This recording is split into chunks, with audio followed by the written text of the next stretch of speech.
Chewbacca Foam Mask and Herring. Index. With this video guide and the templates, you can create your own Chewbacca mask with foam. You will get all the details of how to add the hair, how to make the mouth opening system, also how to add the voice, and many more details.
How to print. Remember to validate with a ruler the printing scale, in case you want to print for an adult. Always print from Adobe Acrobat Reader, because other PDF programs do not print in the correct scale. Print this page first, and after validating the scale, print the rest. Use the first page of each piece as a guide on how to join the parts. In the Etsy publication, you can access the second image, to be able to print at another scale. Remember, print only at 100% for adults, because the table is only for kids. If you want to scale the helmet to a child, you have to use this table. First you measure the contour of his head at the height of the forehead. And we write down the centimeters obtained, in this case 54 centimeters. Then you look up the value in centimeters in the table, and use the resulting percentage value. We will use that percentage value in the Adobe Acrobat Reader, in custom scale.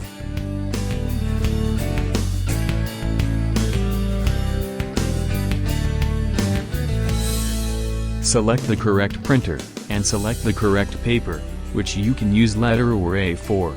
If you print for an adult, indicate the option actual size. If you print for a child, you have to indicate the percentage in custom scale.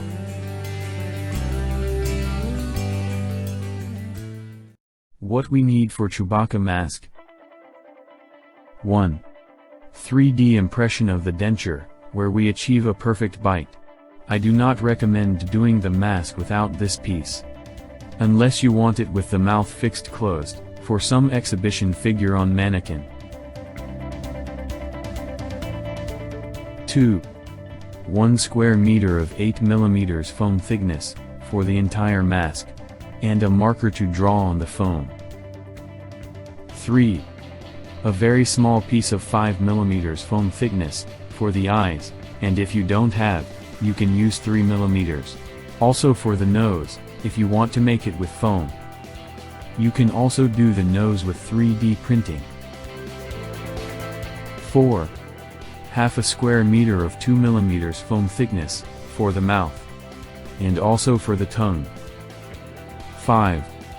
Flexible paint for foam and skin color, and red color, to paint the mouth and tongue. If you don't have flexible skin color paint, you can use white, and mix it with brown, pink and red dye, or paint. 6. Hot glue, to fix and harden the mask, from behind. 7. This flexible plastic, to harden the chin. You can use any flexible plastic, from empty paint can, and cut it vertically. A hole punch is also necessary, to make the supports with the same plastic. 8. Elastic bands, to make the lip mechanism tensors. 9. Strong upholstery thread, also for lip mechanism. 10. Elastics 5 cm wide, to adjust the mask to our head, about 60 centimeters in total length. And Velcro, to join the strips.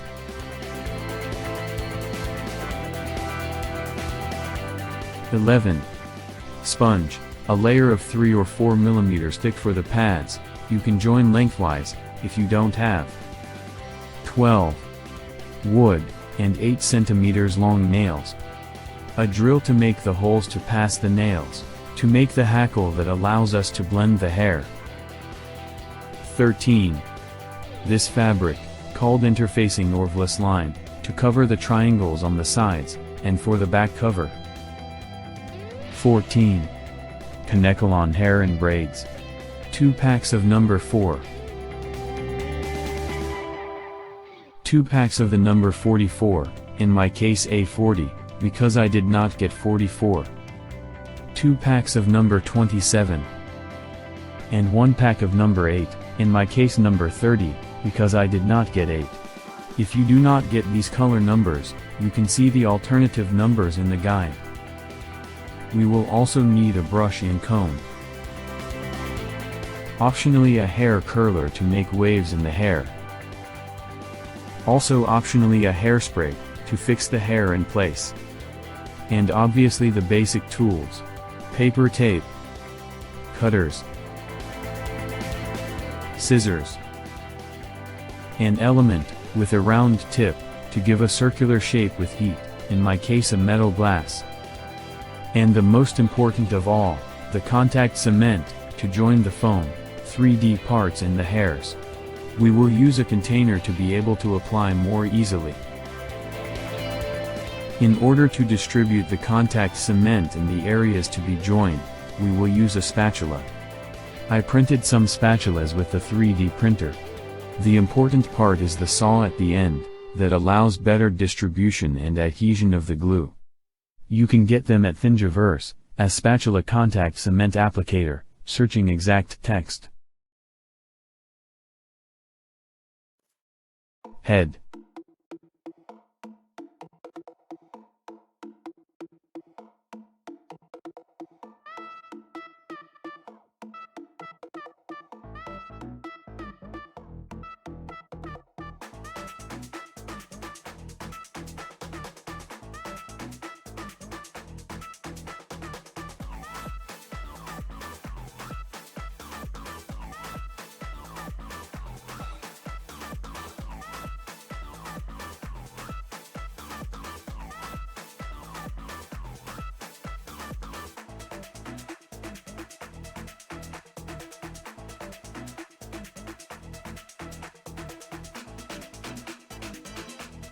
We are going to indicate from behind, all the union lines of the front.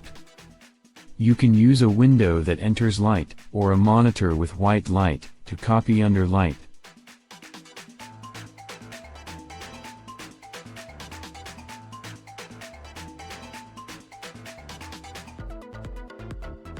For this part we will use 8 mm foam thickness. Remember to indicate the union lines. Also then re-indicate inside. Now we will invert the mold, to draw the other side.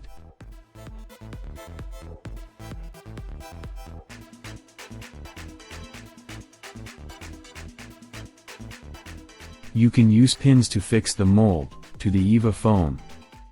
For this part, also we will use 8 mm foam thickness.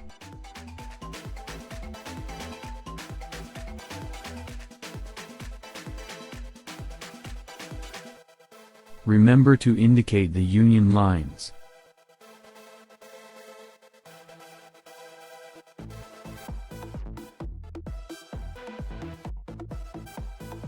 Doing the same as before, we are going to invert the mold, to get the other side. For this part, also we will use 8 mm foam thickness.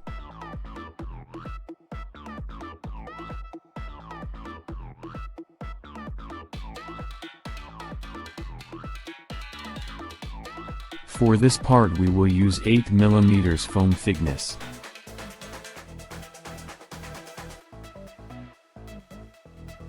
Remember to indicate the union lines. Also inward. This mold, to avoid cutting and gluing, you can invert it, and put it next the previous one.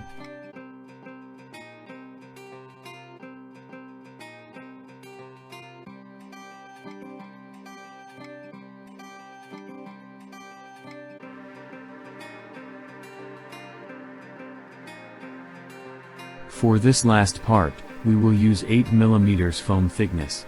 As this mold is straight, we can do as before, or do it separately, if you do not have large sheets of foam.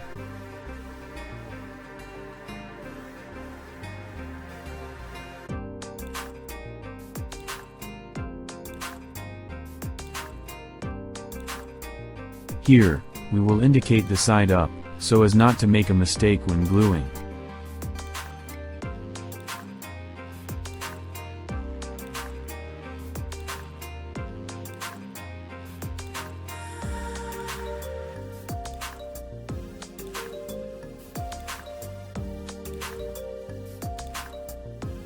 For all the pieces of the head, we will cut all the sides straight.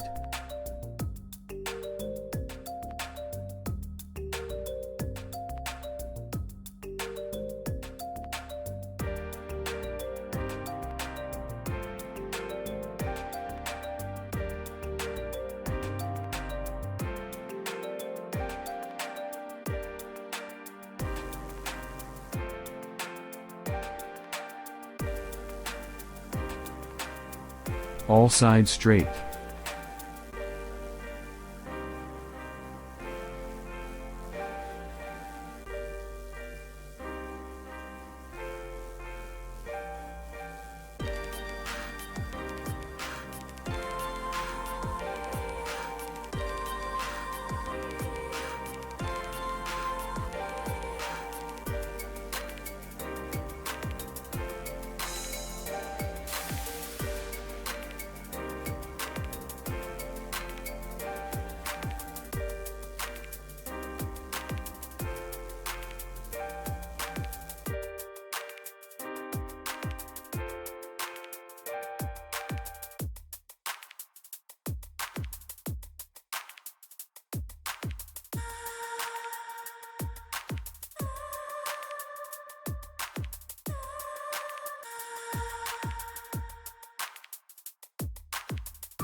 The union lines that have less space, go forward. The same in this piece, the least spaced forward. This goes concave up. Remember to see the guide before gluing. Before starting to glue, we will find some way to apply the glue. You can use any container with a spout.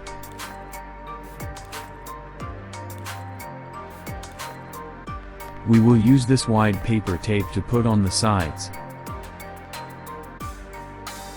The important thing is to press on the inner side of the mouth of the can.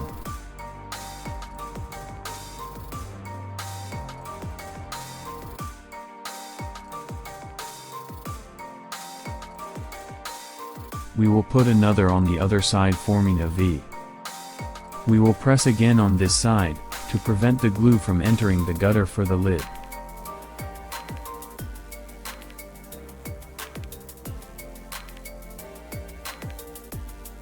In this way, we dump the glue without problems in the container.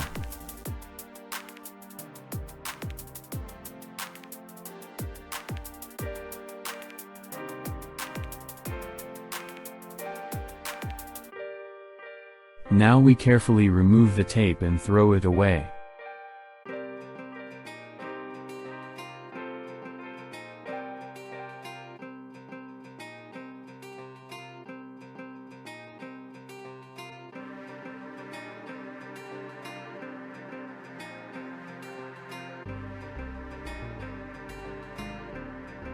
Once the contact cement has dried, we can join. We will always use paper tape to fix the joints, when they generate pressure. Then, we can give a circular shape, That comes naturally, it is not forced.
Keep in mind that unions do not matter too much.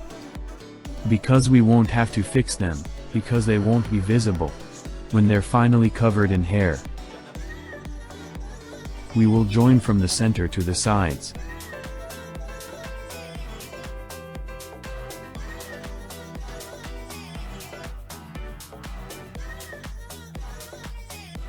Remember to use the union lines to join the parts.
Remember to glue only from the last union line.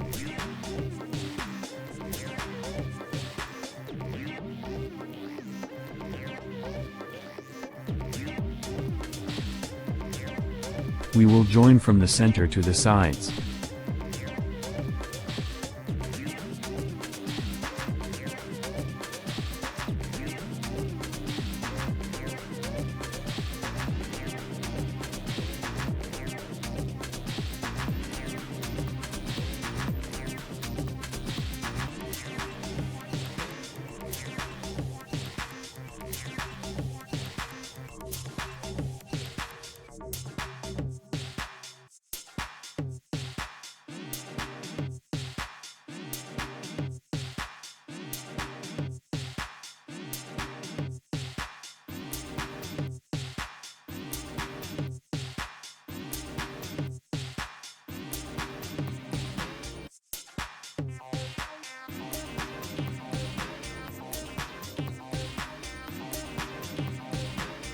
Here, we have indicated the side up.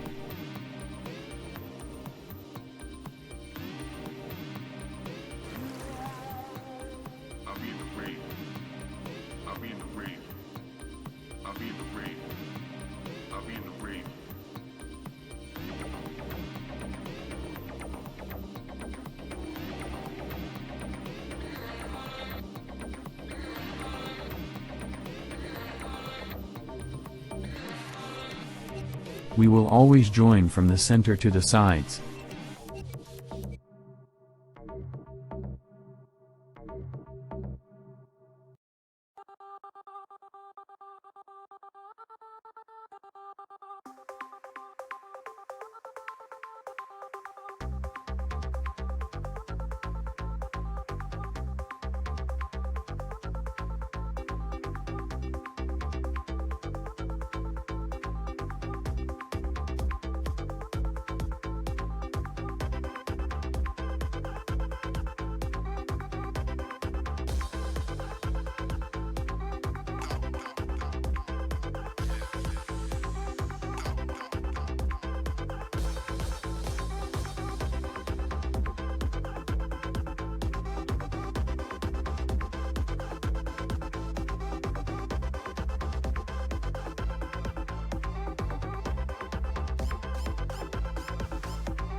face.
As we did before, we are going to indicate the joining lines from behind, to be able to invert the molds.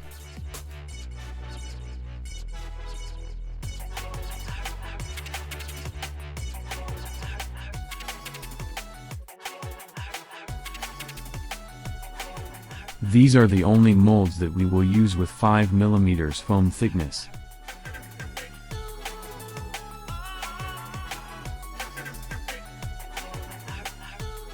For all the rest of the molds, we will use 8 mm foam thickness.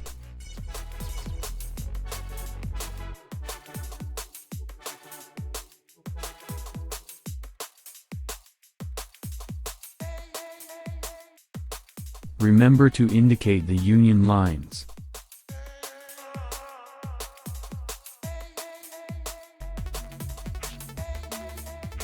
We will also indicate inward. We will invert the mold to make the other side.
For this part, we will use 5 mm foam thickness, although you can also use 3 mm.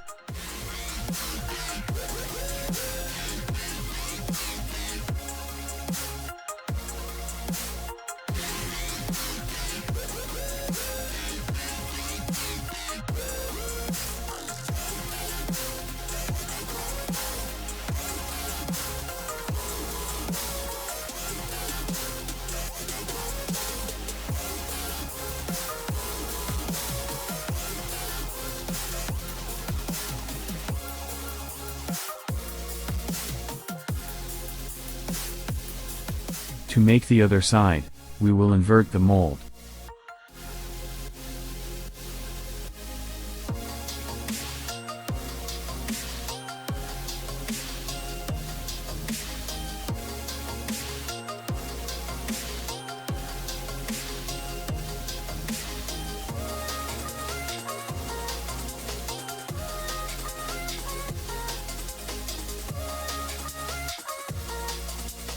To identify the side, we will put left and right.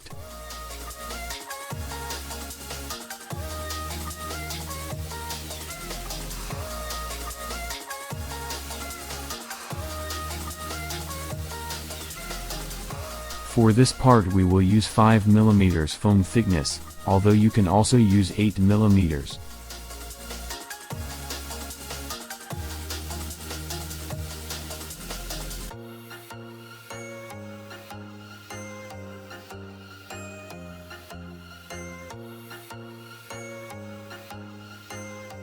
To make the other side, we will invert the mold.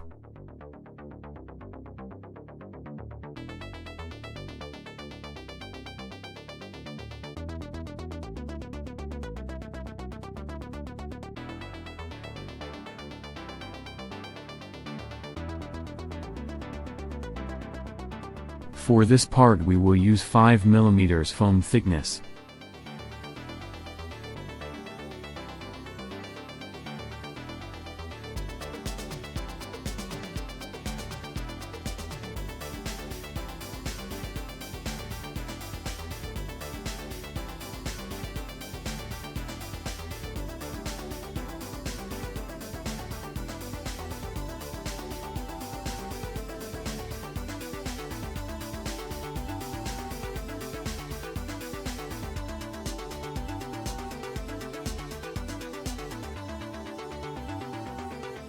We will cut straight all the sides.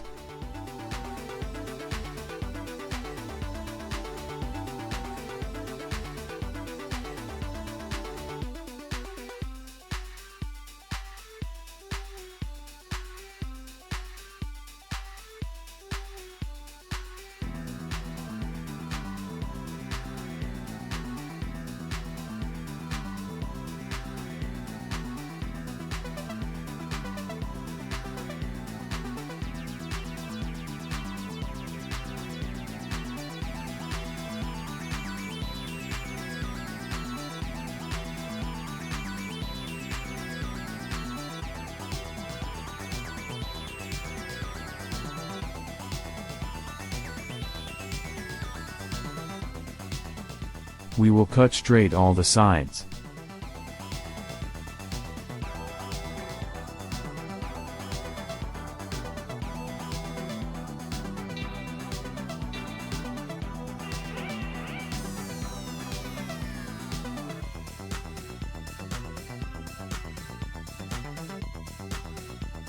Remember to see the cutting diagram, to cut the edges diagonally.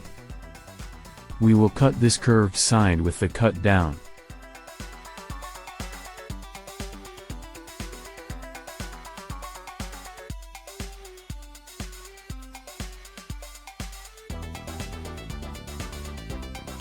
This other side with the cut up.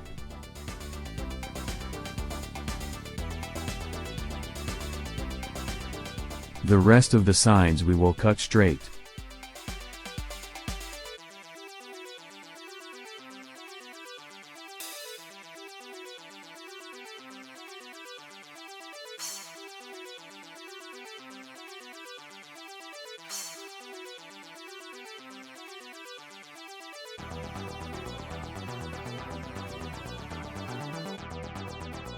To know which side to cut with the cut facing up, you can invert and validate the place.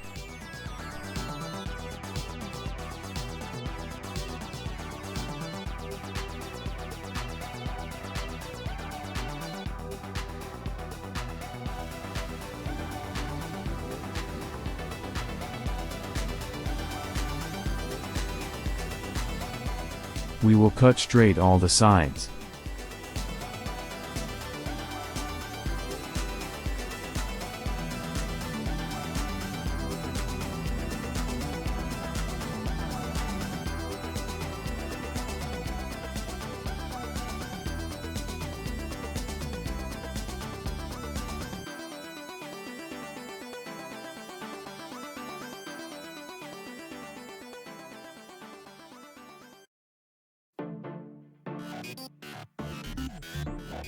Remember to see the cutting diagram, to cut the edges diagonally.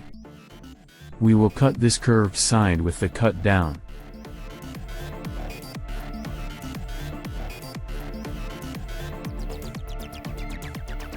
And the other the same.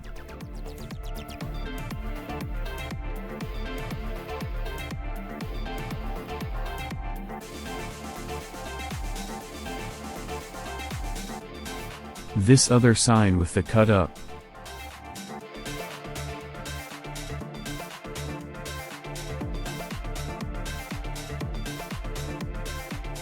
The rest of the sides we will cut straight.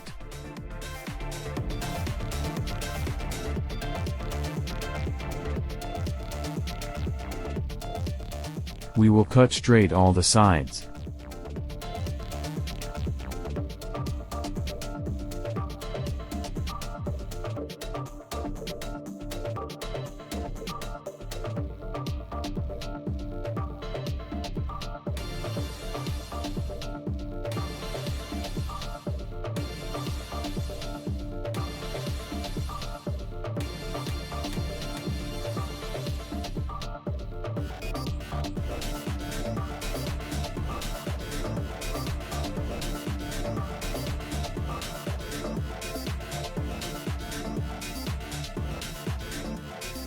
We will cut this central curve with the cut down. First straight. And from this point we will cut with the cut down. And up to here, then we'll cut straight.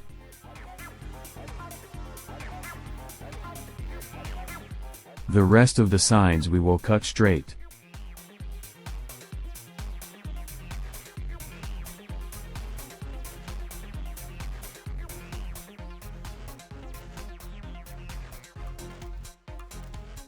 Always in the cuts where there are union triangles, we will cut leaving the white lines on the outside.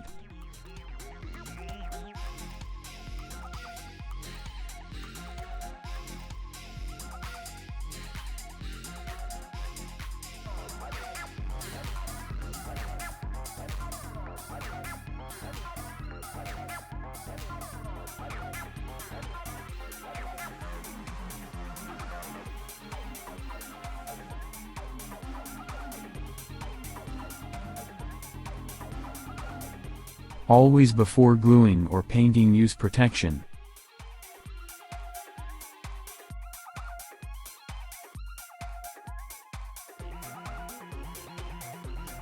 We will put glue from the sloping center line to the end.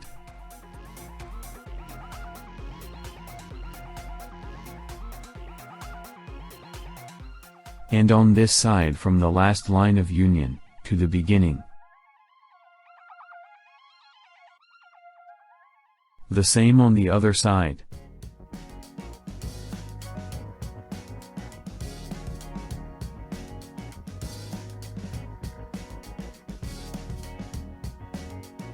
We will always join using the union lines.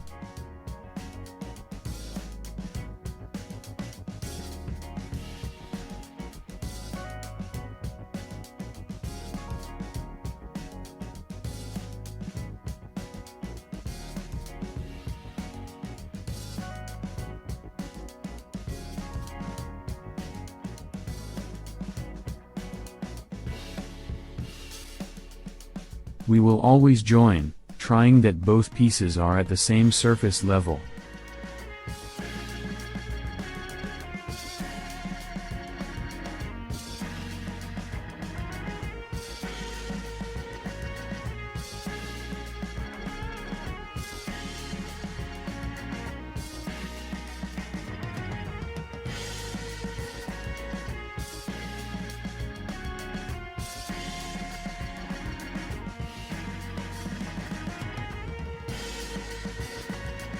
We will give a circular shape, where indicated in the guide. As it is a small part, you can do it with the back of a pen.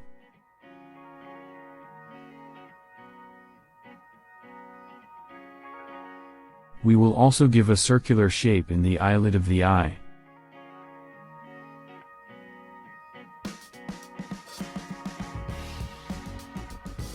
We will also give a circular shape on the back of the cheek. You can use any element to shape.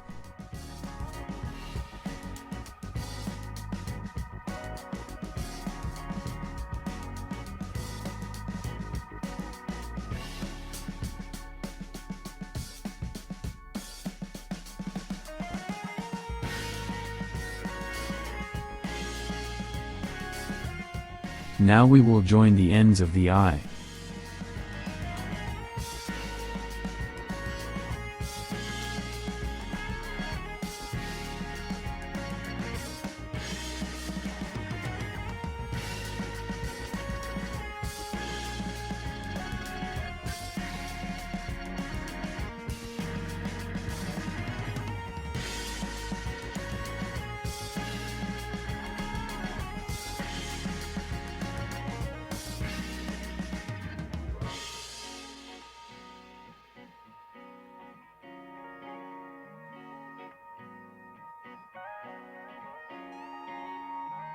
Now we will join the forehead.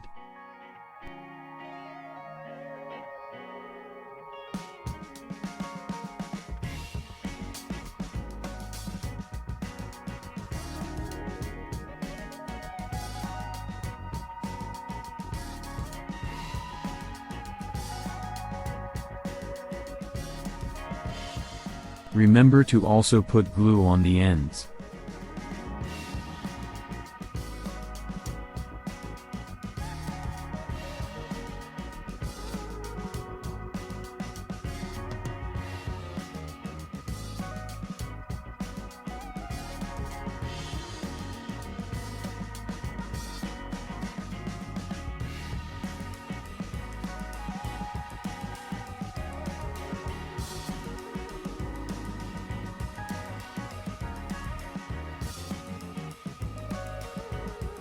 First we will join the part of the septum of the nose, and then the eye up using the union lines.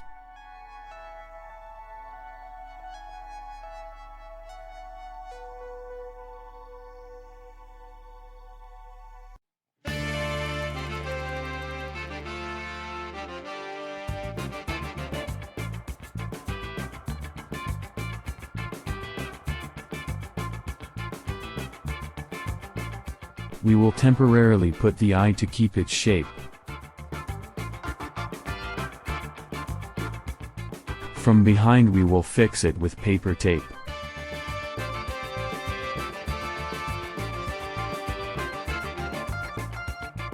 We will continue to join the other side.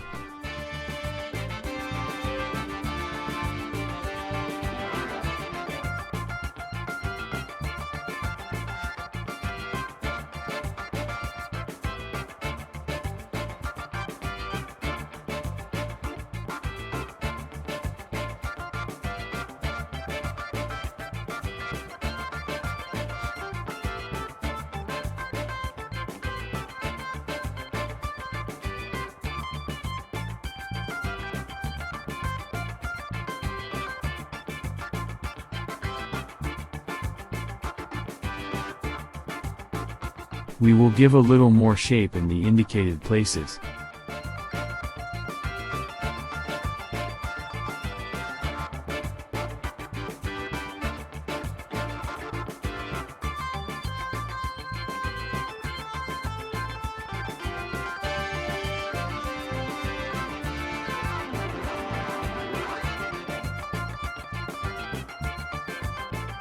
Remember that for the nose, you have the option of 3D printing for this piece.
We will give a circular shape.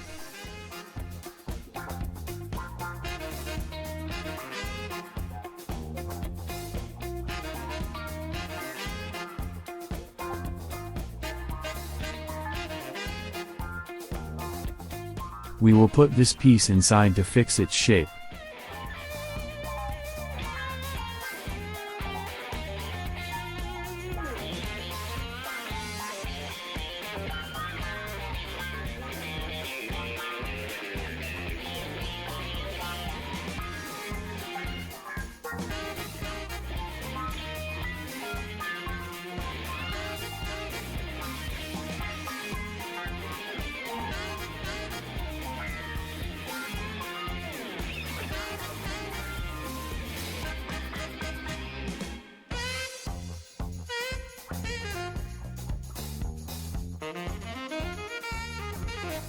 You have to fold on the indicated lines. You can also make a cut from behind, to facilitate the fold.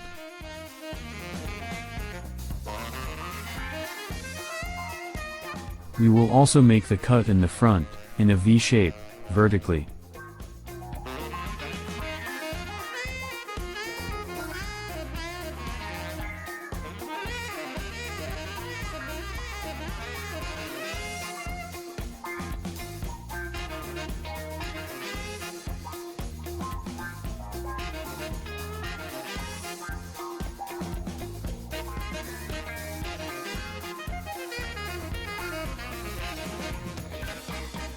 To improve the joints, we will cover with a foam of 1 mm or 2 mm foam thickness, if you do not have.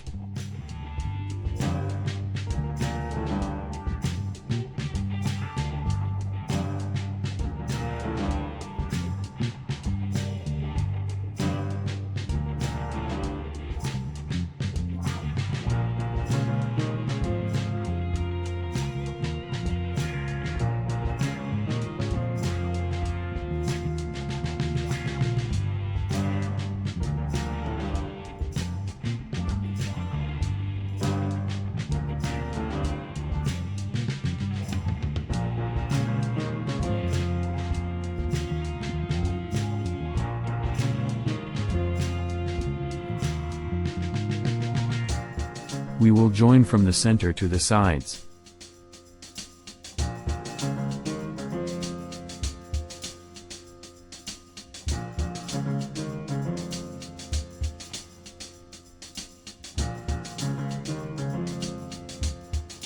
Now we will remove the excess.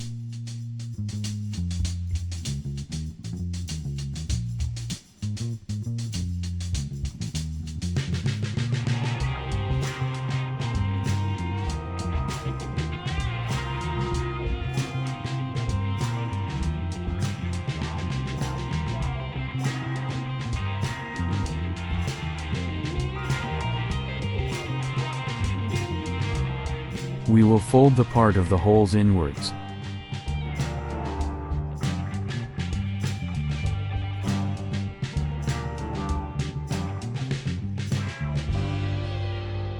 We fold holes inwards.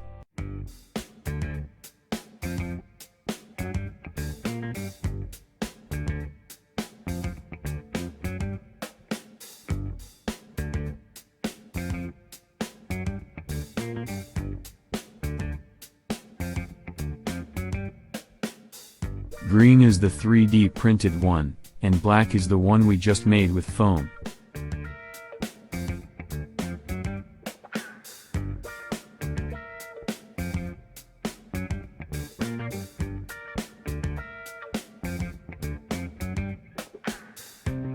We will put glue on all the intersections.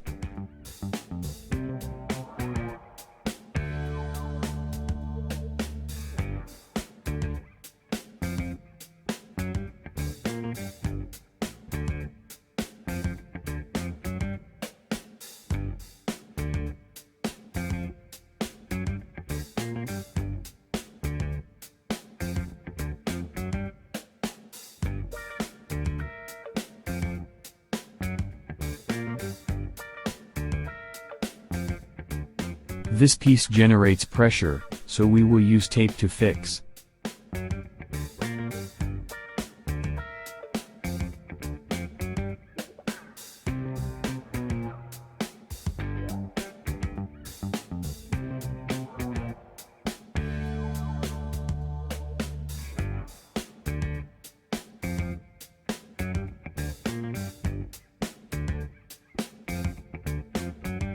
Before giving a circular shape, we will glue a line of 1 mm or 2 mm foam thickness, to avoid opening.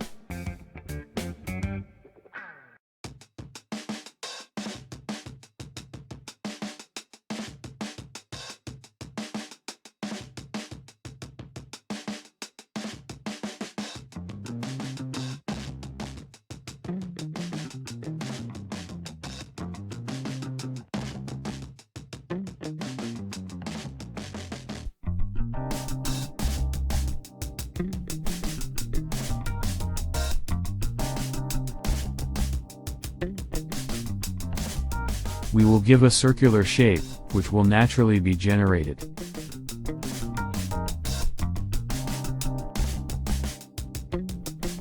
We have to get the edge to be held at 90 degrees, on the base. It's where the upper teeth will go.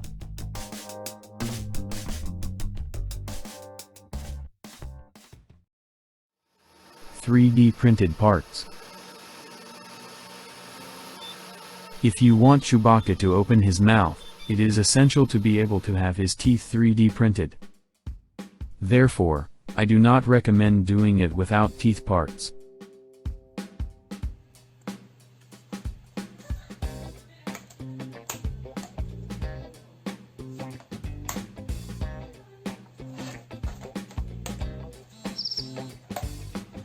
Do not force the moving part, loosen it before moving it.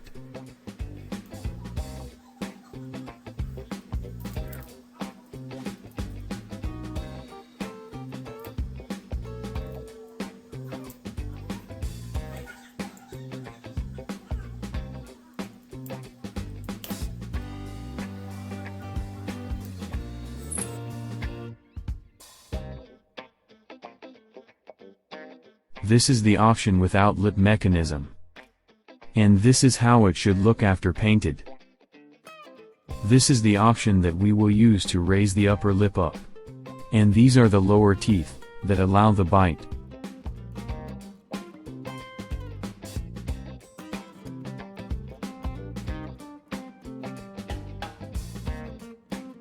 The nose in 3D, that you can also do with foam.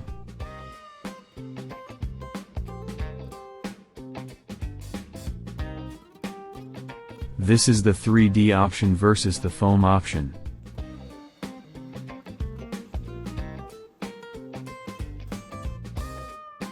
Optionally, you can sand the 3D parts, to improve their appearance, and to allow the paint to adhere better.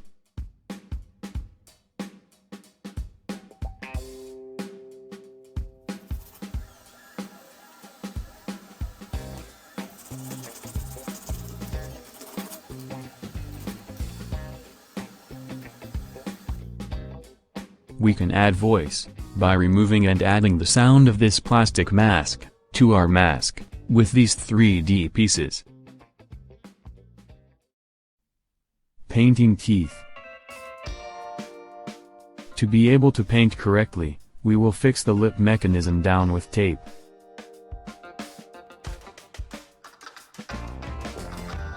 I will initially paint white, it can be with any acrylic or plastic paint.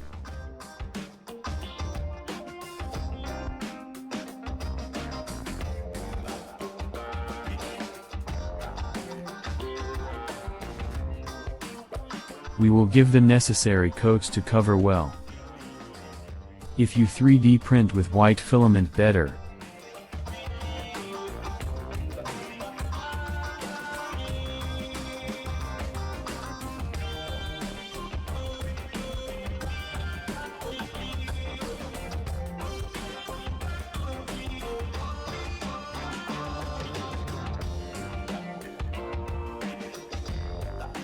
We will give more coats to cover well.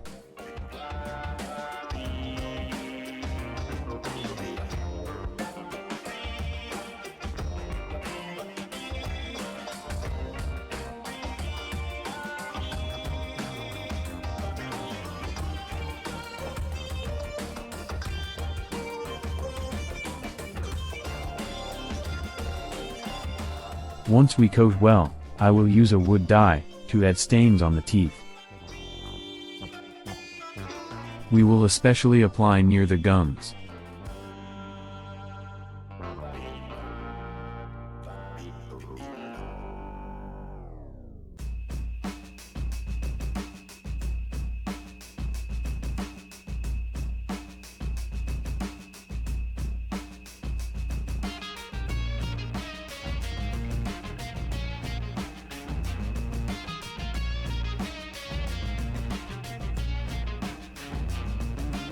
We will remove the excess dye.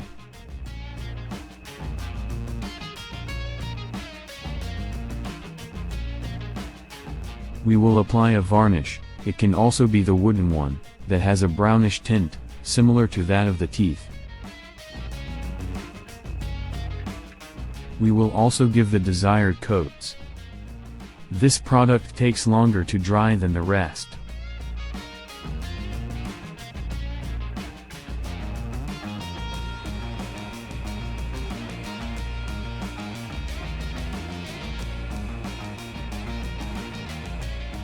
Varnish is what gives teeth more naturalness, in addition to stains.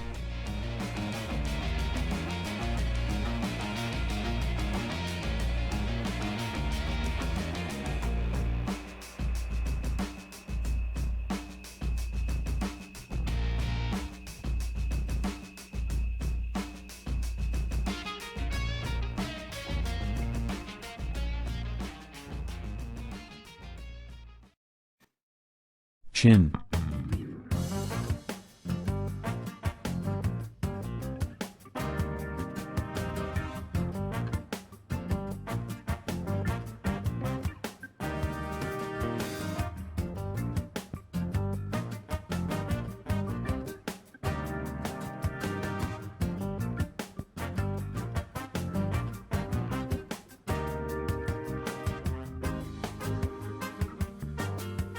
If you don't have large sheets of foam, you can use one side, and invert it for the other. You can do the same with this part, you can invert it to make the other side.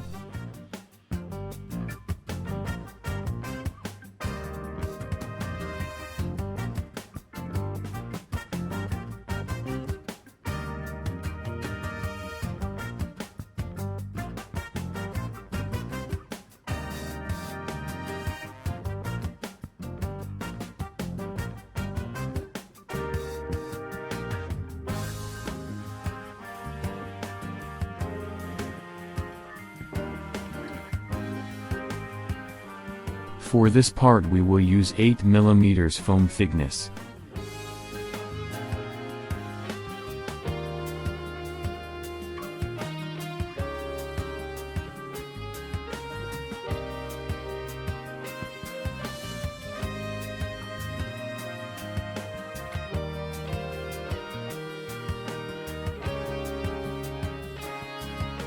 Remember to indicate all the union lines.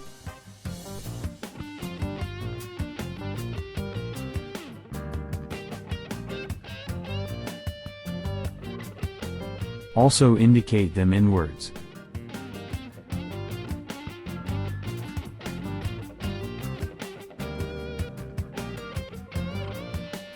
For this part, also we will use 8 mm foam thickness. Remember also here, to indicate the union lines.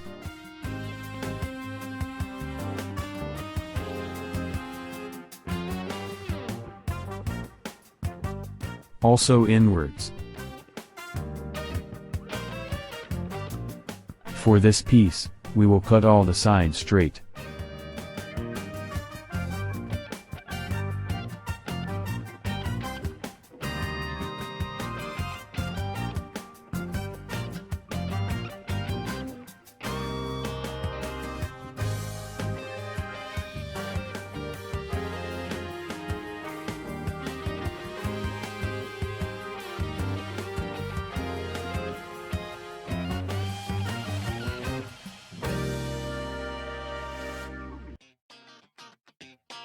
Same for this part.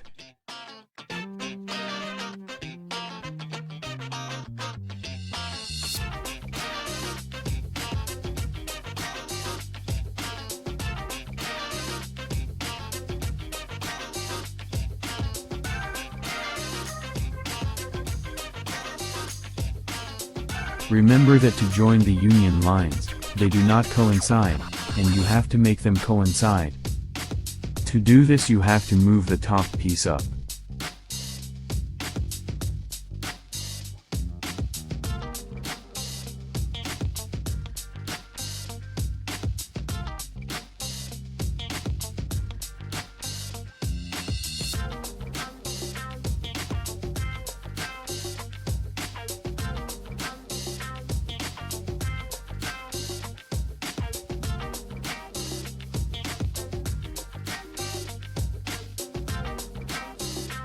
This piece generates pressure, so we will use paper tape.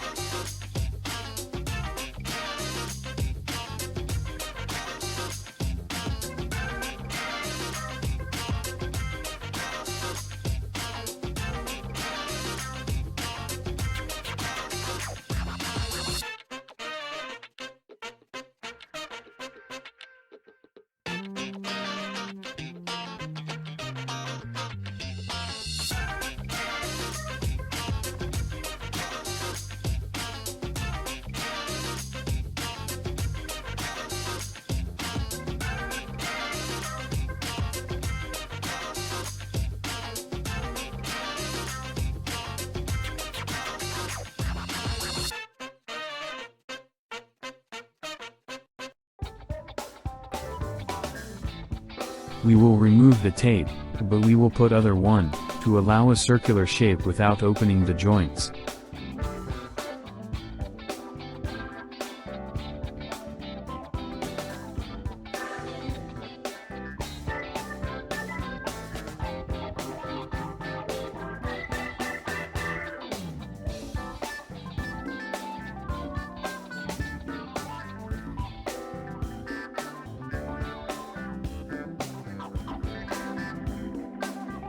Now we will give a circular shape without problems.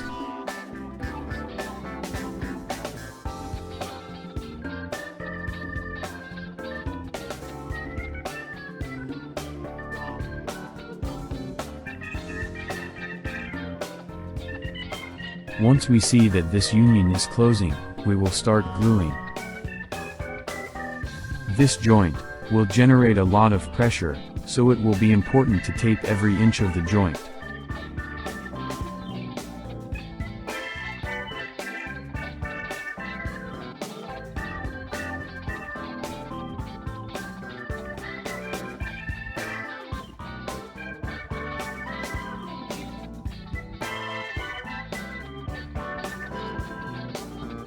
We have to prevent that once joined, it opens.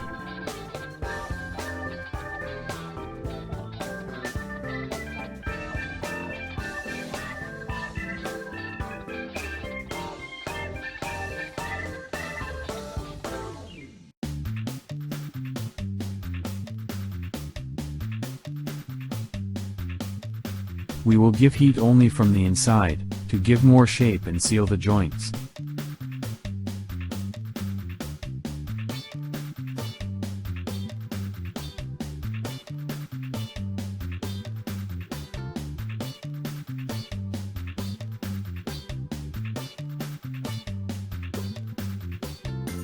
We remove the tape.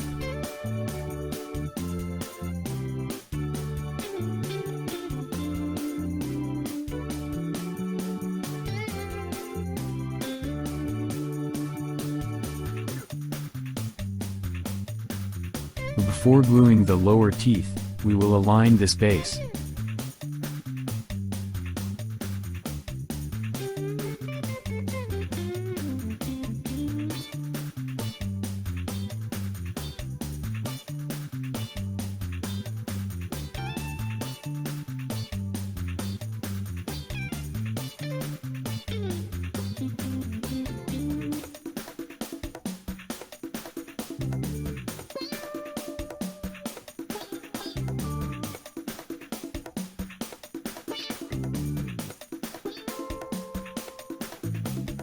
We will always join from the center to the sides.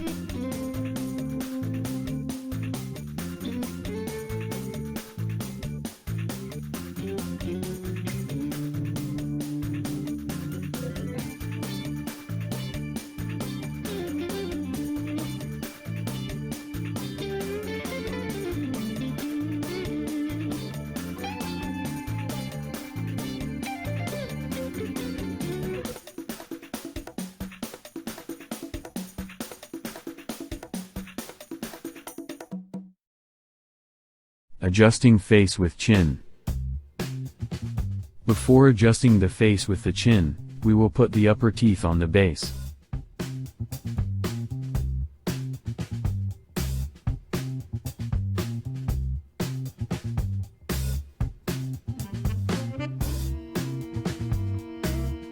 We will put glue from and to the lines.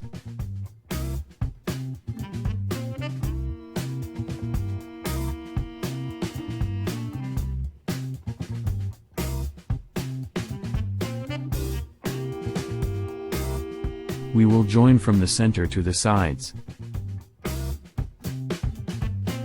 trying to make it as close to the edge as possible.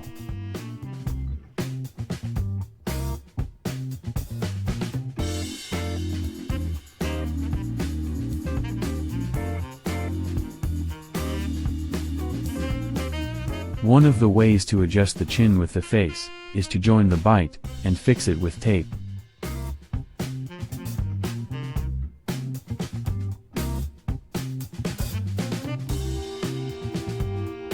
Once fixed, we will glue the face in the place that corresponds to the union of both pieces. That is why we fix both pieces with tape, and then glue the upper dental D part to the face.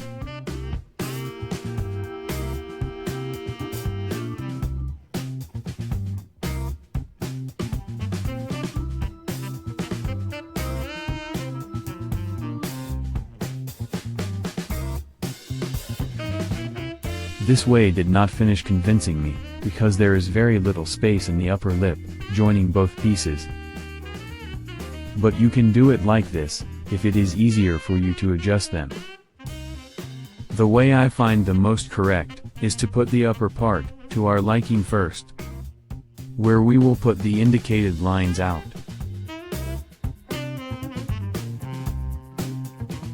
We will also put this part D with the teeth, perpendicular to the upper edges of the face.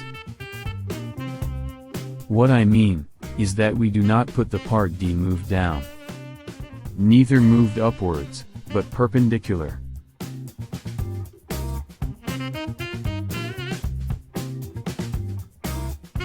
That is why we are going to fix the position with tape, and then mark.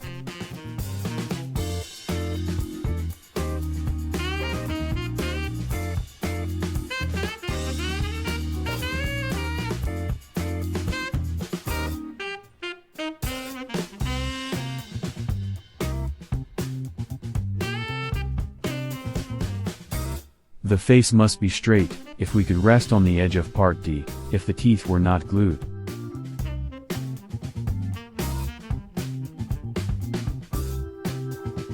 We will indicate to be able to glue in the correct position.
Once we have the upper part defined, now we will adjust with the chin.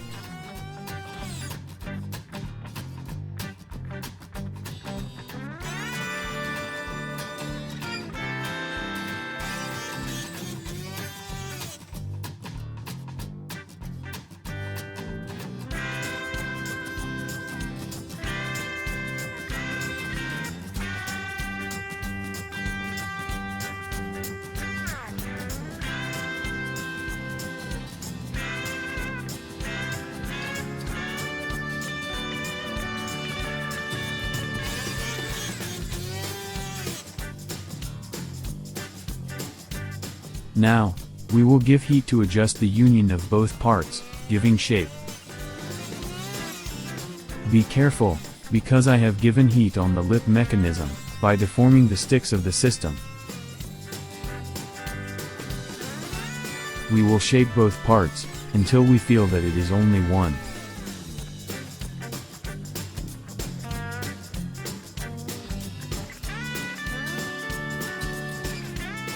We have to get both parts aligned.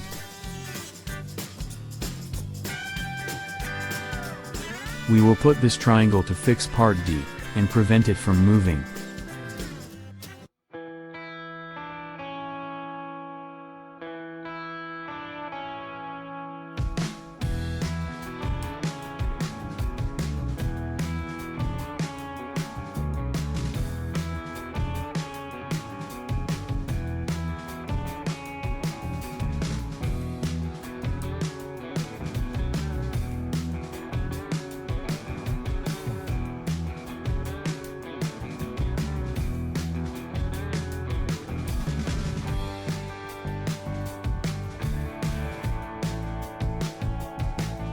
We will put it at the same level as part D.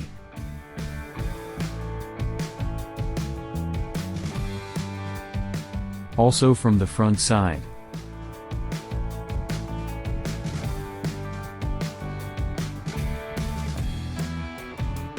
Later we can make holes to allow the passage of air. If you want, you can give a circular shape in this area.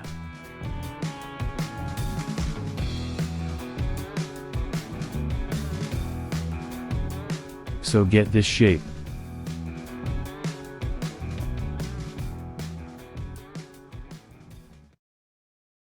Tongue. We will do the tongue, and the inside of the mouth. This part is optional, because many prefer to leave their own mouth behind.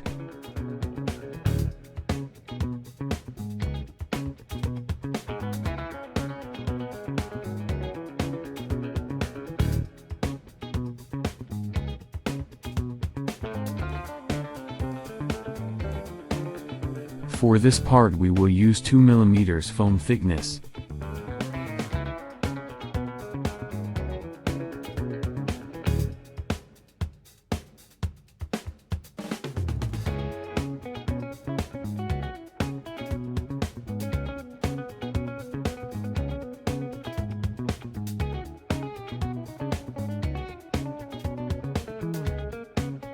We will remove the internal areas, to be able to draw them on the foam.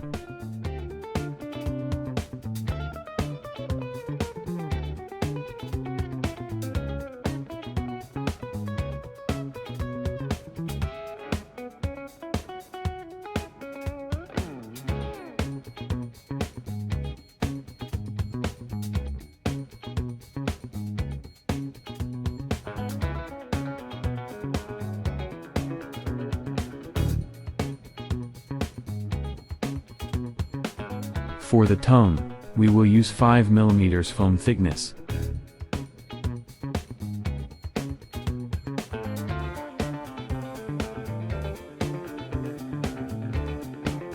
We cut the contour.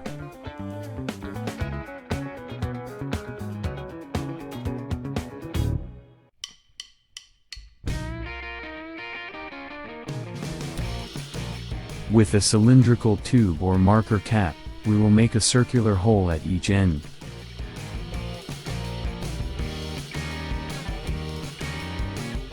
Then, we cut joining the circles on the outside.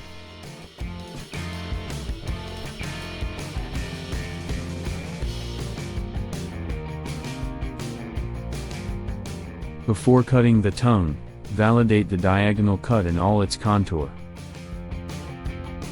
We will cut the whole round with the cut down.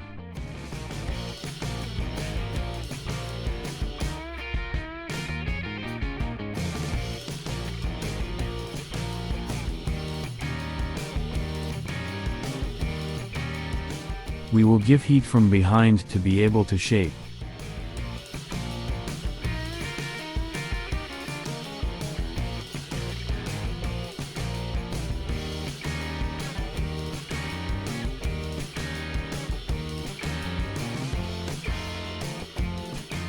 we will join the tongue to the base.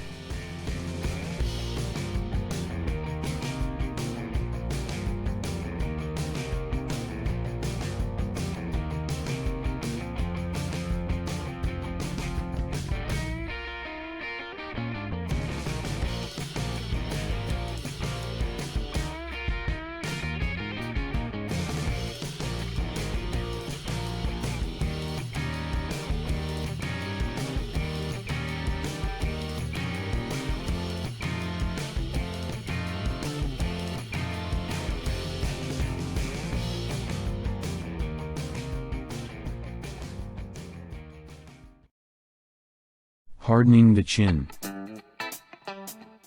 To harden the chin, we will use plastic strips. You can use any flexible plastic, from any empty paint can. Or these PVC sheets also work. Try not to break it, when bending it enough, so that the piece maintains its flexibility. We just want the piece to be a little harder. We harden the chin, because when we open our mouth, so that Chewbacca's mouth opens, we need the chin not to bend.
To also fix the end, we will put a strip from side to side.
On top, we will glue this 2mm thick rubber.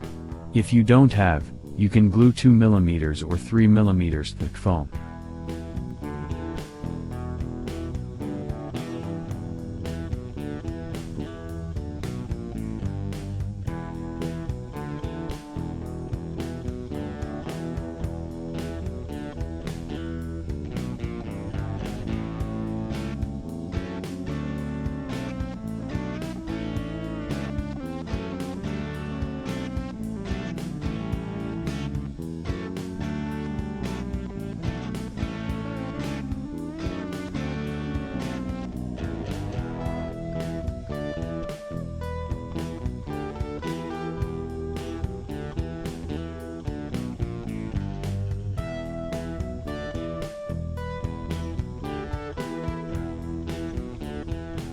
We will join from the center to the sides.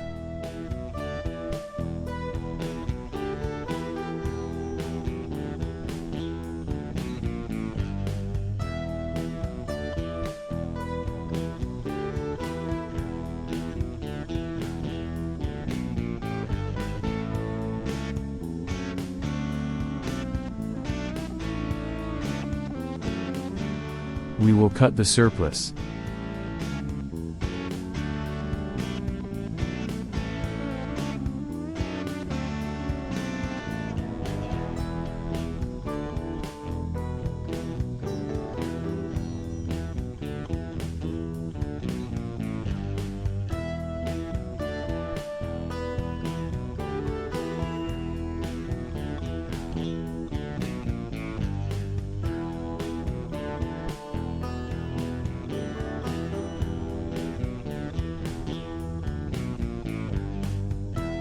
It is very rigid and heavy, also due to the rubber.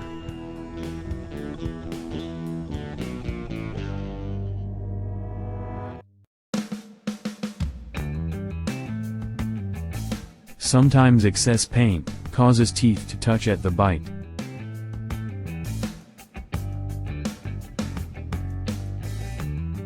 We can sand a little behind to avoid sticking teeth.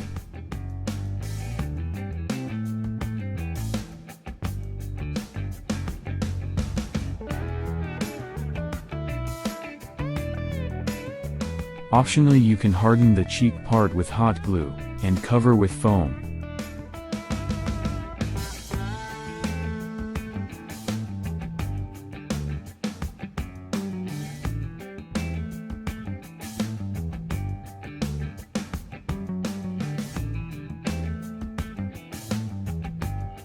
We can also optionally fix the entire central part of the face with hot glue.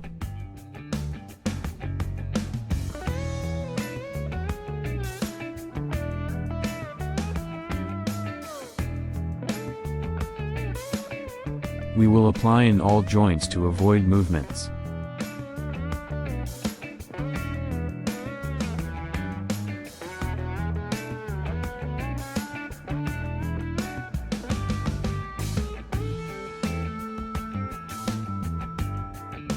Also from the front.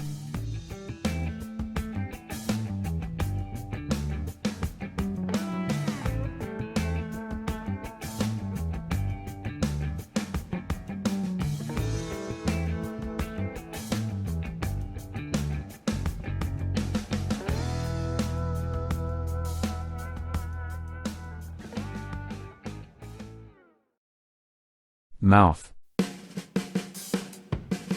The mouth will cover the teeth, and is the only part of the face that we will paint in skin color. Remember to see the cutting diagram for diagonal cuts.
We will remove this part that will go below later. We will use 2 mm foam thickness for the mouth.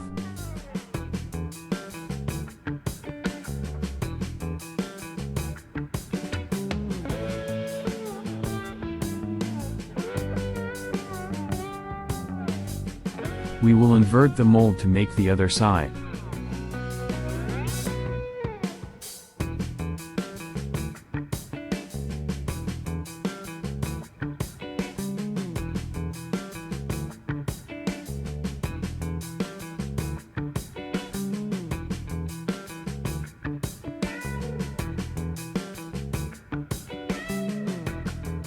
Same with these parts.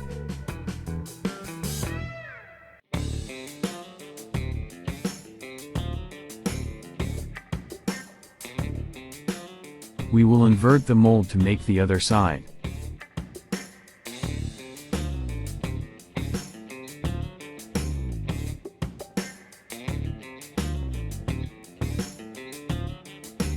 For the lips, we will use 2 mm thick foam.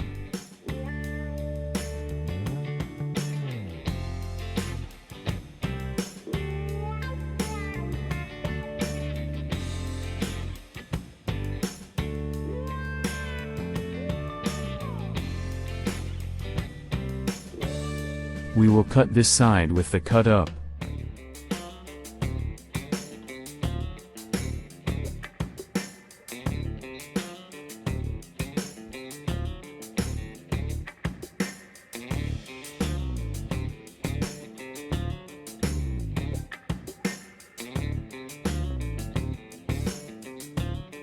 We will cut these sides straight.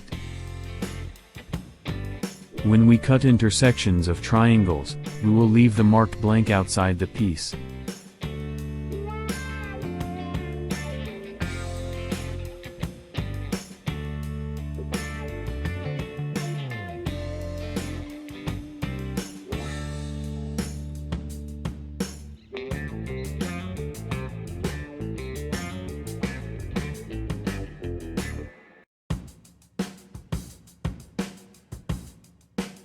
This side we will cut with the cut down.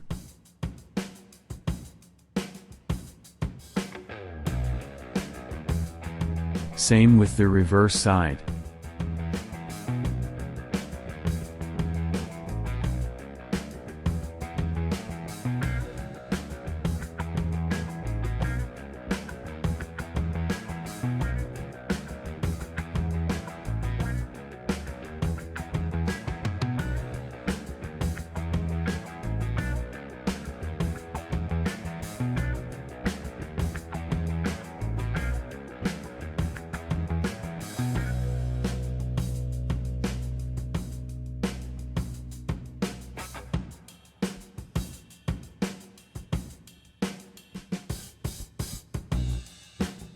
This side we will cut with the cut down.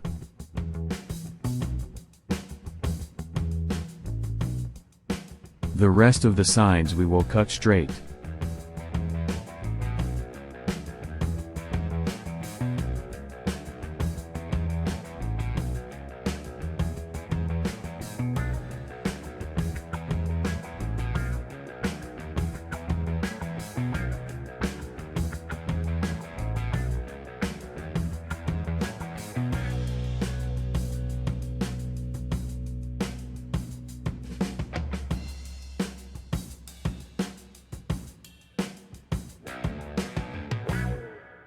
Same with the reverse part.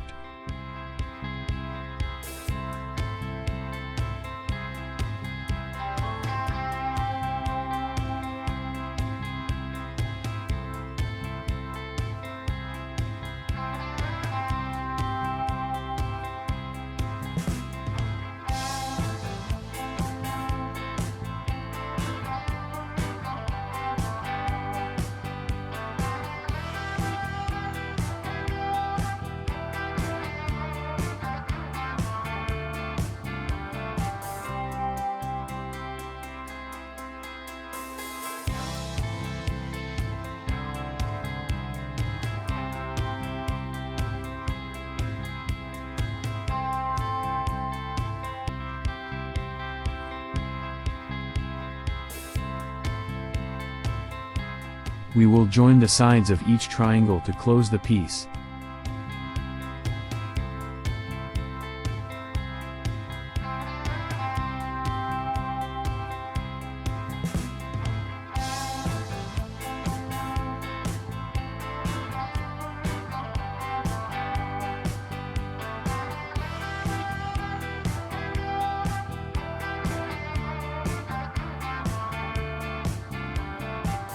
Same with the other side.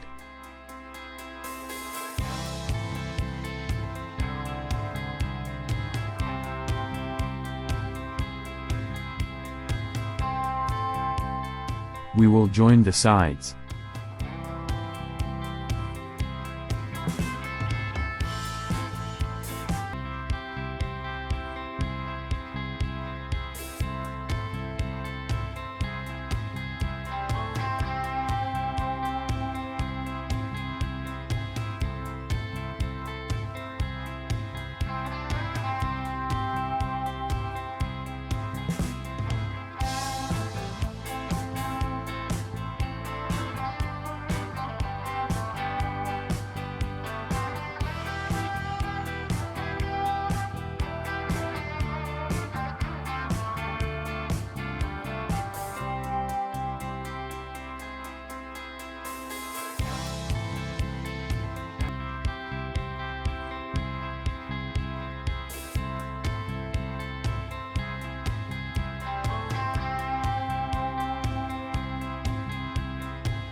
To join both sides, we will use a 1 or 2 mm thick strip from behind.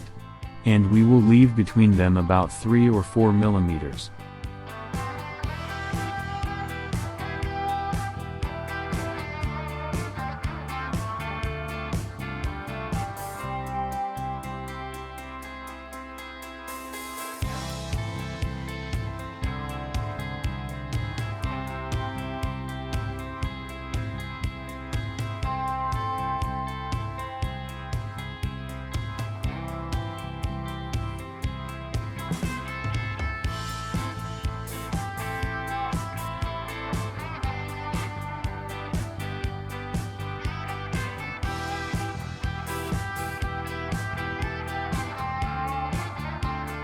We will leave between them about 3 mm or 4 mm.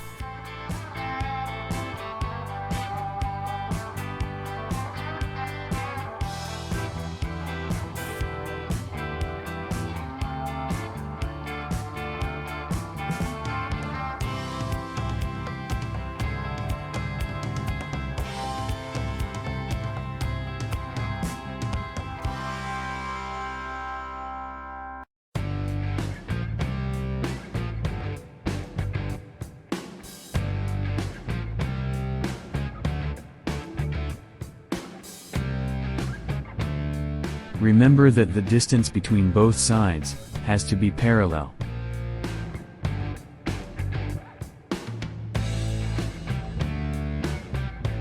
We will cut the excess. Also from the back.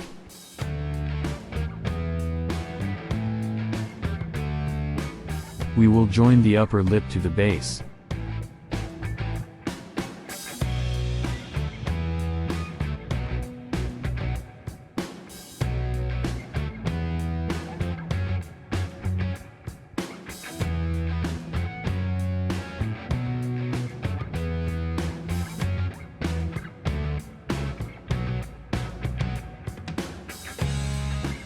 We will join keeping the same surface level of both parts.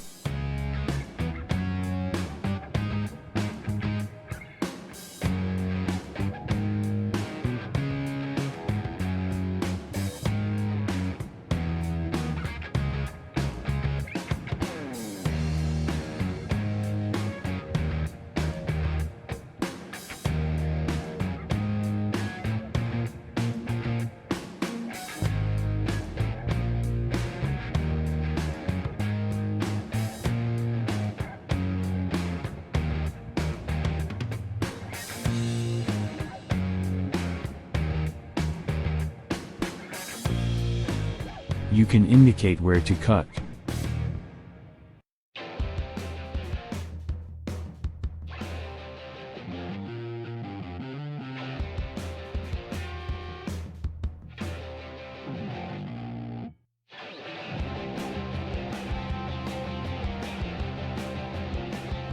It gets smaller when it reaches the end. Now we will put glue on the inside, to slightly bend the edge inwards. You can bend more or less. In my case, I bended more in the center. We will do the same with the lower parts.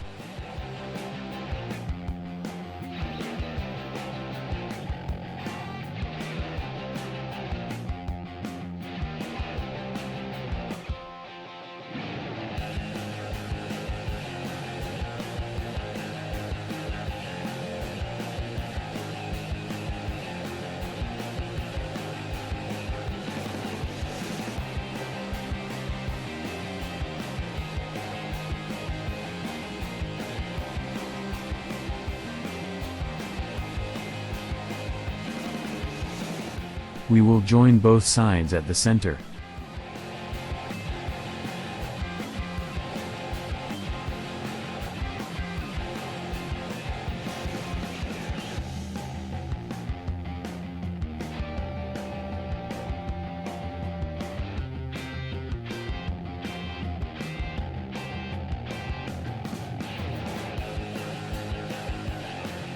The bottom lip is thicker than the top one, so we will make it approximately 1.5 centimeters wide.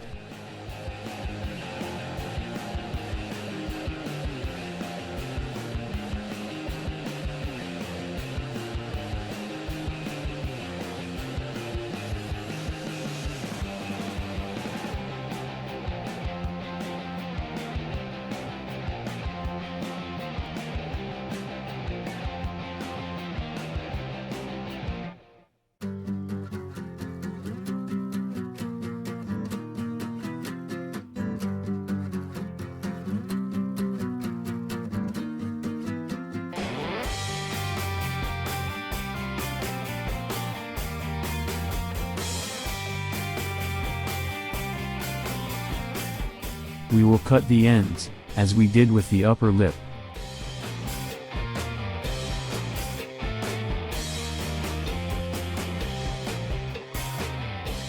We will put glue on the inside, to bend the edge inwards.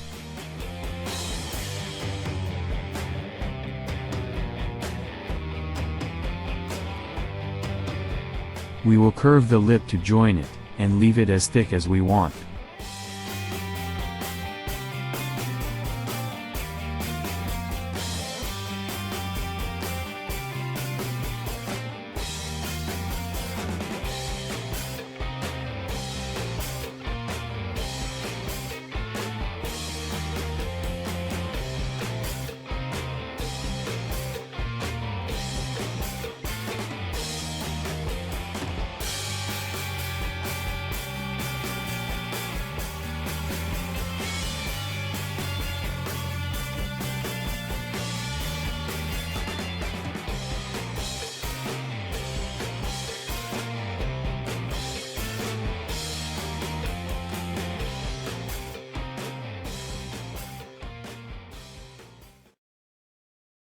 Painting mouth.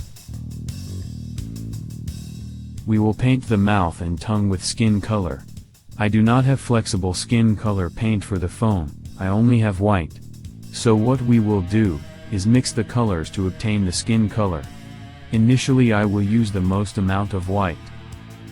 We will put enough to have for the whole mouth. The next step, is to put a brown on it. Although it is acrylic, it is very little. I will also put a wood stain that is more liquid, and gives more brown color. The most important color that we will use later is red, or hot pink. Then we'll turn that light brown, into a skin color. As you can see, it is a hot pink. If you do not have this pink color, you can use red, but I recommend this type of pink. We will mix the white with the browns first, until you get a light brown.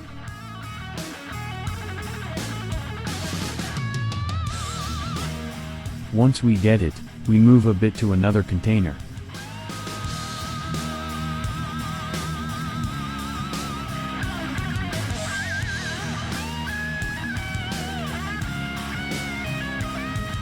I'll put some pink dye to start the mix.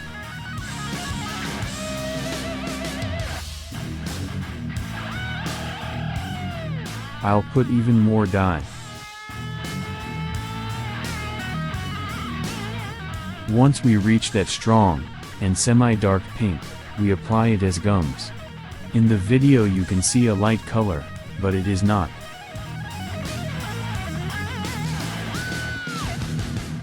Try not to paint the teeth, only in the gums.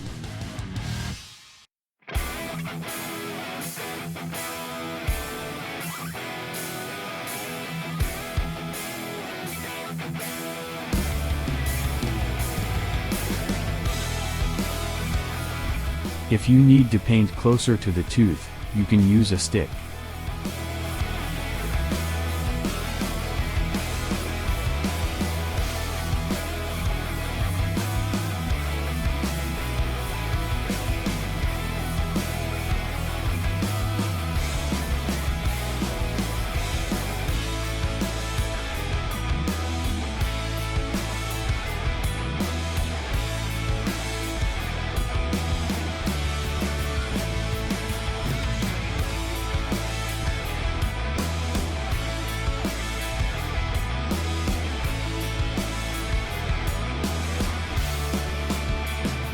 I used the back camera, so you can see the real color of the gums clearly.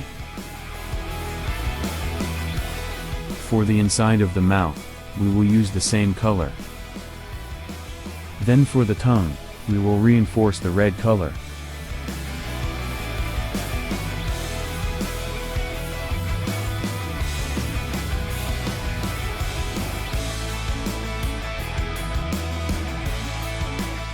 We will add red color to mix, for some other parts in the tongue.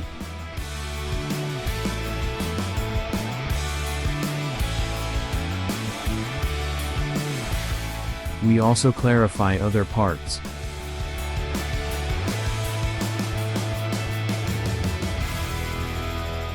And we darken other.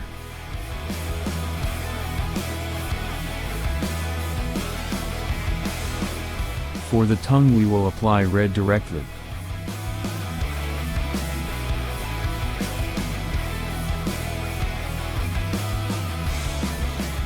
To give saliva shine to the part of the tongue, we will apply this Liquitex gloss.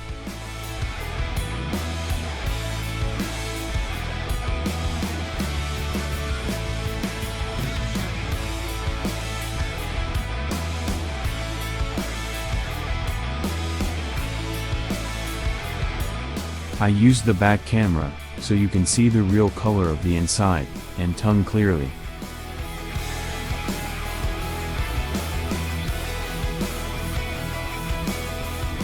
We will add pink, to light brown, until we achieve a skin color.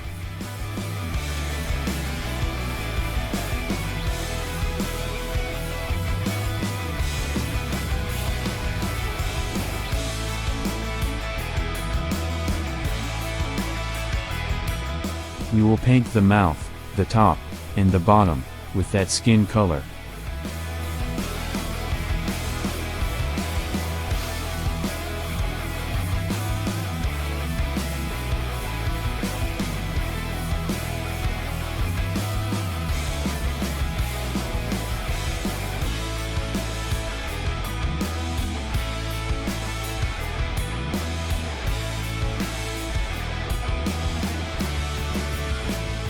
We will give both parts several coats, until the black is well covered.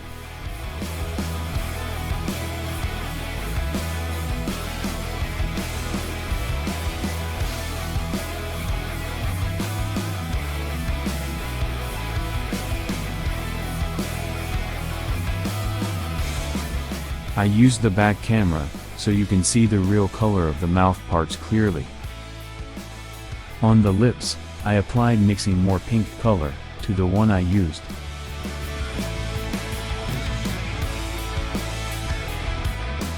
We will paint the nose, only if you have 3D printed it, in a color that is not black.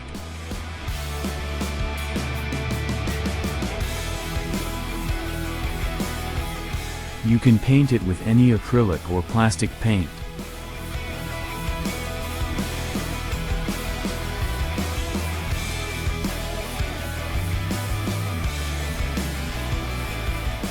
We will give the necessary coats to cover everything.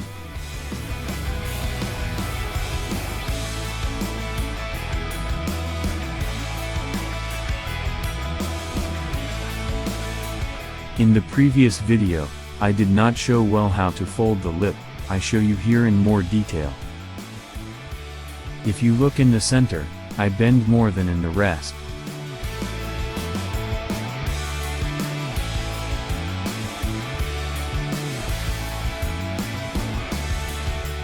In the bottom one, the bend is more even, although it is thicker.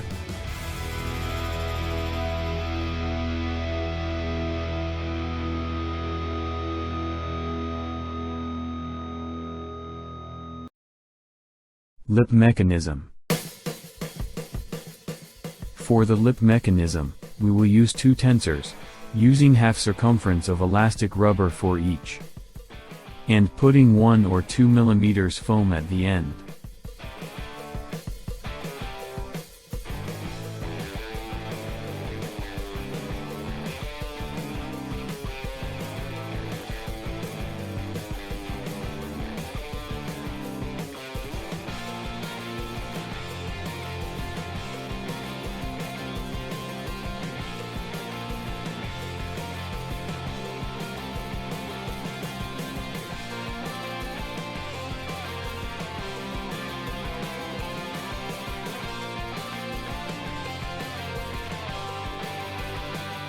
We'll put it through the inner hole of the lip mechanism. With tape you can test the tension.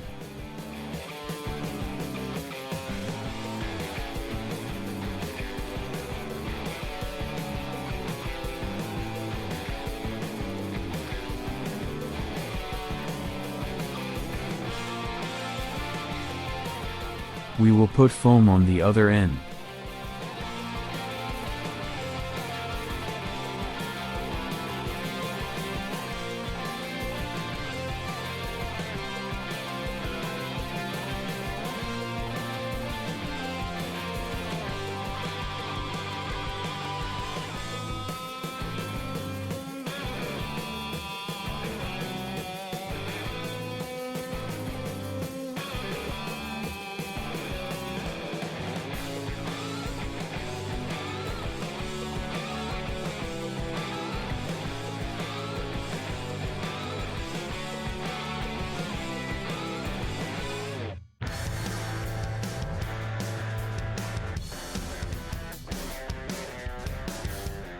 Once we have the tensioners ready, we glue them to the internal wall.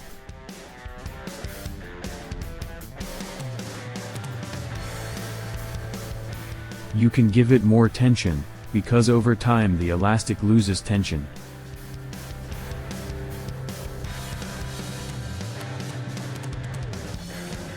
With the mouth open in the maximum opening that we want, approximately 1 centimeter between fang and fang, we'll see where the lip mechanism stick hole goes.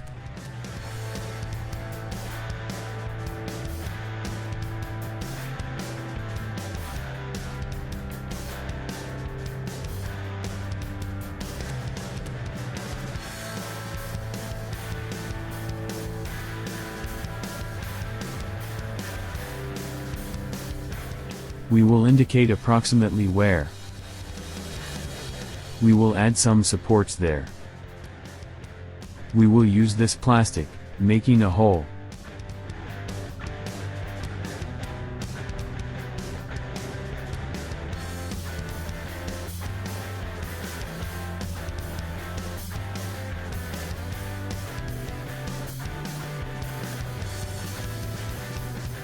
We will place these supports.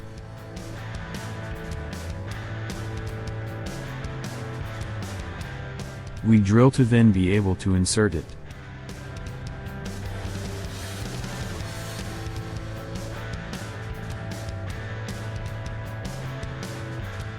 We will glue it to fix it. Same for the other side.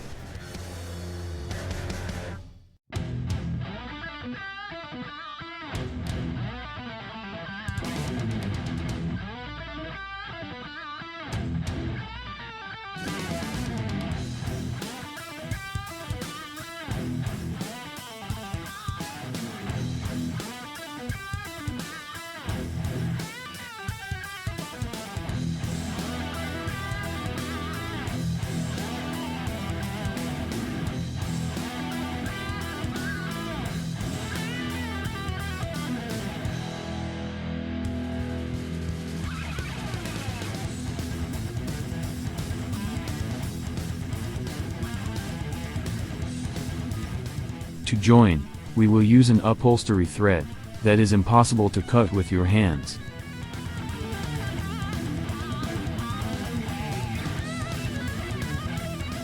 We will put paper tape on the end to facilitate passing it through the holes. Both through the hole of the stick and the support. We fold the tape. And we cut.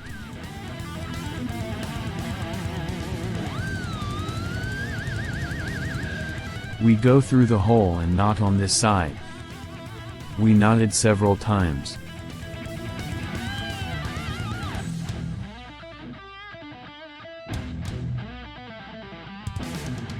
We cut the excess. We do the same on the other side.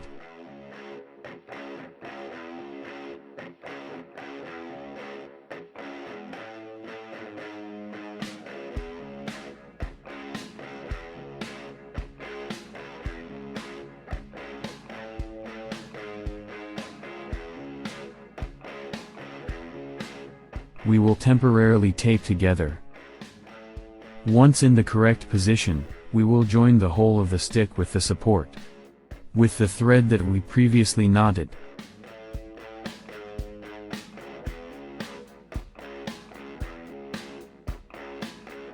It is not easy to tie it with both pieces joined, but we can go opening and passing.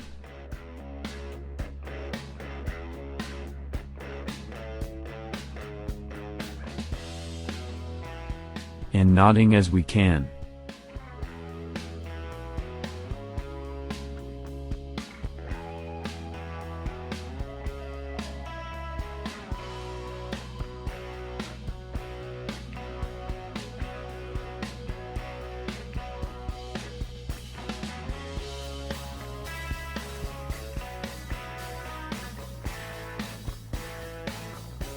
Same with the other side.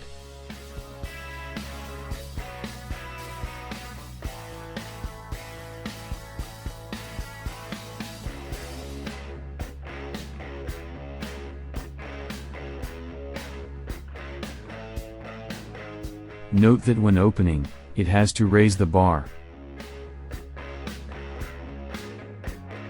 Try not to get the hole too close to the support, but not too far apart, less than 1 centimeter approximately. We will cut the leftover thread.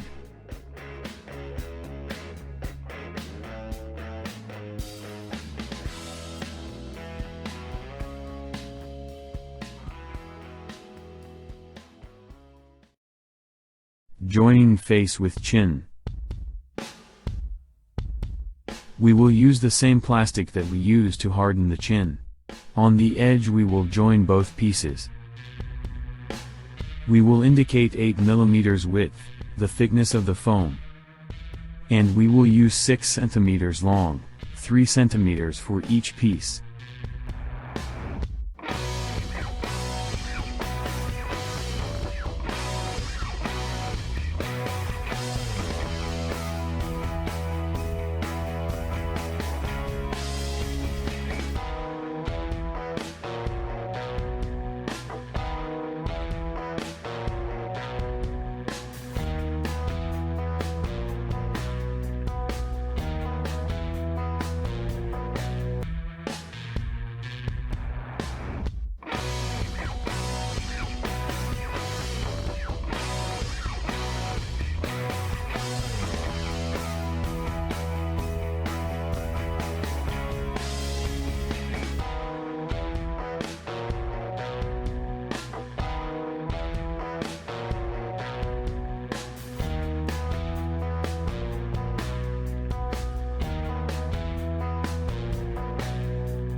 We see that it does not close its mouth completely with the bite. Optionally, we can add tensors on each side of the mouth so that it closes.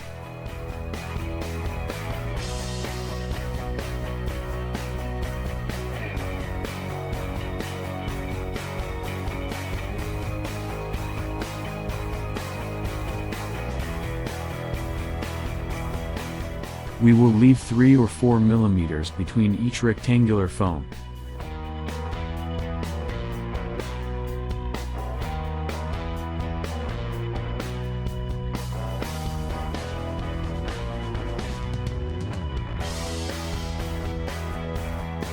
Always let it dry, to prevent it from coming off.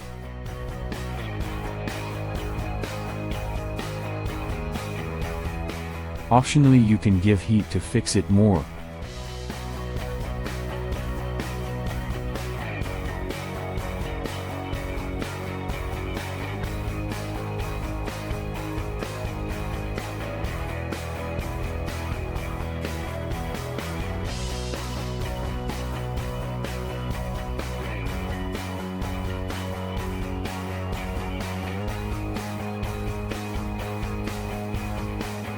Before putting the tensors, we put both pieces together well.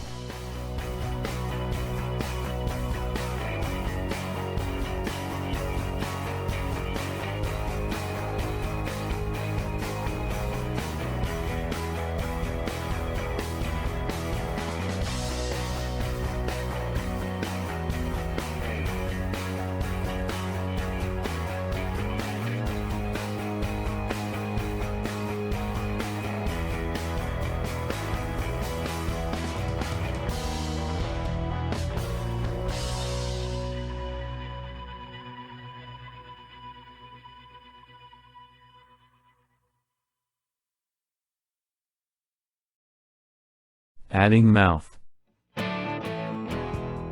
When we add the bottom of the mouth, we will only join the edge.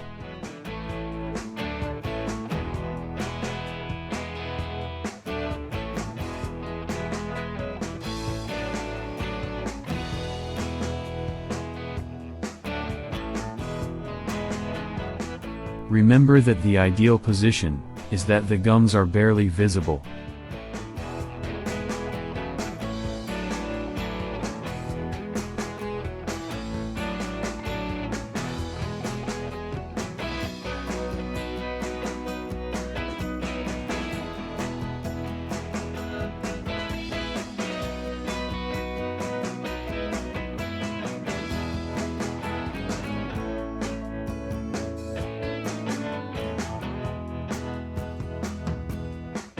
You should be able to fold your lip like this.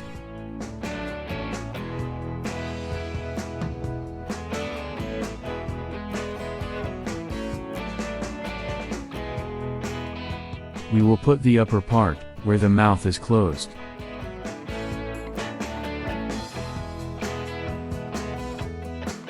We will indicate the position, to know where to glue it later.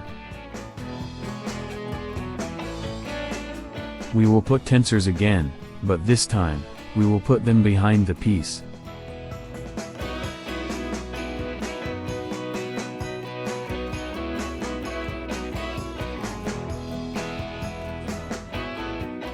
We will indicate where the tensors start.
We will join from the back, only at the edge.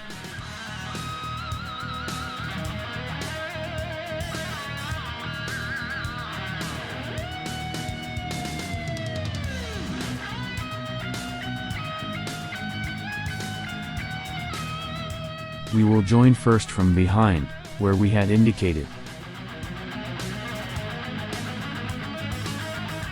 And now we will join the tensors.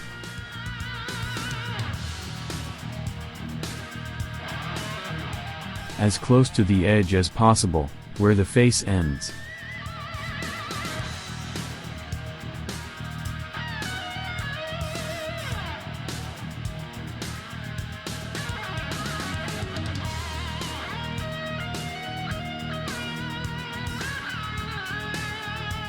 To improve the elevation of the lip, we will put some strips of 1 or 2 mm foam thickness in the lip mechanism bar at fang distance. I mean covering the fang.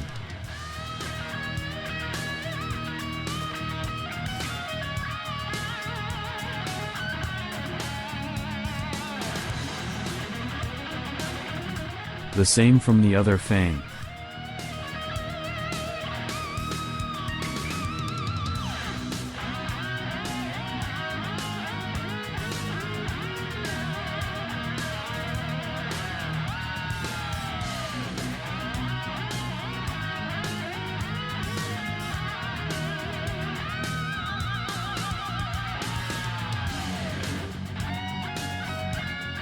We put them with an outward inclination, to increase the effect.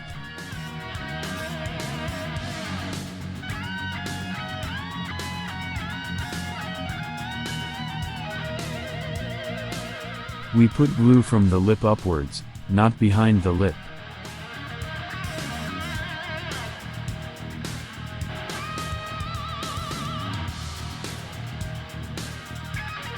Now we will put glue on the side of the strip.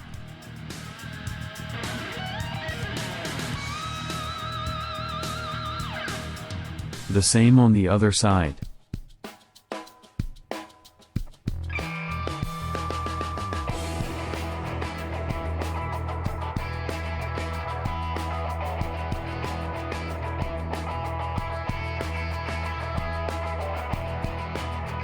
Now we join. We cut the excess flush.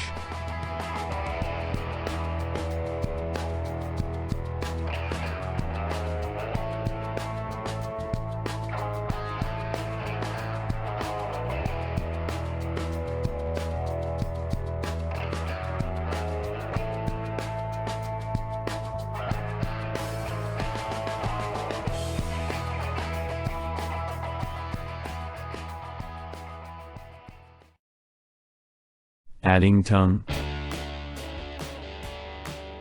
The tongue is optional, and we will join it, on one side to the base of the upper teeth, and the other side, where the tongue is located, at the base of the lower teeth.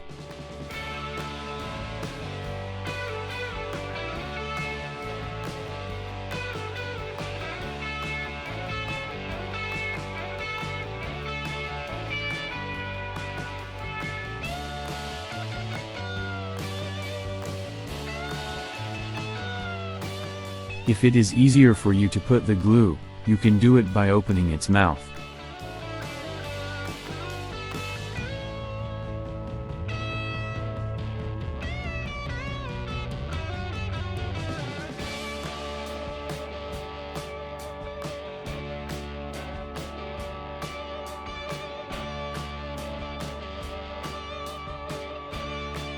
Now we will put glue on the back of the lower teeth.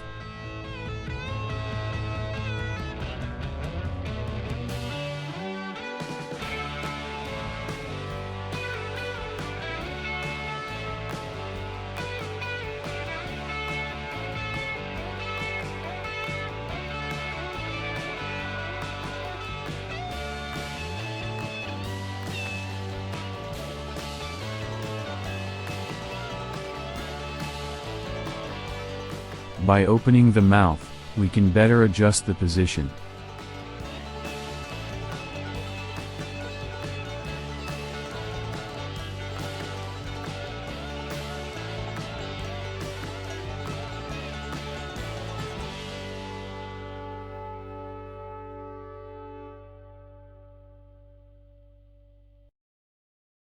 Adding sides.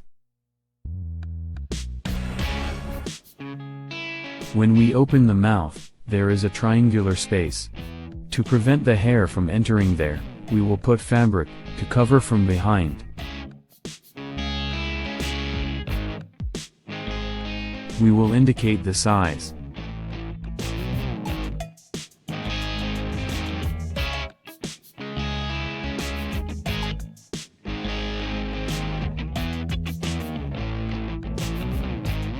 We will add a union zone.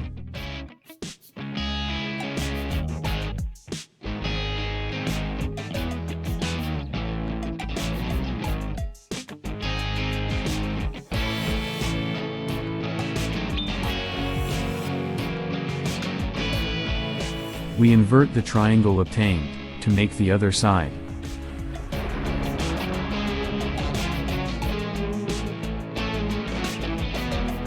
We will put glue on one side first. We will put glue on the upper inner side.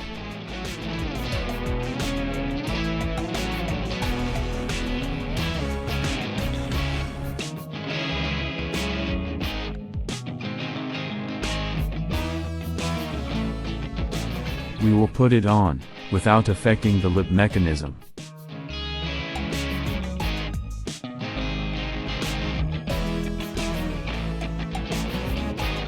Now we will put glue on the other side, both on the edge of the fabric, and on the edge of the chin.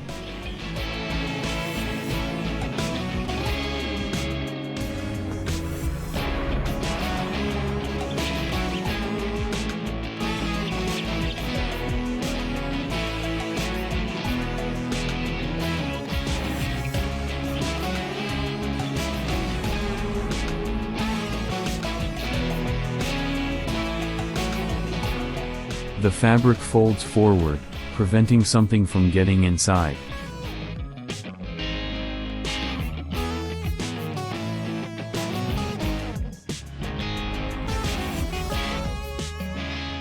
We cut if there is any excess fabric. The same on the other side.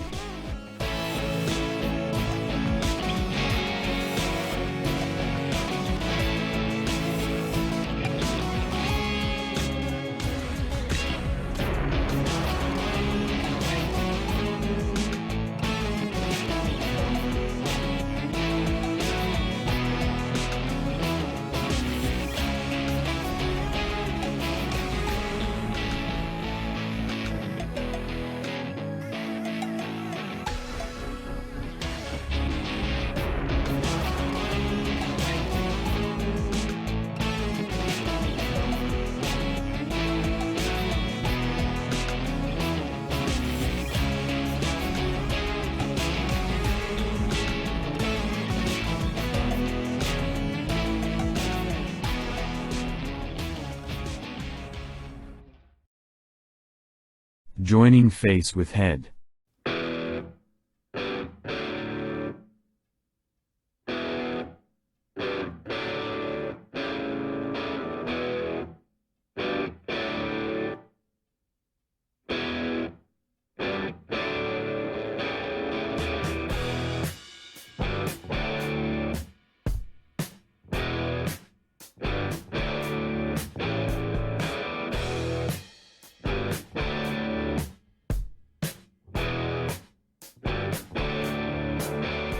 We will join from the center to the sides. We will put tape to prevent it from opening. We will always join using the union lines, trying to keep joining both pieces at the same surface level.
We can give a circular shape in the center of the forehead.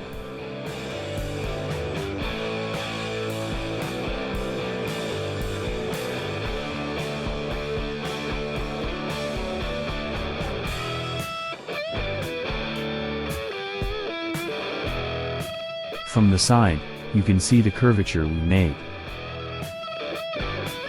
We can also give more shape, above the back of the eye.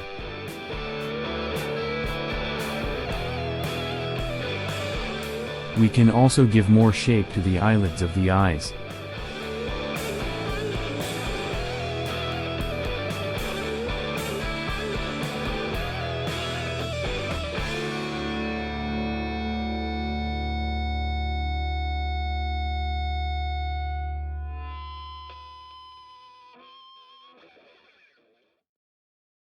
Chin support. The chin support allows you to accommodate your chin in the mask, to make the chin move down. We will use cut sponge with this size. In the contour we will use 8mm foam. First, we validate putting the sponge, only to see if the height of the eyes is correct. We have this option, which is actually to remove the sound that is very good. But actually, if you are going to disassemble it, you can also reuse the chin support of this mask. And put it in this other mask. You can even put some support underneath, to raise it in case you need it. You can also reuse the nose pad.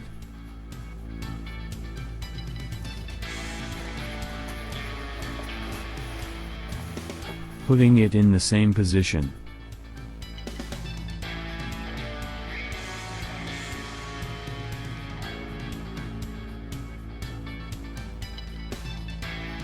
We are going to give it the height we need, but it is approximately 2 centimeters high.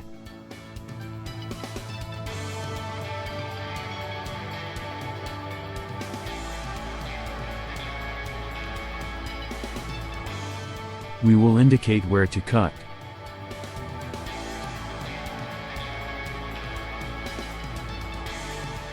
We will join both sides.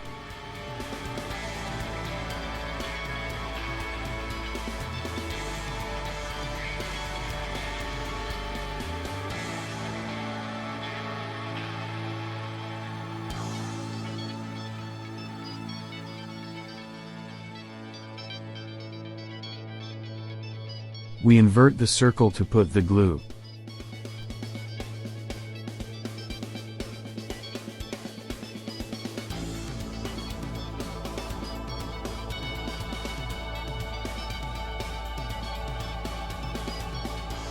Also on the sponge side. We turn and join.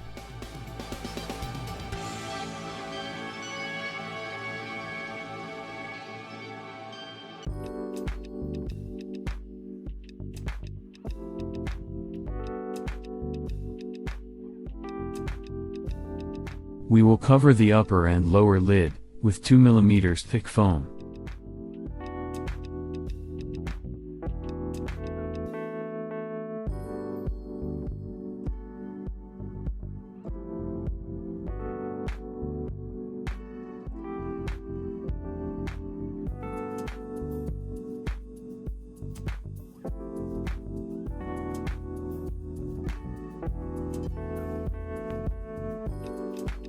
We cut flush all the way around.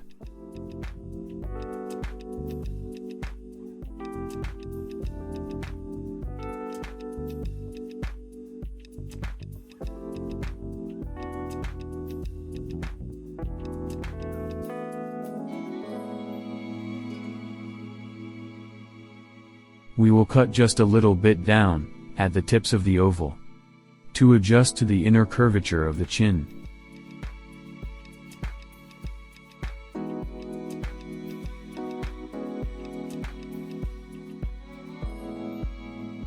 We will put the lower cover, the same as we did with the upper one.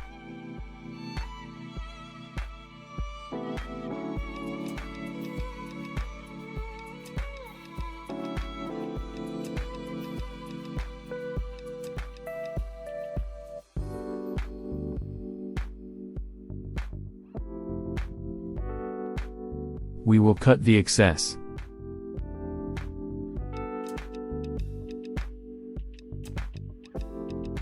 We will put Velcro on the bottom.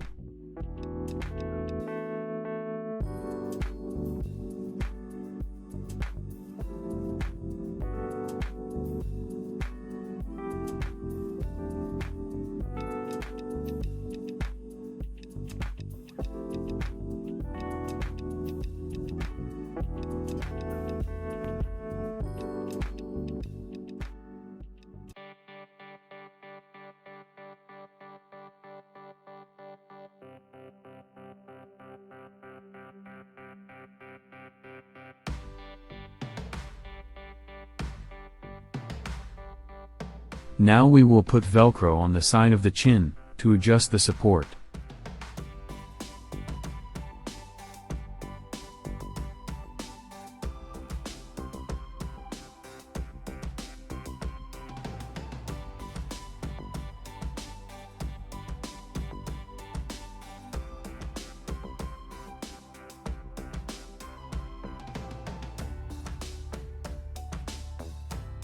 We cut the excess Velcro.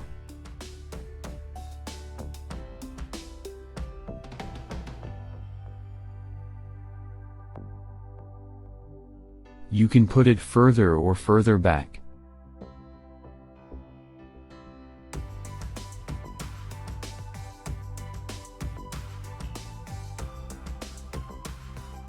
You can remove the screws from the chin support of this mask to put it on the other.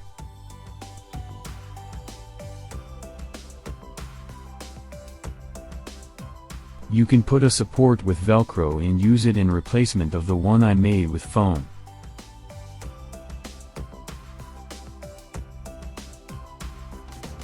Strips. The guide indicates how to make the strips, as well as how to make the internal pads. For the strips, I recommend 5 cm wide elastics. Each elastic we will make it about 24 cm. Strips allow us to fix our head to the mask, and when moving the chin down, it does not move from place.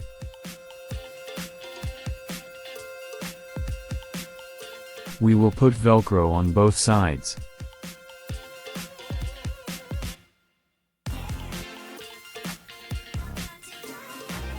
About 6 cm.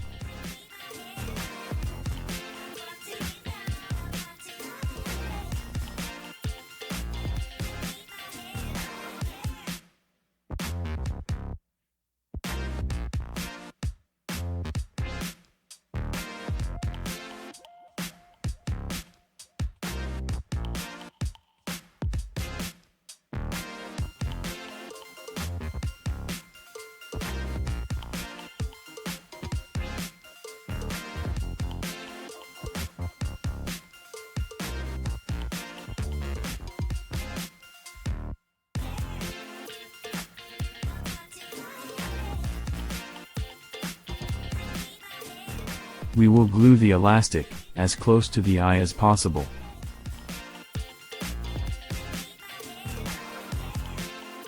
We will put glue to grip about 3 cm from the side of the eye.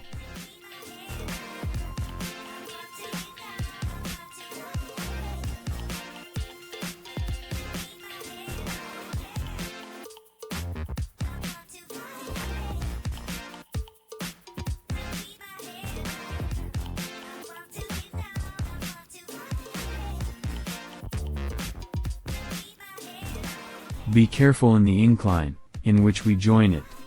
We will put it on the same line as the head joints.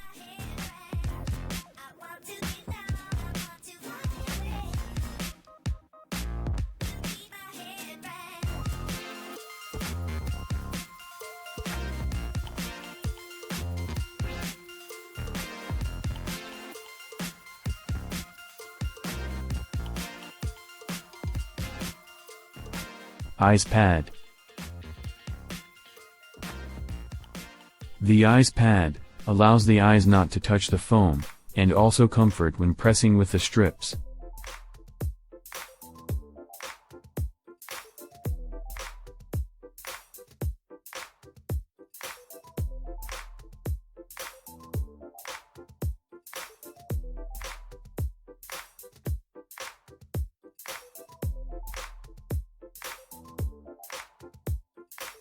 These areas where it is indicated to put more sponge, is optional, since it is enough with a layer. With 2 mm foam thickness, we will use to make the pad.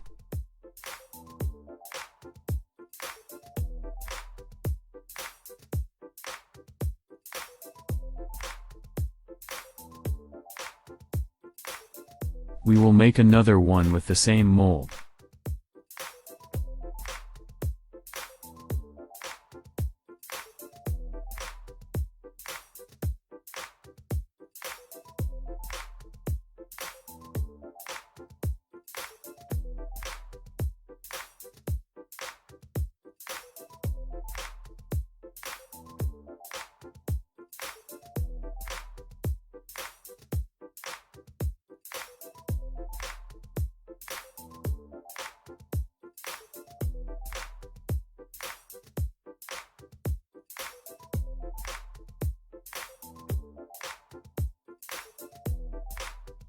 We need to join both parts by an edge, then we will indicate that edge.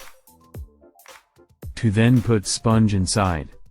I recommend 3 or 4 mm thick sponge, no more. Remember that you can glue the sponge without problem, with contact cement. To enlarge the sponge parts.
We will cut to improve the edges.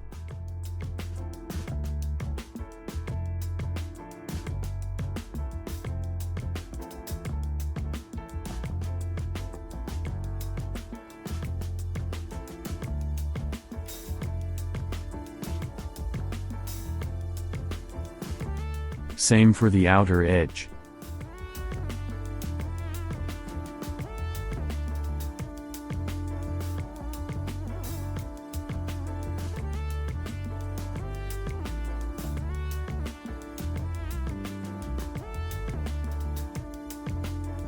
We will add Velcro to the eyes pad, to fix it to the mask. We will put the Velcro in the area where we glue the strips.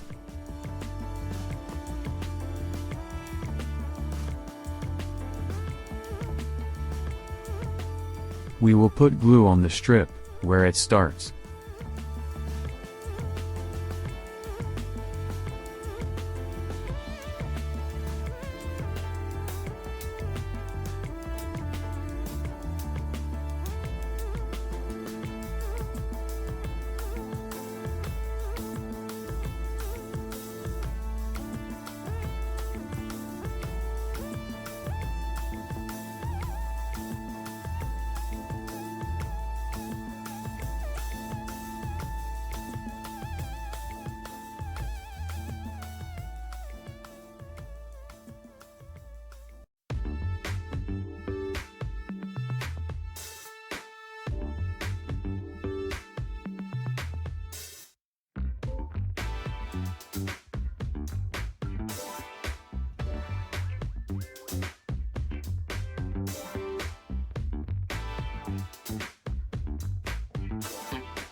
The pressure of the strip keeps the eyes in position and is comfortable.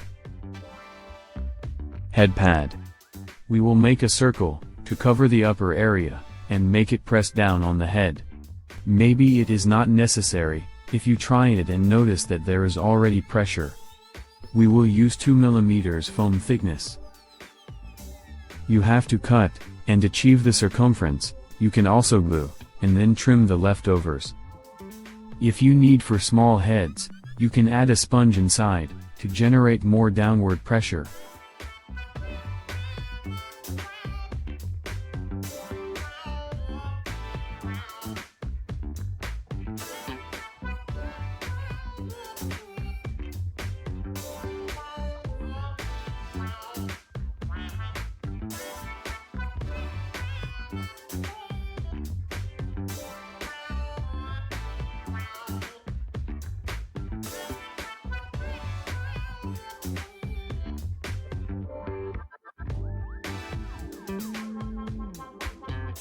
You can add a vertical strip to improve the fit.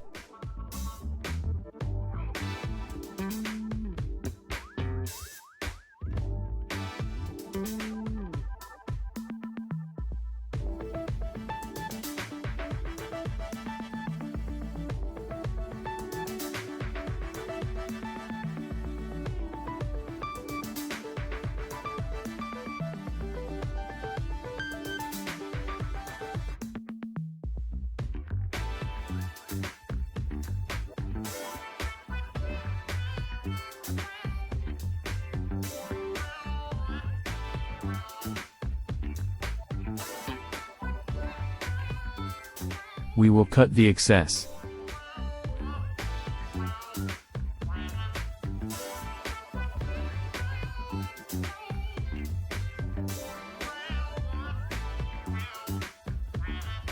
We will put Velcro on the third strip to join it to the center of the previous strips.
Hackle.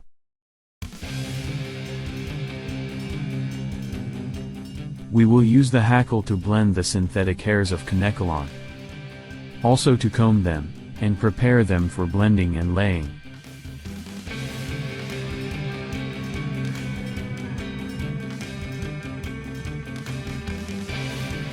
Initially, we will cut the internal circles to be able to draw them on the base wood.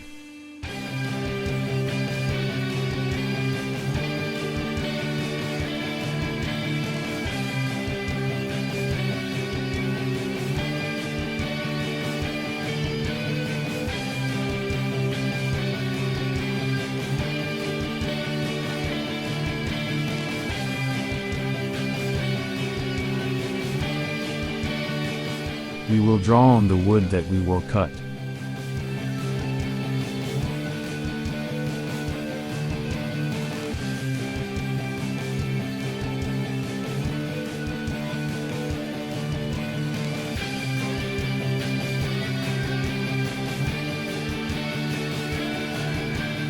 We will also draw the inner circles.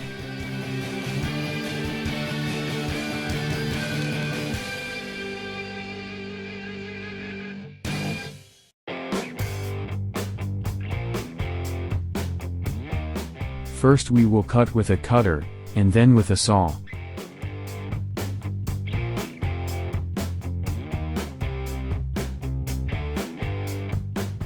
With a drill, we will make the holes in the indicated circles.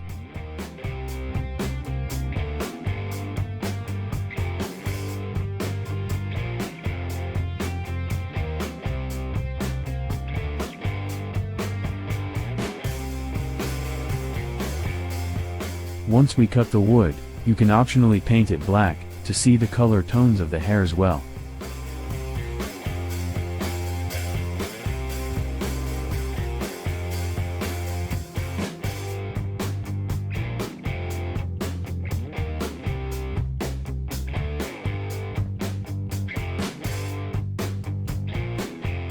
Once ready, we will put the nails from behind, to fix them in the holes that we previously made.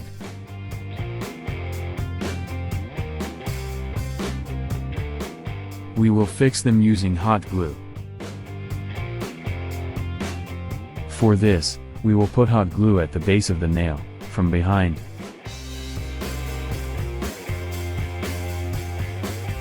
We insert the nail from behind and press.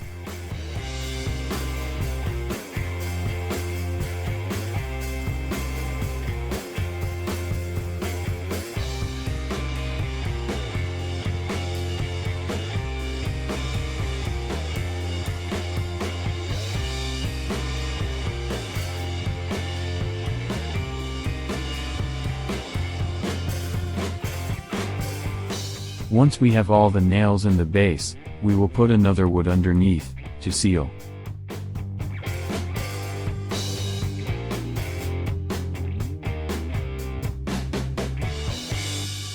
We cut the contour with a cutter or saw.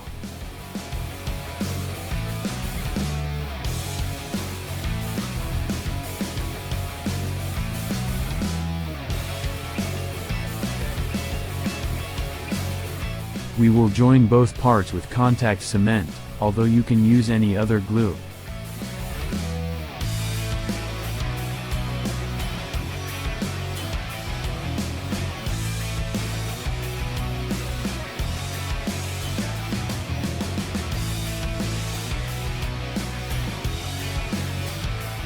We join both parts.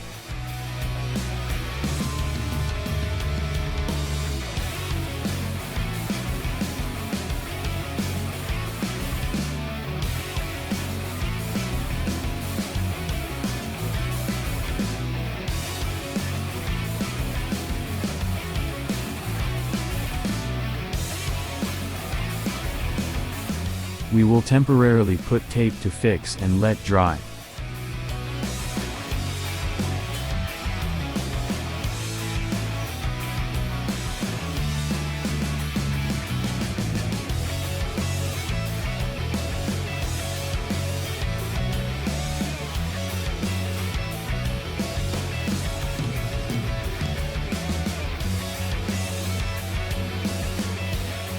Remember to hold the hair this way, to pass it through the hackle.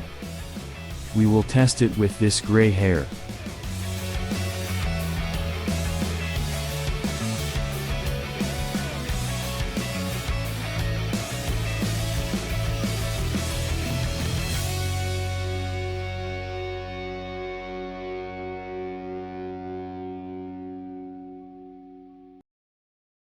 Blending hair.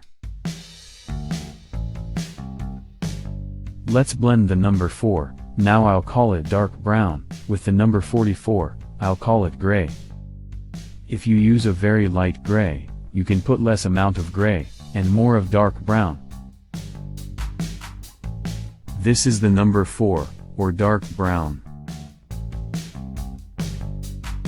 This gray is quite light compared to 44, but we will still blend one with one.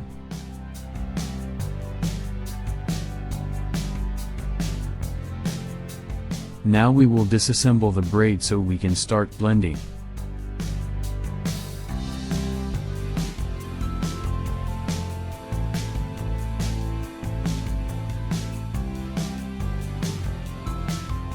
To pass through the hackle, always remember to take the hairs with double turn in hand.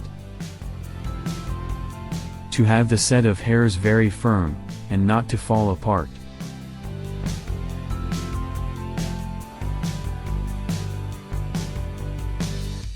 We separate the middle, and so on, until we reach a minimum portion.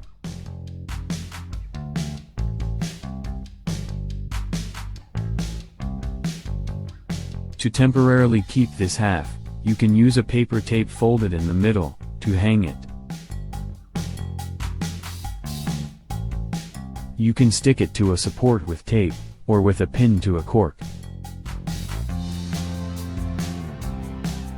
The remaining part, we will divide repeatedly.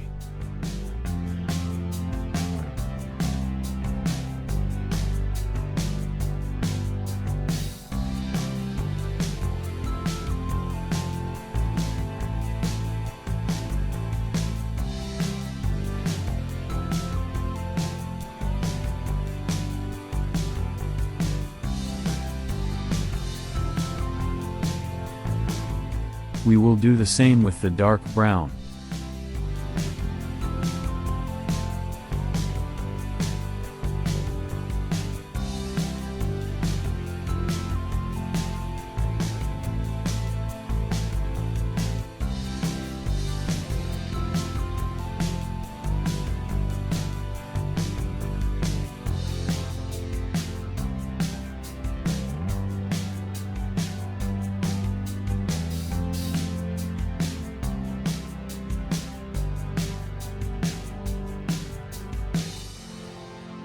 Now we will put the grays on the dark browns.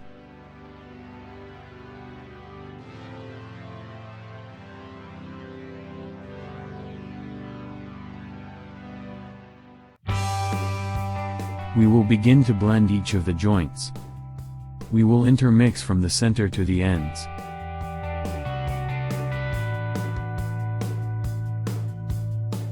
What can happen to us, is that it gets tangled up. With a wide brush, we can untangle.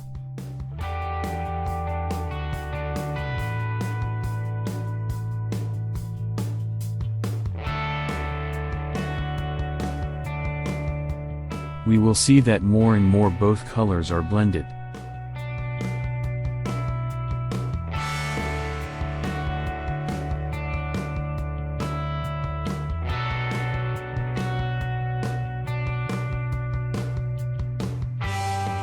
When we have the first blending set, we move on to the next.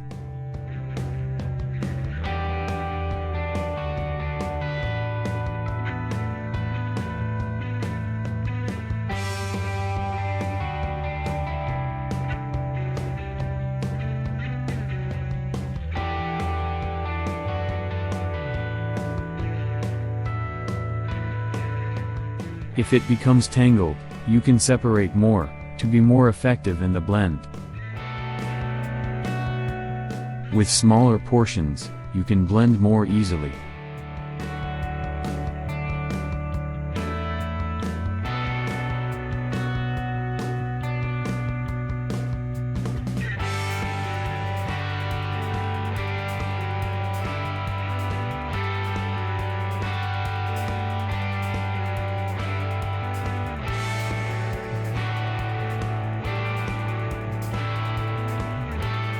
We will do the same with the rest. If we see areas very gray or very brown, we can force the division and rejoining in reverse.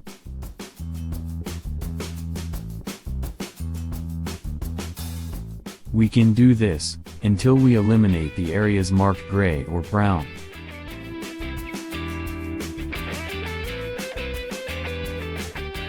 If you have a tangle between the hairs, you can try to remove it with a brush. If it is not possible to remove it, you can sacrifice a part of the hairs, and cut the tangle.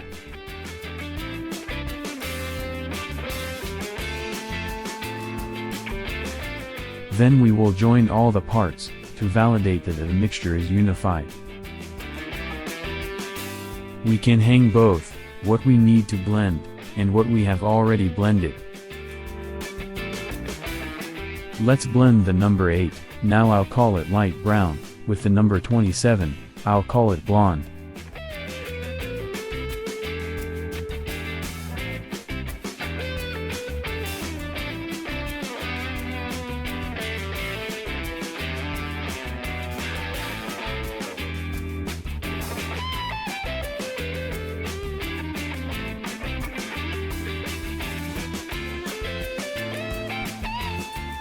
Now we will disassemble the braid, so we can start blending.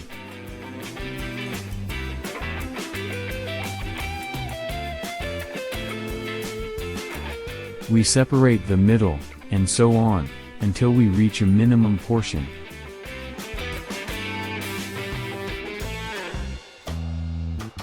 We will blend a part of the blonde, and a half of the light brown.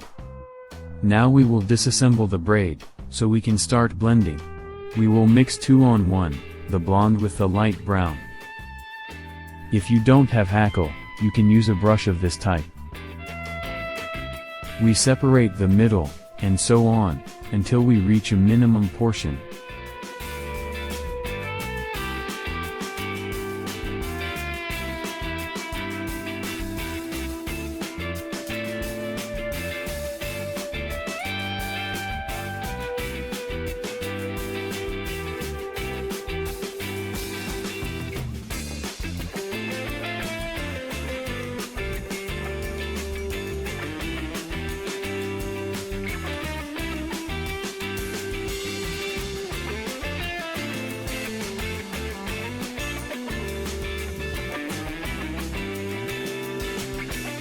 We will put in each portion of blonde, its part of light brown.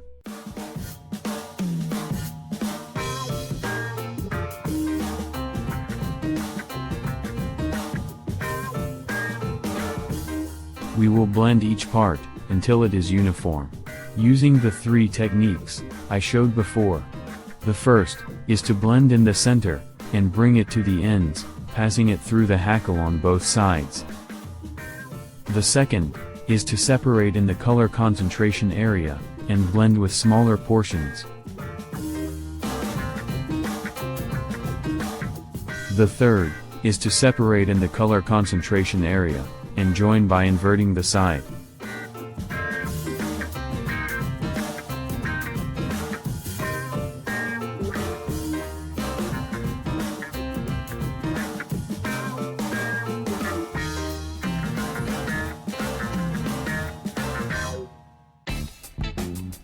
We will do the same with the other portions.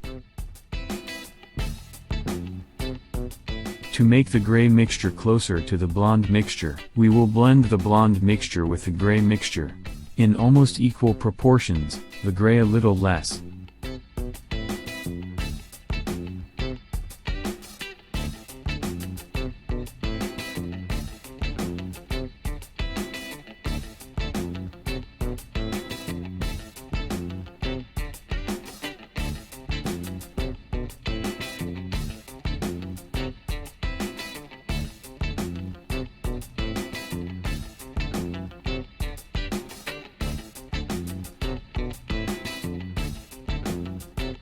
We will do the same with the rest.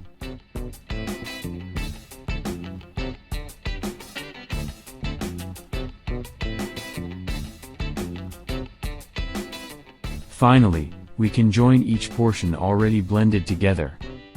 We can also blend them together, before join them together.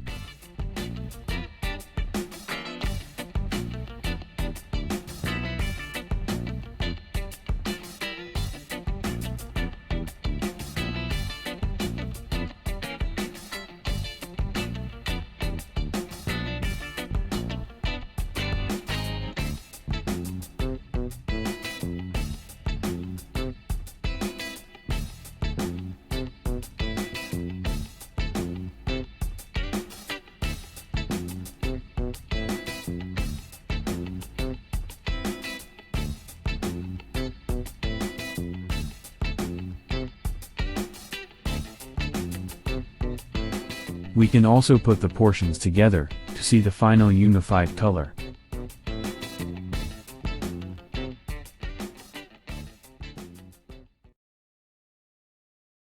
Hair direction and length templates. These templates allow to draw and define the direction and length of the hairs that we will glue.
Thus we obtain half of the drawing, that we will then invert.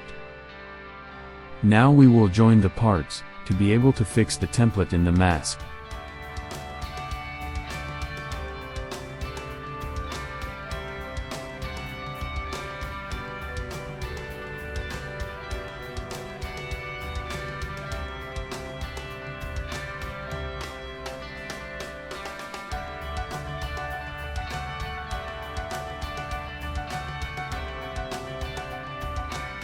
With paper tape we will close the openings.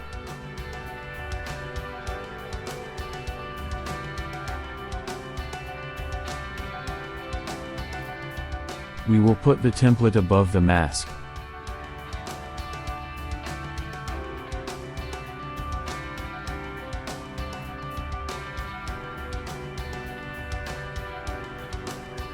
We will cut each of the lines, to draw them on the mask.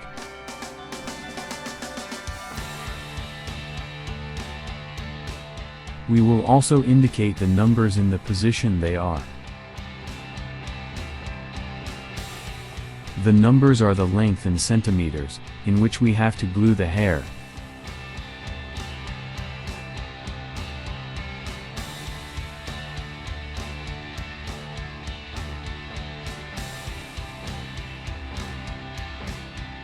With the line that we have already marked, we will invert it, to indicate the other side of the face.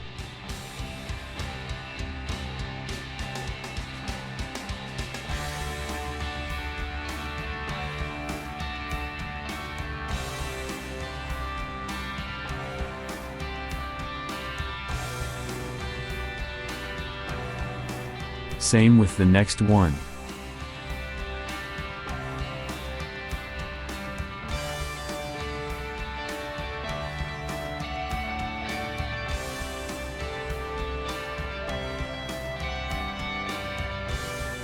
We invert again and draw the lines.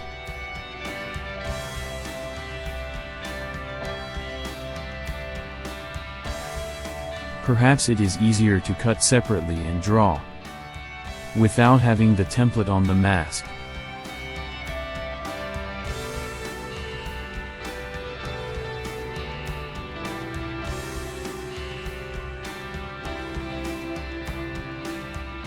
Being able to draw in smaller portions.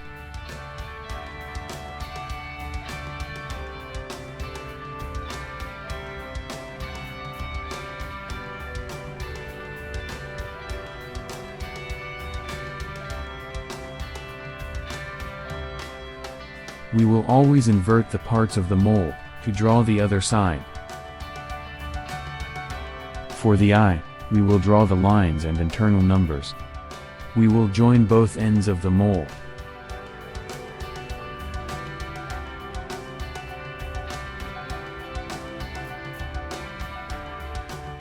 We will cut the internal lines to draw them.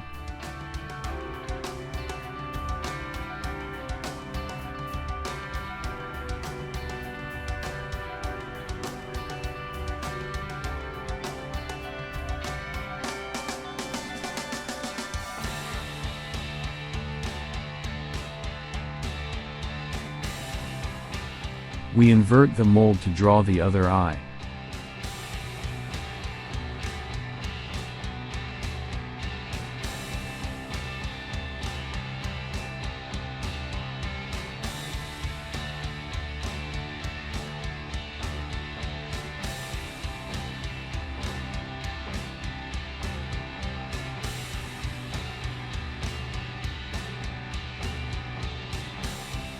We will also write down the numbers.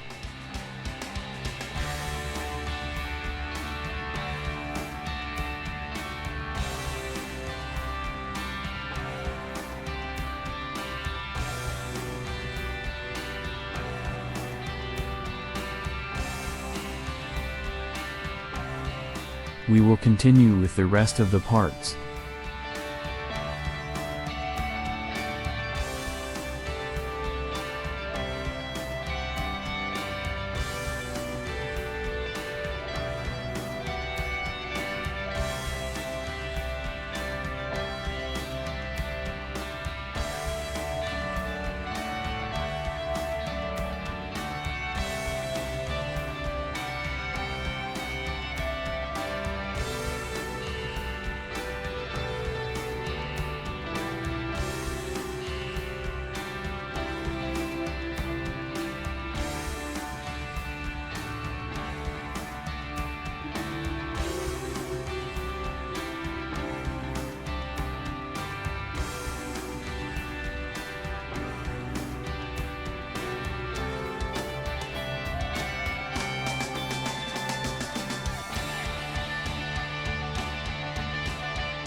We are ready to start gluing the hair, following the lines, and the indicated length. Back cover, how to glue hair. The back cover is the back part, that can be lifted, to put the head in the mask. The back cover is covered by hairs, of the 4 color mixed with 44 color. In it, the direction and length of the hair is indicated. We can begin to practice, gluing the hair with this piece. To make the other side, we will invert the mold. We will glue the hairs, on a base of a very thin, and simple fabric. It is commonly called interfacing, or Vlisline.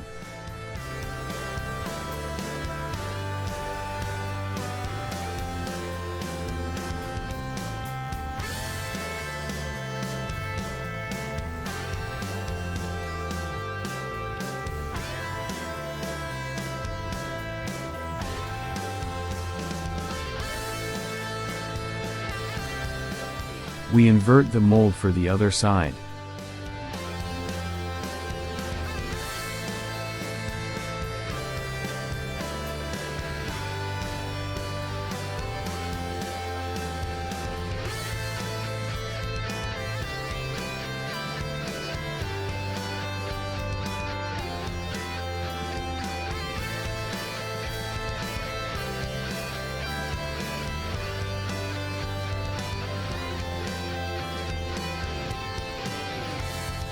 We will join the lines of each side, to get the direction.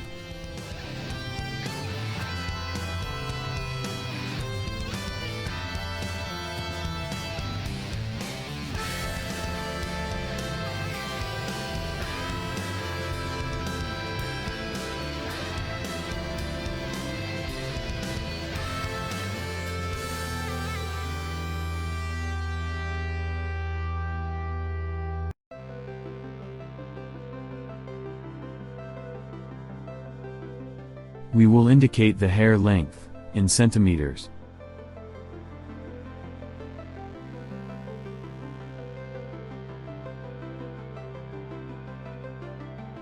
All the rest up is 20 centimeters. And for the left, is a mirrored copy of the right. We cut all the contour.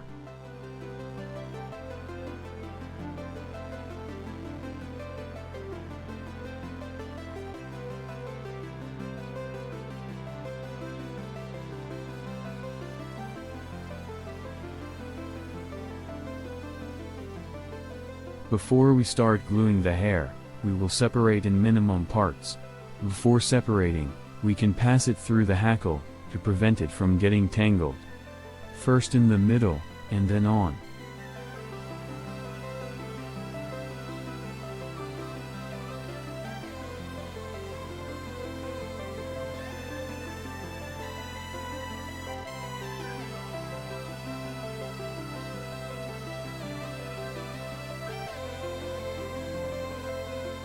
We can leave it in 1.5 centimeters, when pressing it, although we can separate it even more.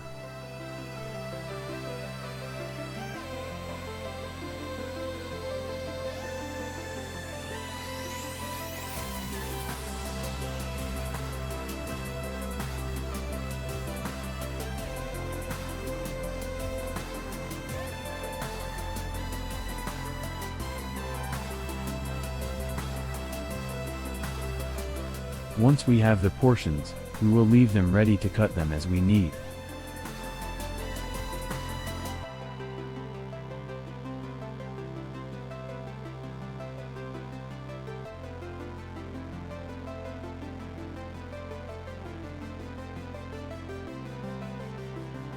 With paper tape, you can fold it in the middle, and make strips to keep the hairs.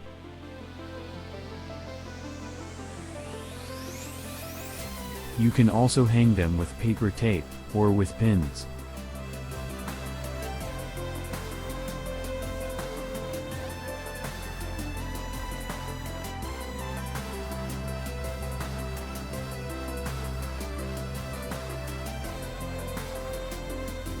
If you see any thicker portion, you can separate again.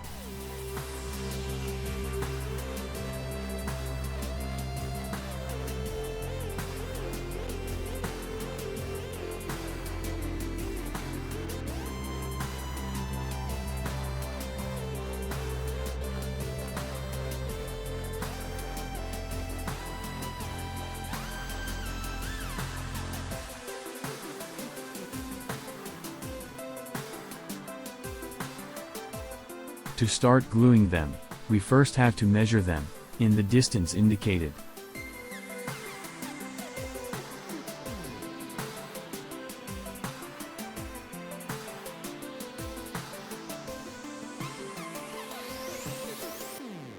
Once we have the approximate measurement, it does not have to be exact. We proceed to take it this way and cut. And we got the portion to glue. To cut the next one, we will take the other end, that is already thinned.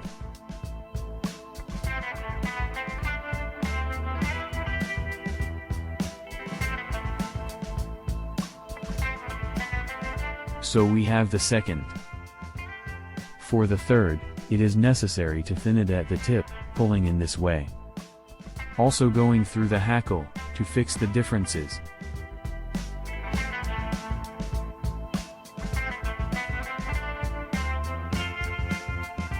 And so we will make all the hair strips, for all the Chewbacca.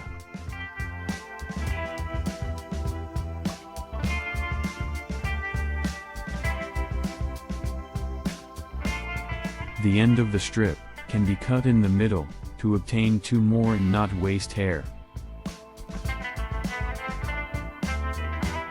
To glue the hair, we will use contact cement, but you can also use silicone. Although contact cement works better with foam. Always wear protection when using contact cement. We apply the contact cement. We fix the hair by hand. And with a spatula, we press up the glue. So we will do this with the rest, always following the direction and length.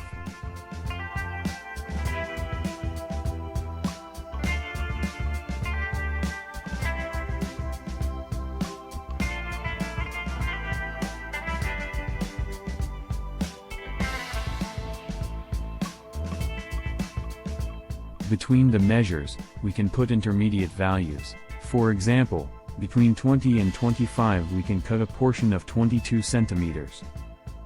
We can also indicate the distance between each row, approximately 1.5 centimeters to 2 centimeters between each one.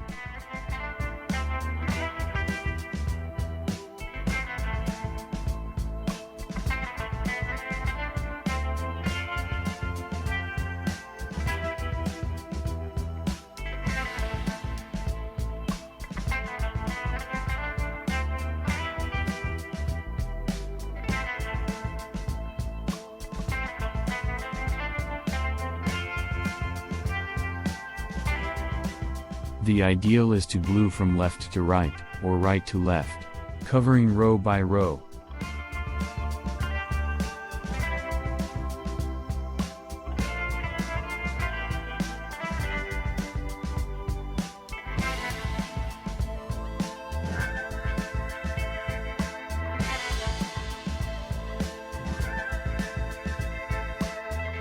And we start the upper row again.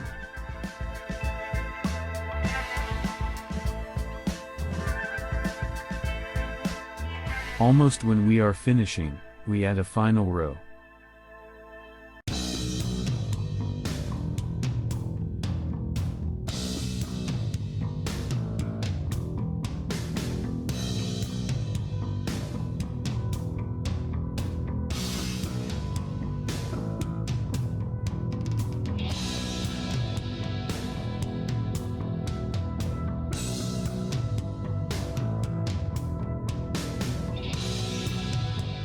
Optionally, once it has dried well, we can comb it, to unify, and remove the hairs that did not adhere.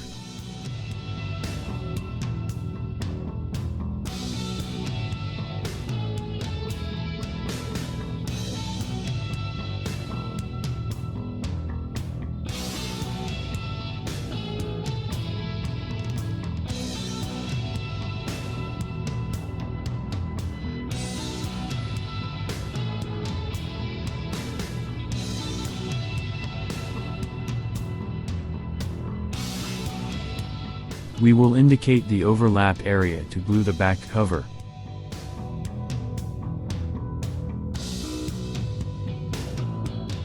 We will rewrite the numbers because we will cover them.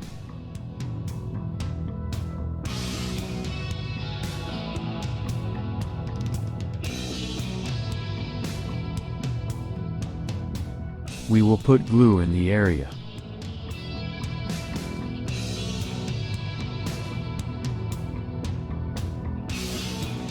Now on the side of the back cover.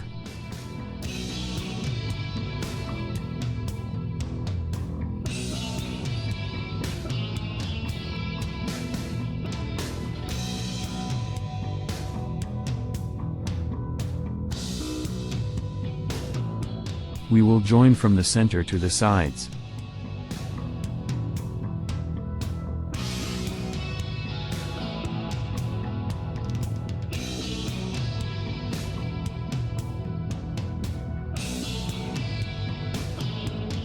We will cut if we have leftovers.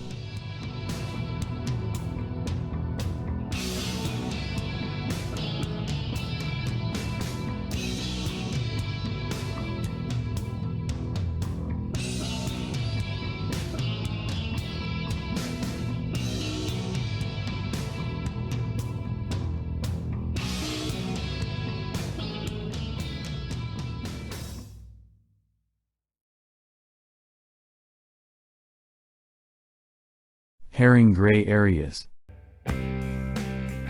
Before gluing the hair, it is necessary to prepare the strips, to cut with the indicated measures. We will separate into smaller and smaller portions.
As we get the small strips, we leave them ready by hanging them. So we will take the strips as we need. To make a faster measurement, although it is always approximate, we will make a ruler with paper tape. We will indicate the centimeters that are indicated in the template.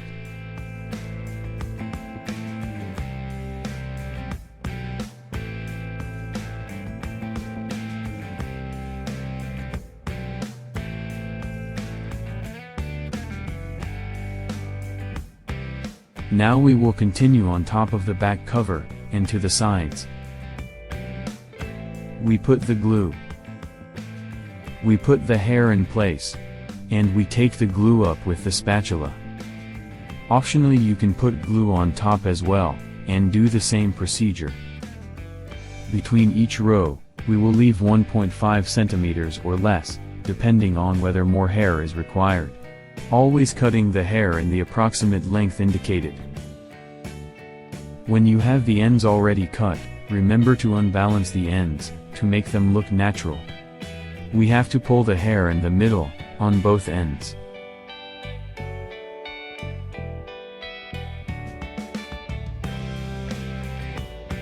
Forming like a peak. Giving more naturalness to the hair.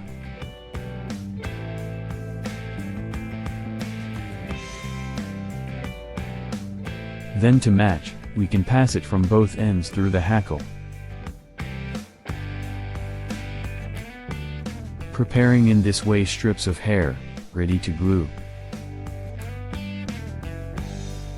First, we do the one that does not have the number, and then, the one that has, although we can indicate it. Remember that I use contact cement, because it is the best glue for foam. But some people use silicone to fix the hair.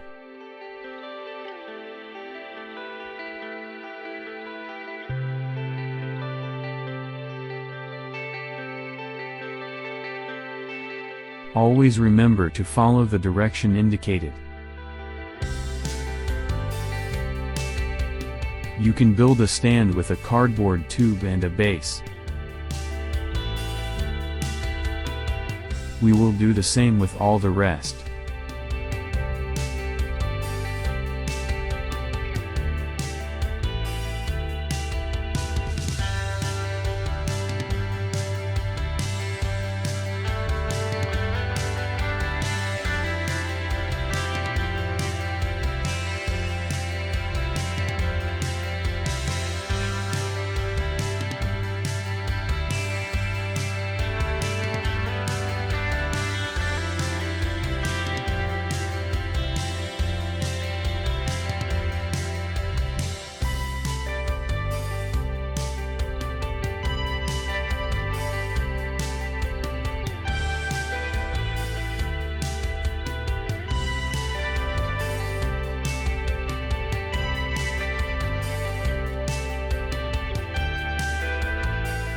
At the edge, it is more difficult to hold the hair.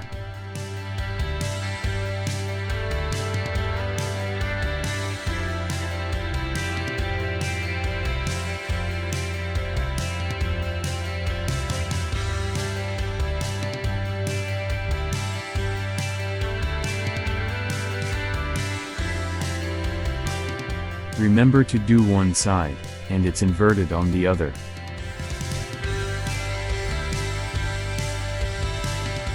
Now we will cover up to the center of the head, to be able to continue towards the middle.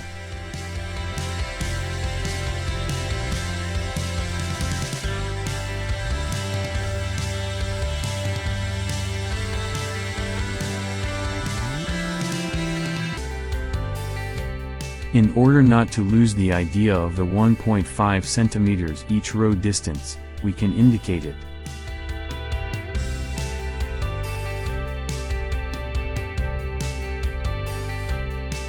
Arriving at this level, we can begin to cover the sides evenly. Only the back if you want, you can comb it. We can comb it only on the back.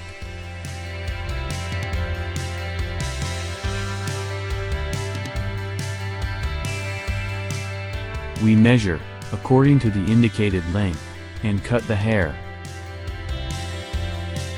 We put the glue, and fix up with the spatula.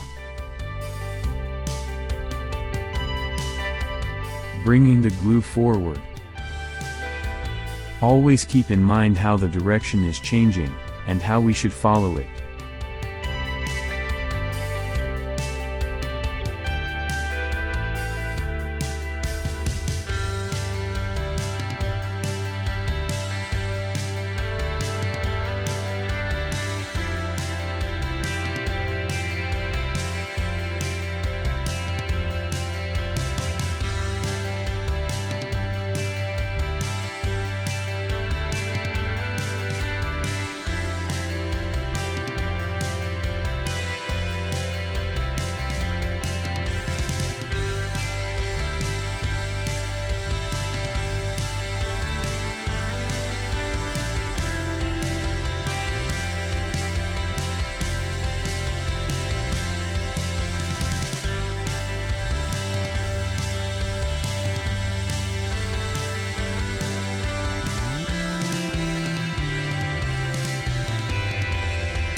We will draw a line, 4 or 5 centimeters away from the one that is surrounding the eyes.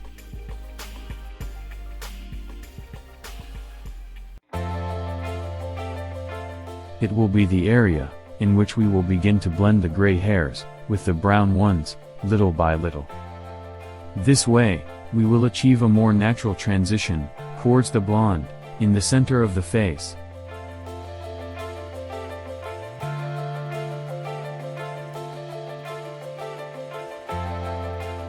Remember to misalign the ends before gluing the hair strips.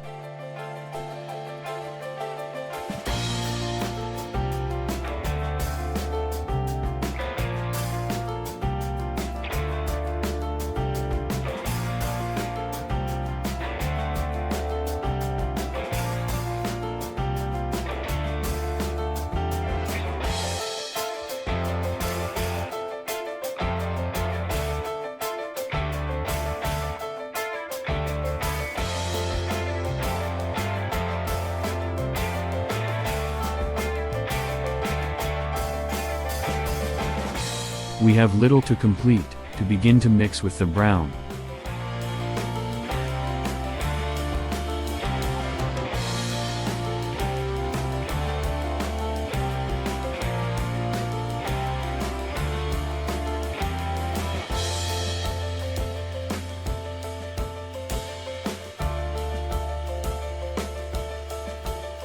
Remember that in this area, we must put several layers of hair, around 4, to have volume in this place. The same on the other side.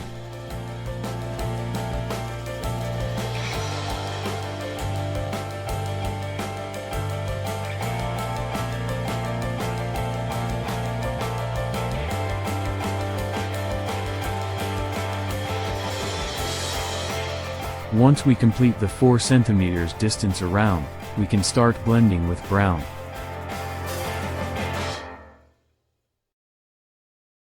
Hairing transition areas. Before gluing the hair, it is necessary to blend the gray mixture with some light brown. We will blend the gray mixture with the light brown. We will separate into minimal portions to blend. We will use light brown less than half that of the gray mixture.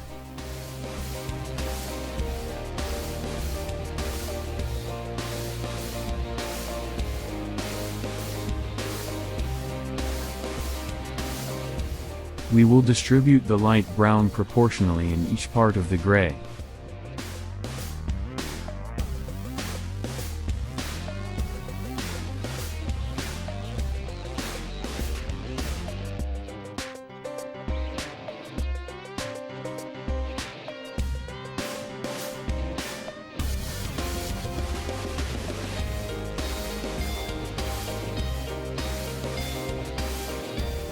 We will blend all the portions, until we obtain a homogeneous mixture, as we have done before.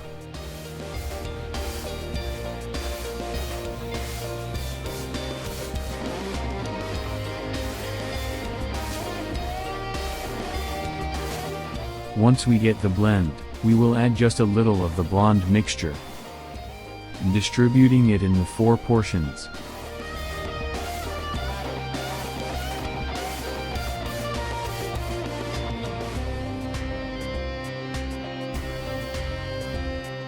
Now we will blend the portions again.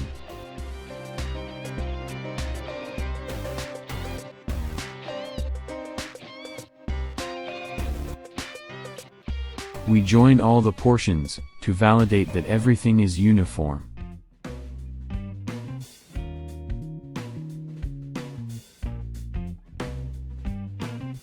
It is a gray with a slight brown shade. We prepare the hair strips.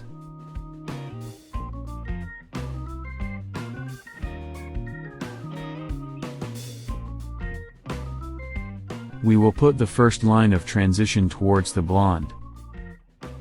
If you do not want to transition from gray to blonde, you can do this part directly with gray mixture. I also recommend not putting brown in the forehead area, only in all the rest.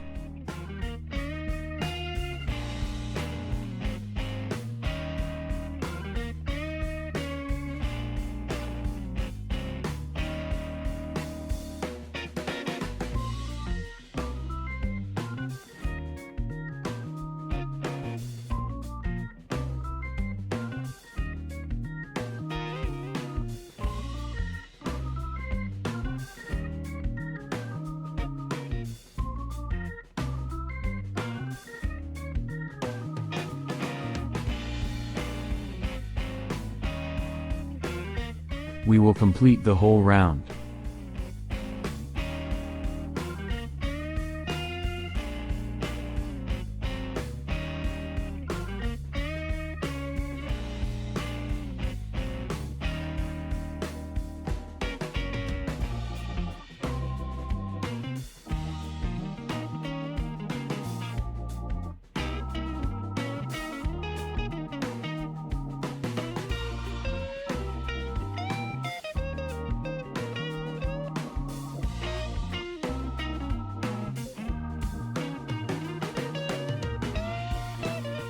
Now we will complete the lower area.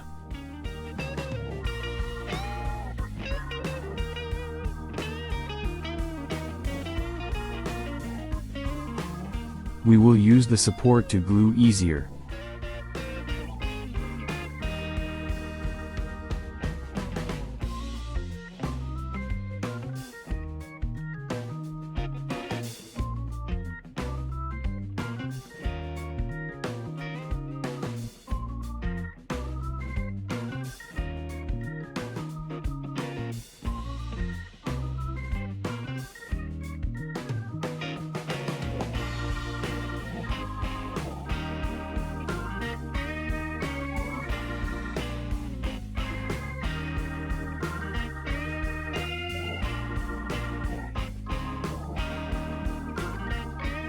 Before continuing with another transition line, we are going to blend with more brown. We will use what is left of the previous blend. We will use the same amount of brown, as of gray mixture. We separate again into halves, to distribute proportionally.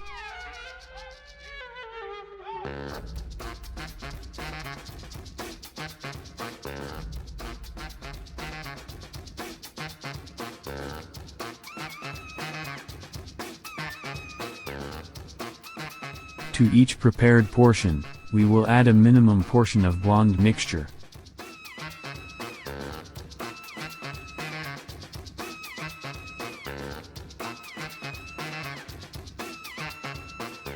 We will blend each portion.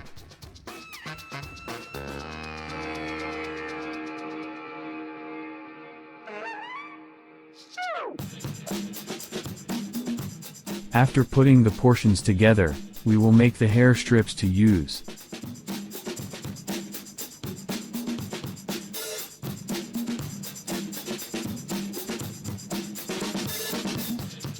We will make the last line of transition, before the blonde.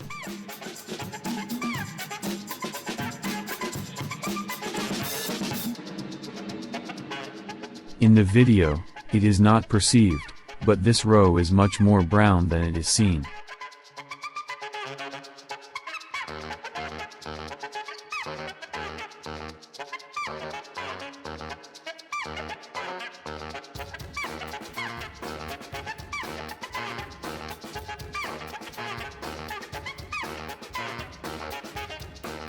We will put this row only to the edge of the line, before the blonde zone.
In this area of the sides, we have to put less quantity.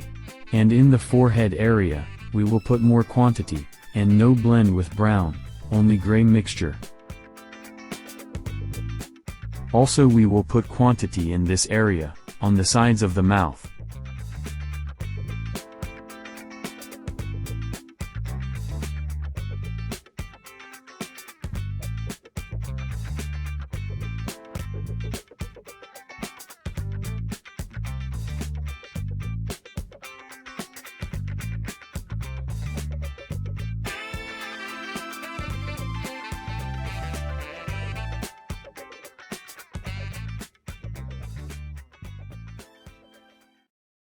Hairing blonde areas, first step. Before starting with the blonde, we need to prepare the hair strips.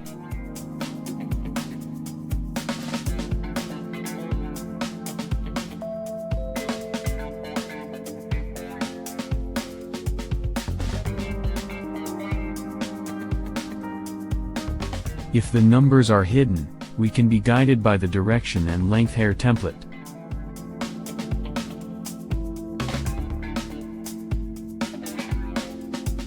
We will start from the center and to the sides. In this part the hair sections are shorter.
We will cover this entire line with the length indicated.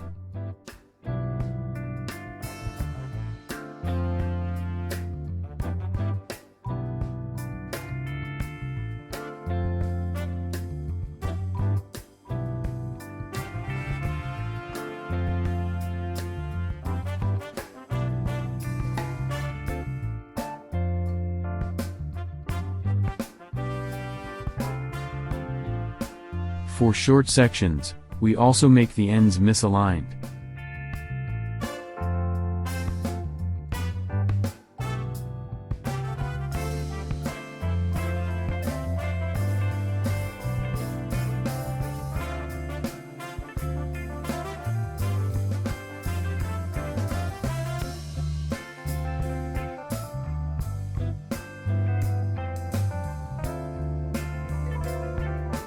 Remember to validate the lengths in the template. Also in these points we will put long and thin strips, between 40 and 50 centimeters long.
For this side, you can guide yourself with this other template.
Remember to put less amount of hair on the sides, at eyes level, and more quantity on the sides at the level of the mouth. Separating into lots, and not combing the hair, gives a more realistic look.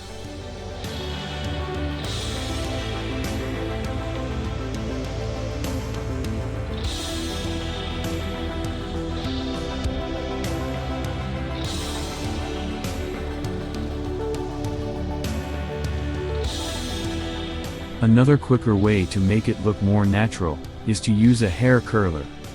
The idea is to leave it for a very short time, so that the curls are not marked so much. This curling iron I will let it heat up, and only I will apply it 5 or 6 seconds on the hair. We will not make curls, only waves towards different directions.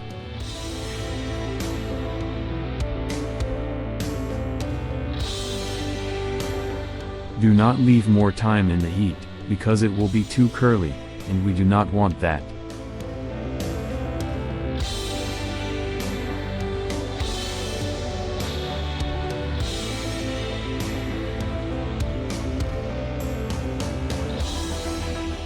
This is how they look, although we can stretch them a little or make them less curly.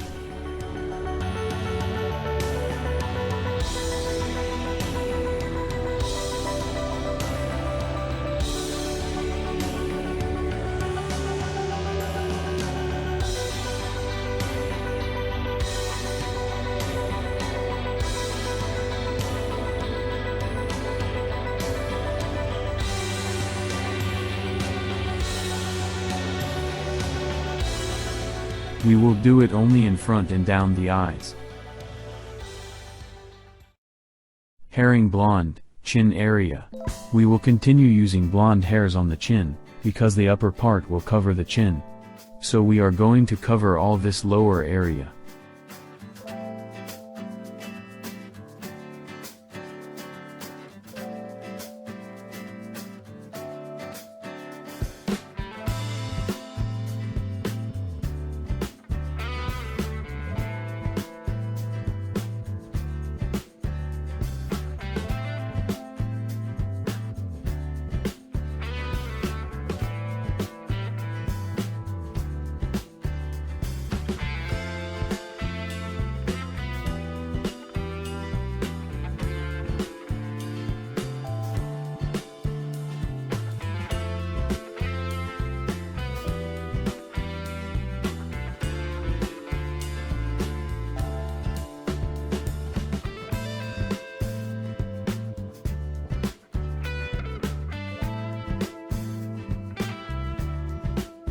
We will give waves to the hair, to make it more natural.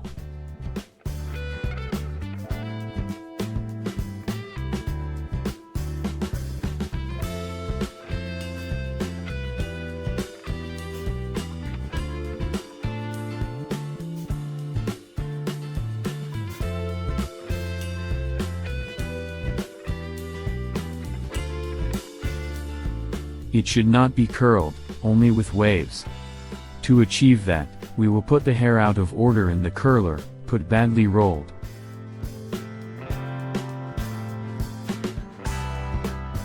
To make the next lock, we can roll it in a curler to the opposite side.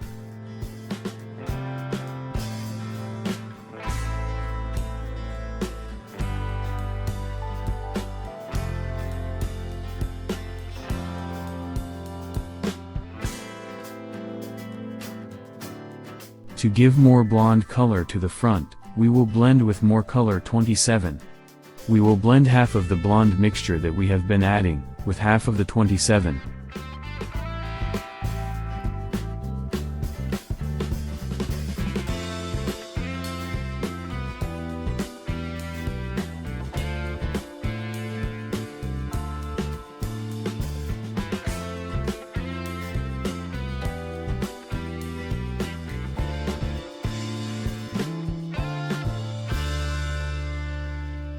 We will get a more blonde mix.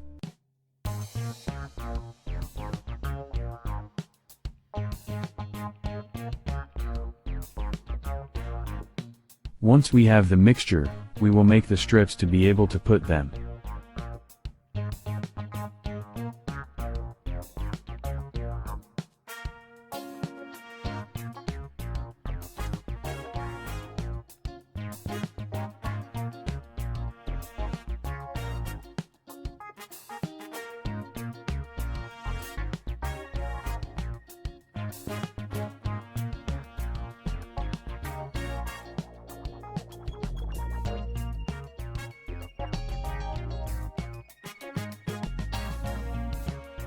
We will cover the rest with new blonde, although we will put some of the previous mixture in between.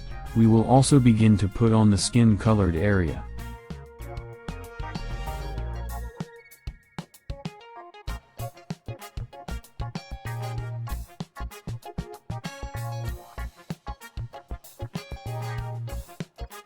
Remember that the direction of the hair is the one shown in the guide, although you can follow the cuts of the mouth.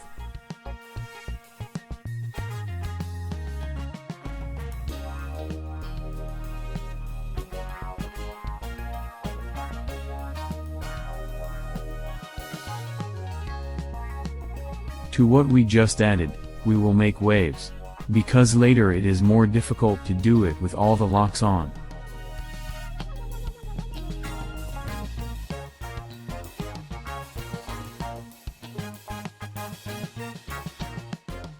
We will always keep this part back.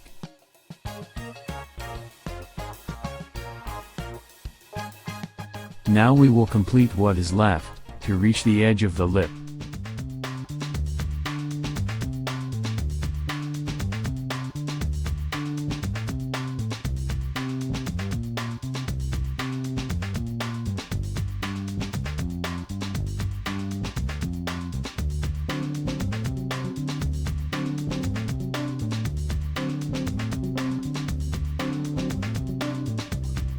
We can also put hairs on the fabric.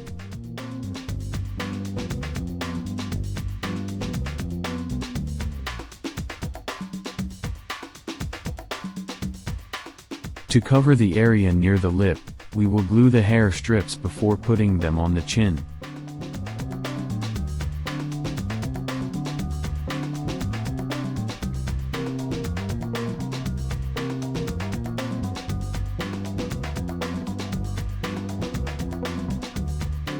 Once we let it dry, we cut to level, removing the glue as much as possible. In this way, we will make different pre-assembled hairs to add. Fortunately, the contact cement has the same color as blonde hair, and the glue is hardly noticeable.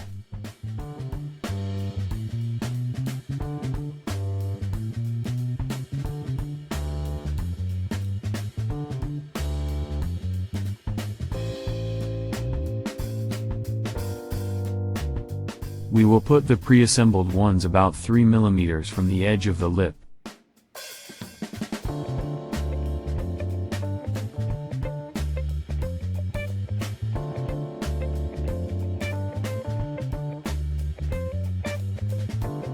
We will always leave the same distance to the lip.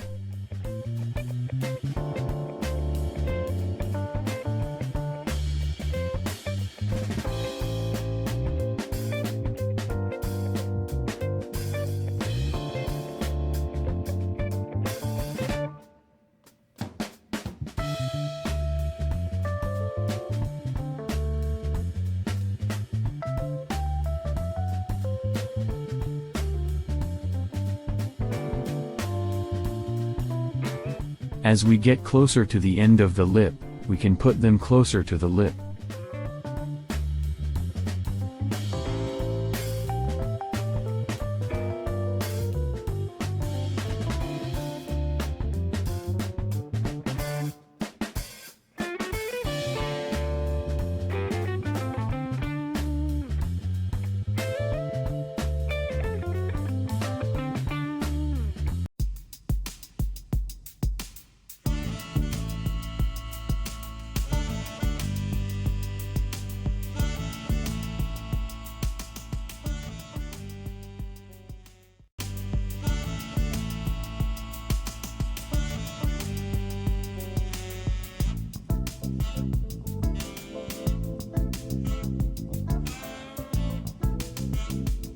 We will complete the rest in the same way.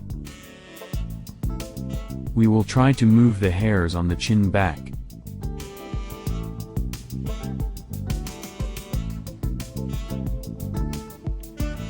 We will also give waves to what we just added. We can join the newly added locks with the back locks to curl.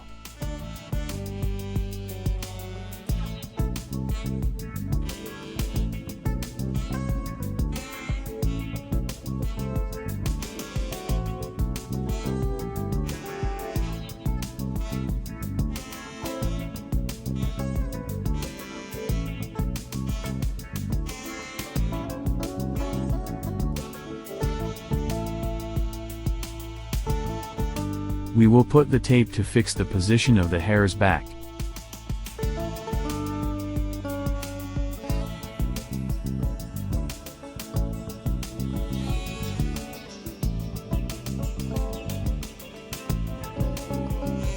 Optionally, if you want to force the hair back, you can put glue behind each lock.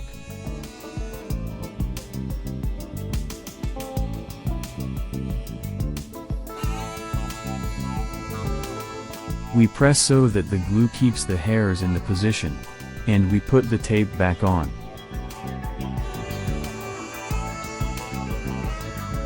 Once dry, we remove the tape, and we have already fixed the hair from the chin back. We separate some hair to unbalance.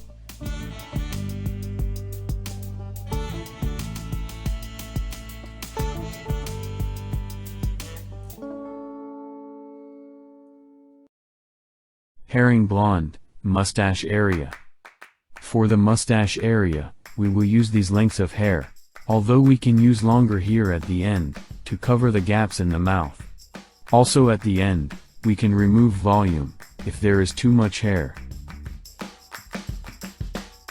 We will put hair in the limit of the corner of the mouth. We will always do the same on the other side.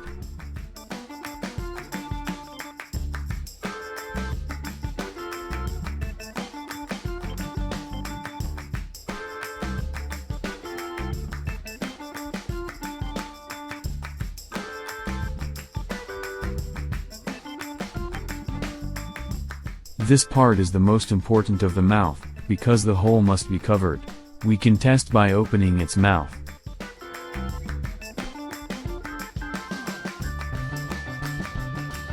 We will continue to cover here. We can make pre-assembled hair strips, like we did earlier for the chin. In this way we make a neater join.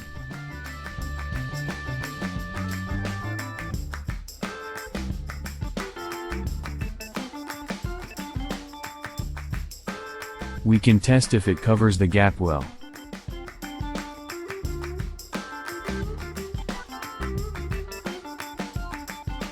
Remember that the direction of the hair is curved, not straight.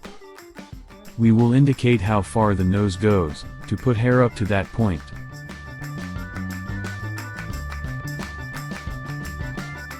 We can also fill in more below, so that we do not notice so much elevation of hair from above.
Now we will apply the gray mixture above.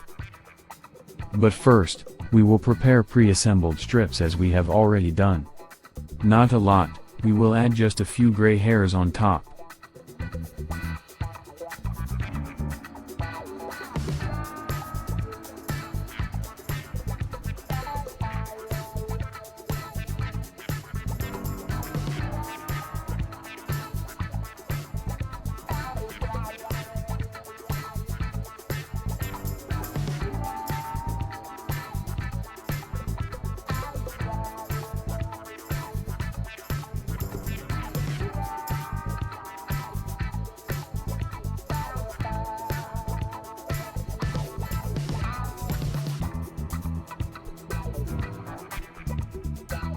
We cut from the glue side to match.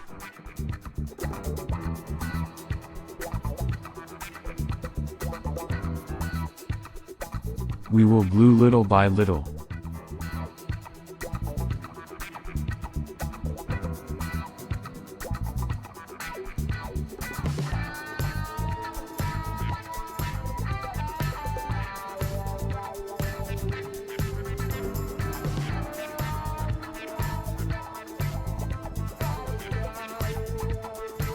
The center, we will leave it free, without putting hair.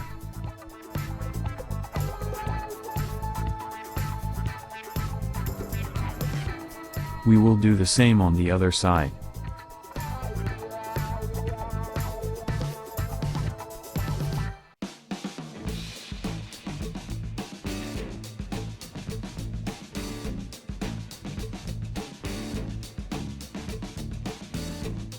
We will make strips of pre-assembled blonde.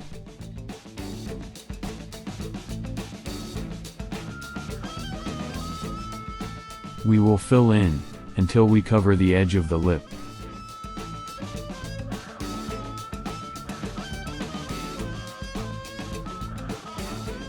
We will also cover from behind on the nose line.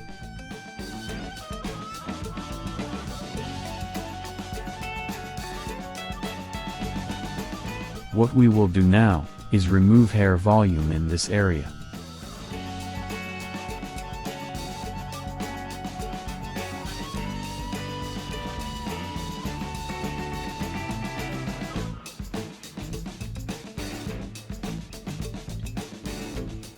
For this, we will use a well-sharpened cutter, and lower towards the end.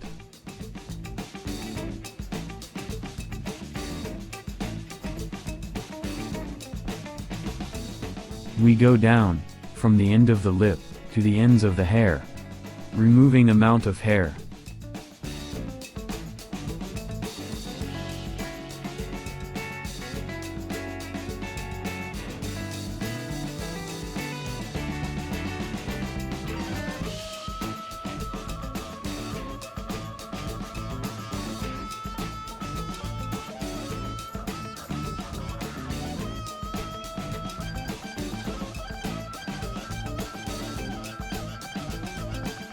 What we want, is that the hair in the area of the end of the lip does not rise so much.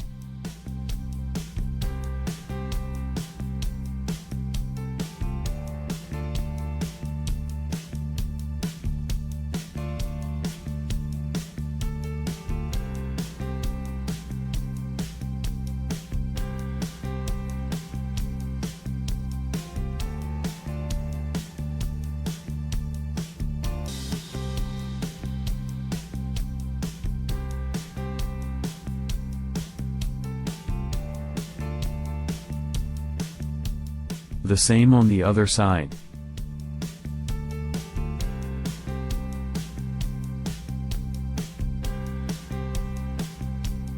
Now we will give waves to the new hair that we have added.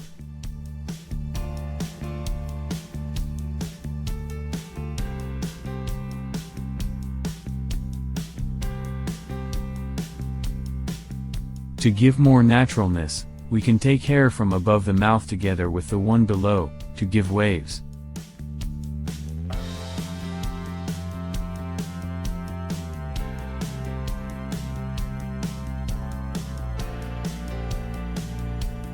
What we are going to do now, is lower the hair in this area a bit.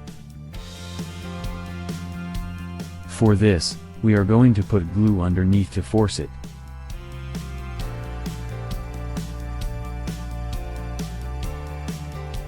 We can also move the hair towards the center, to generate a curvature.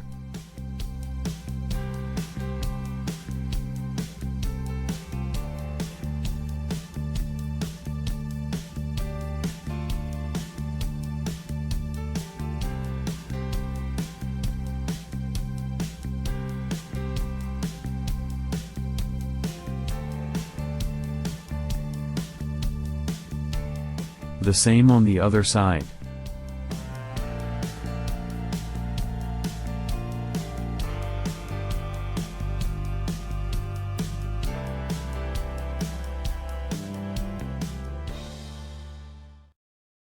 Herring blonde, face, and eyes, final step. We will cover this whole area, from the outside to the inside.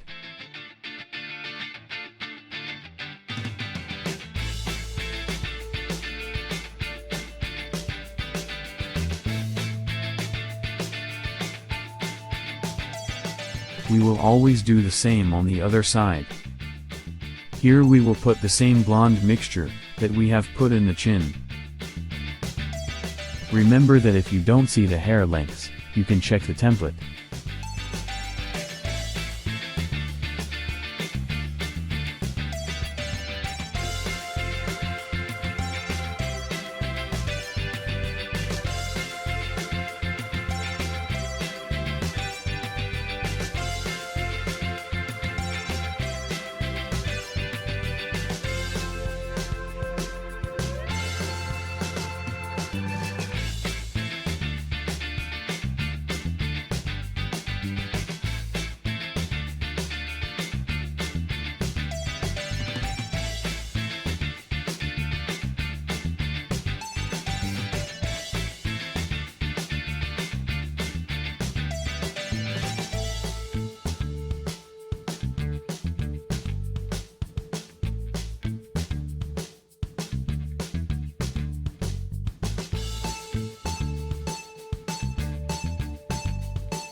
In this area, we are going to superimpose, to generate volume.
With the curling iron, we are going to give waves to the strips of hair that we have recently put on.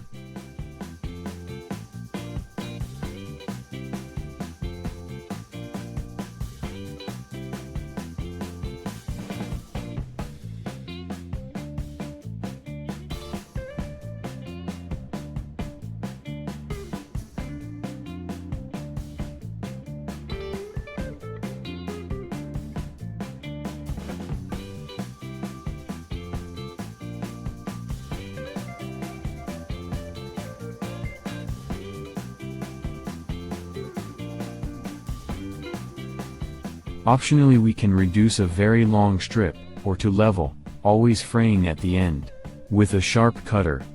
It is always good to see the gray behind.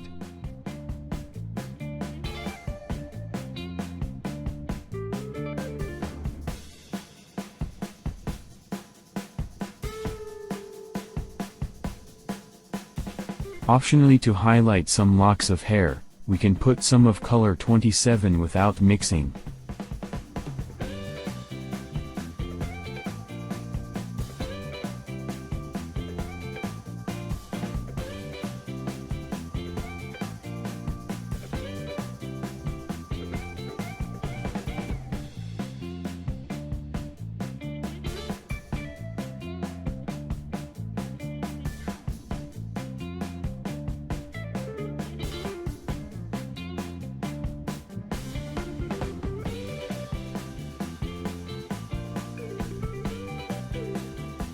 Herring blonde, inner face area.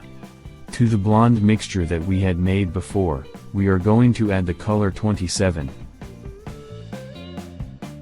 We will blend it up, to get a more blonde mixture than before. We will make the strips, so that we can later use them.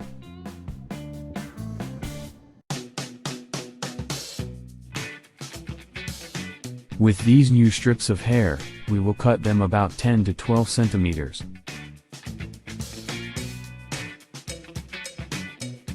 We have to make them as flat as possible.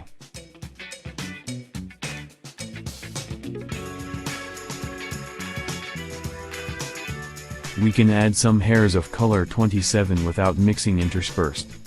We will make pre-assembled strips as we did before.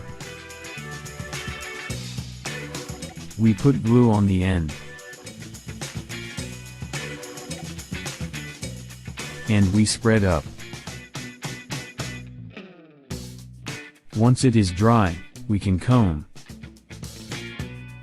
and cut to level.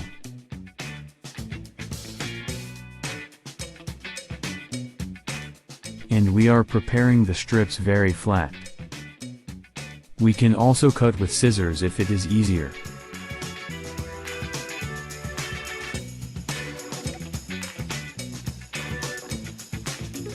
Now I'll do this whole side first, so you can see how I will complete it. The remaining area of the face, we will put as flat as possible. On the area above the eye, we can add a little more volume, but I recommend doing it flat.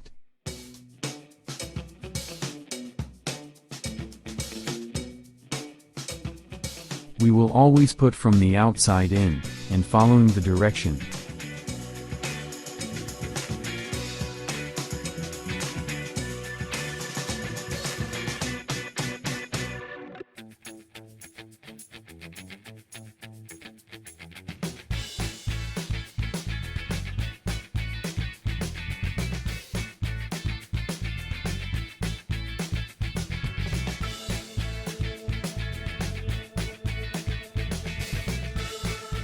Do not worry about the length, because later we will cut it to size.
Remember to follow the direction.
This lighter than blonde short hair is real hair, that a person gave me, to highlight around the nose.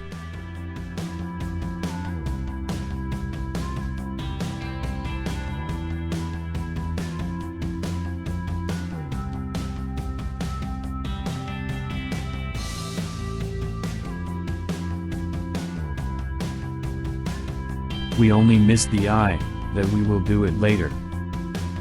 What we will do next is very important. We have to cut with a cutter, lowering between 3 and 4 centimeters long.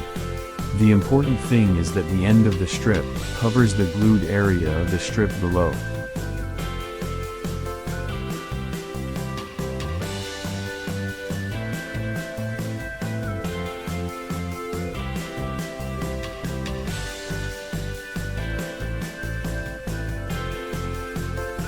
The next one, we will also cut short, but always covering the birth of the previous strip. And so on, and we will cut longer as we go out. The important thing is that we achieve a very flat area, that borders the eye.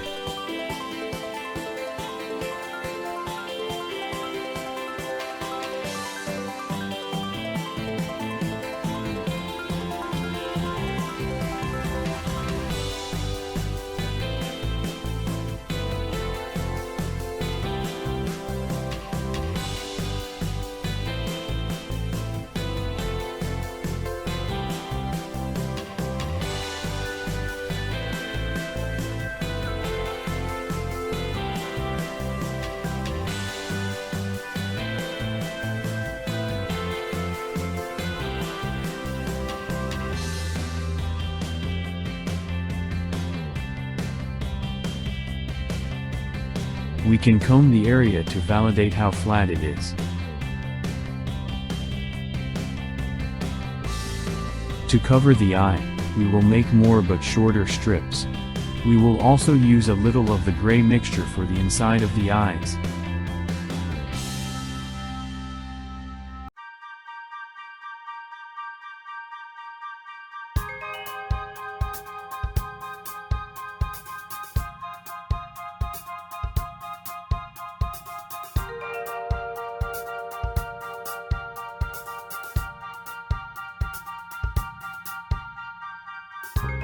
Herring blonde, eyes area.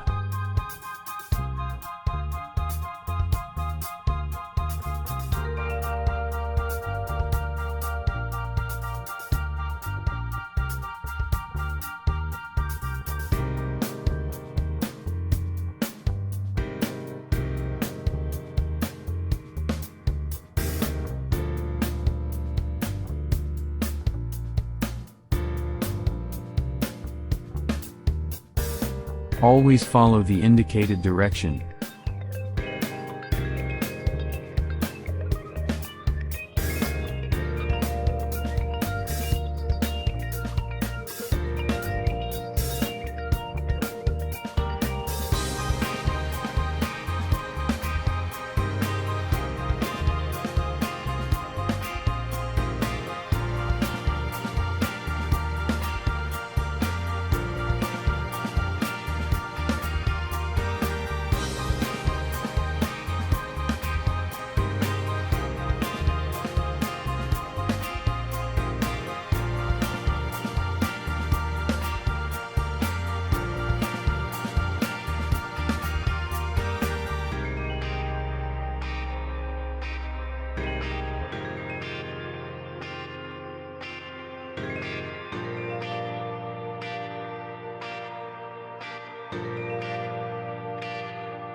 We will leave this inner part of the eye, to put the grays.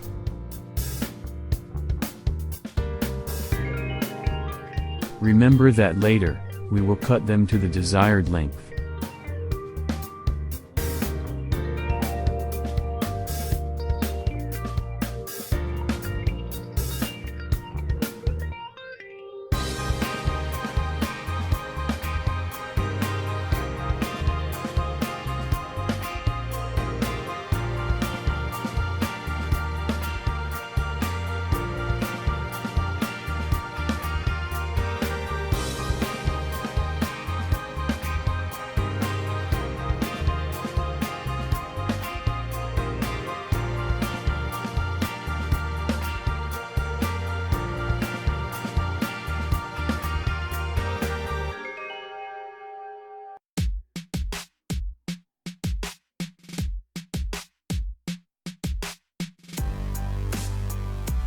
Now we will lower the entire upper part of the eye, and the gray.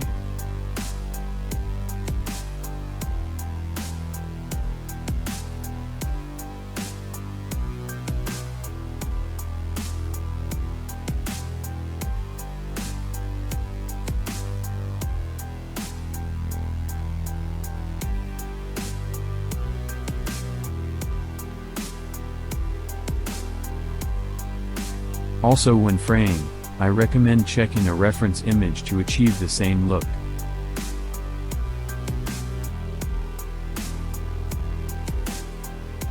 Above the eye there is not too much length of blonde, starts a little longer in the corner of the eye.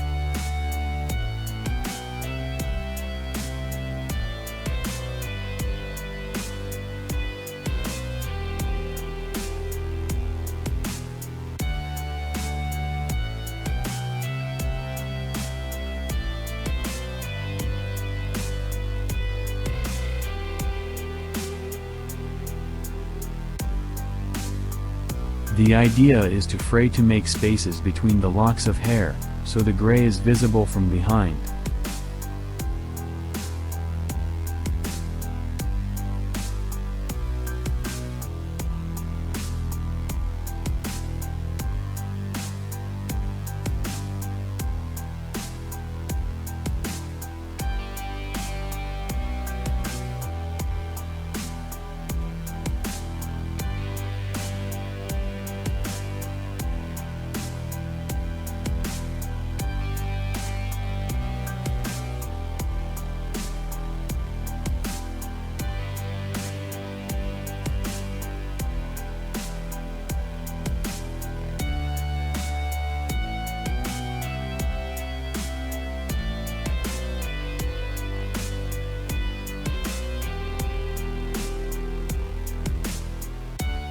So that the hair that is above the eye does not fall, we can comb.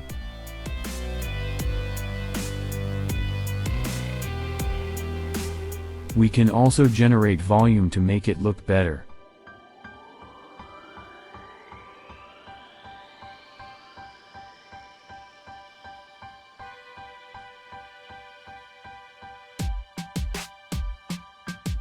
About 3 centimeters upwards the eyes, we flatten the hair, and raise it in the area of the eyebrow.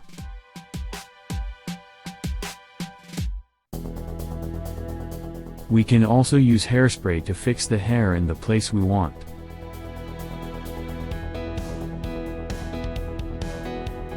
Also, to improve the flatness on the face, we can spray. Also, we can mark the contour of the face, in the area where the flat ends.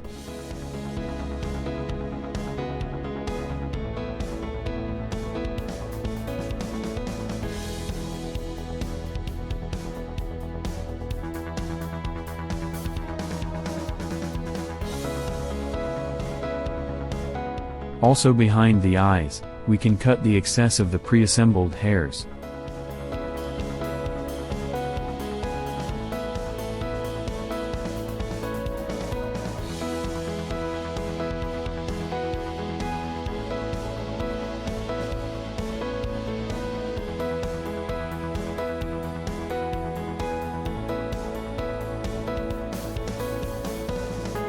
It is not easy, but we can also do it with a cutter.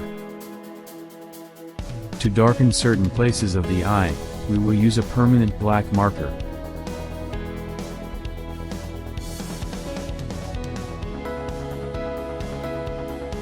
Especially the inner part of the eye, closer to the nose.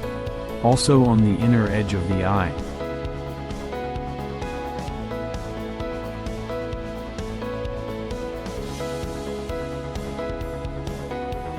We already have this side finished, now we will do the same with the other.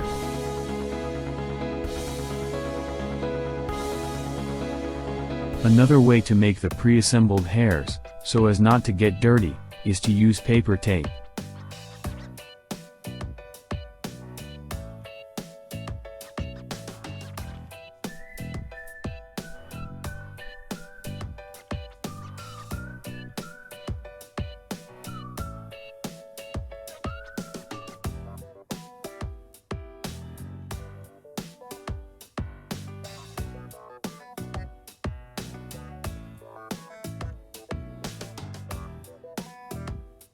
This side I will pass quickly, because we already saw the previous one.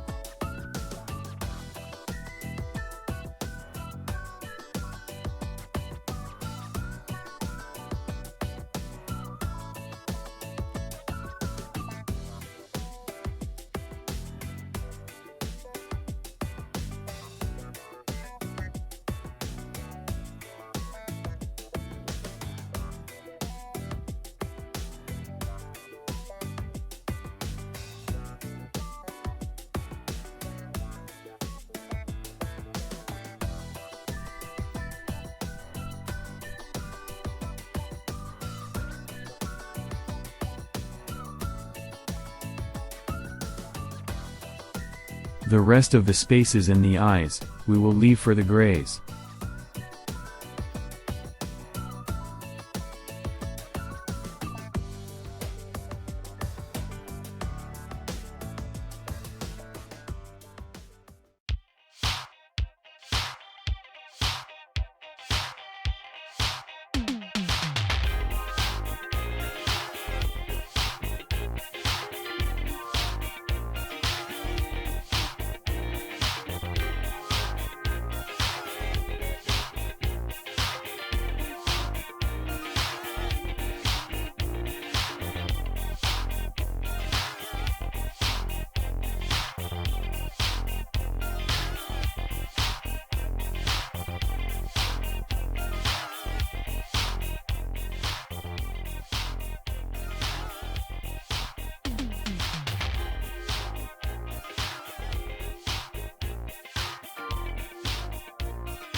Adding nose. We will add the nose, it can be foam.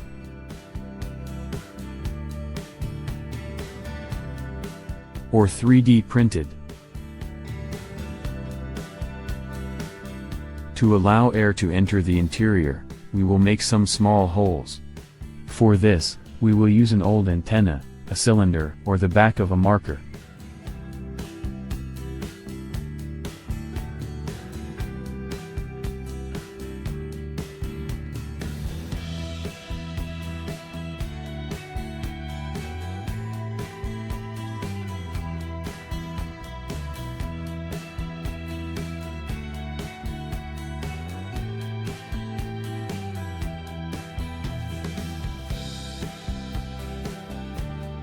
Before gluing it, We will paint the skin color part, so that it does not look clearer inside the nostrils.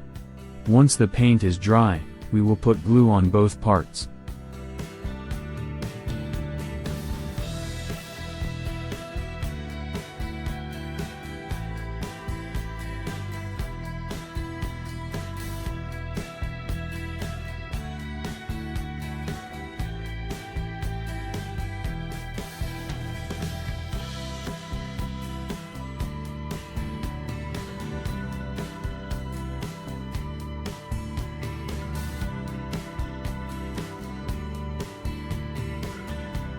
We can press the foam, to level the edges of the nose, with the edges of the mask.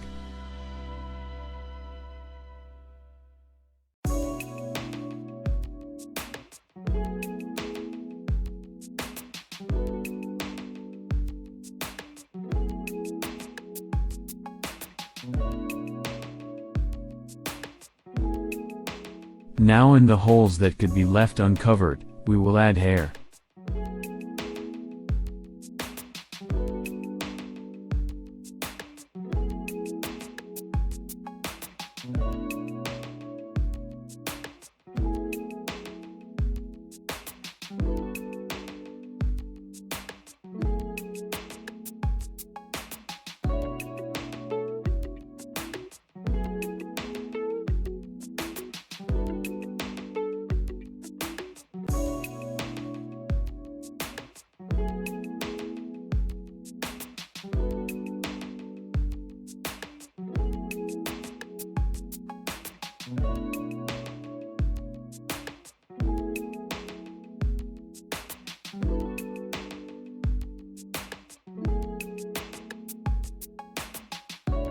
We will also cover the front of the nose a bit.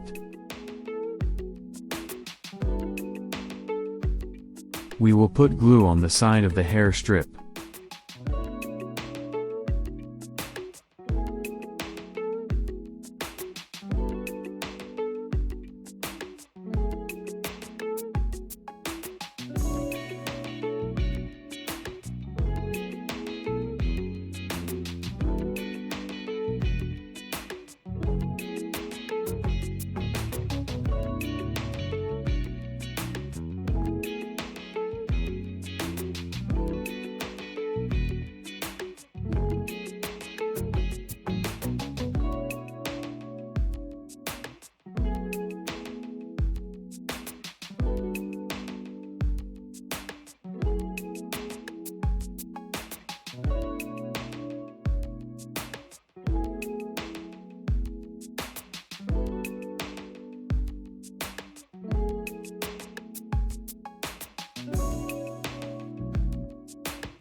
Darkening our eyes.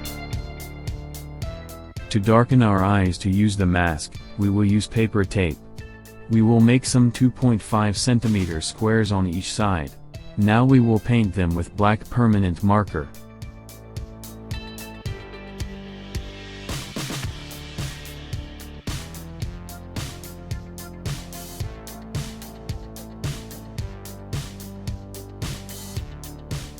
Once it dries, we are going to put them in the area that I show you. It is the only area that you can see, if you do not hide it.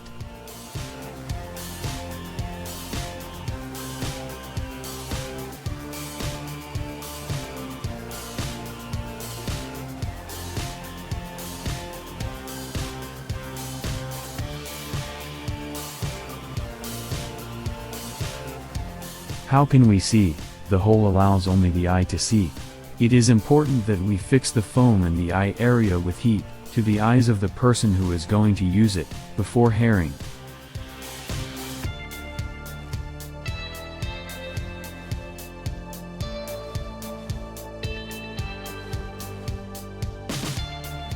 Removing it is very easy. Adding voice, sound. To add Chewbacca's voice to the mask, you need to get this plastic mask. We will take away the sound, to put it in our mask. The interesting thing about the sound, is when you open its mouth a little, it sounds slightly. When you open large, it sounds with loud sounds, or with more fury. To disassemble it, we will first remove the battery cover, and the battery screw. It takes 2 AAA batteries. Now we will remove the screws from all the edges. On Amazon, you can get this mask for about $30 US.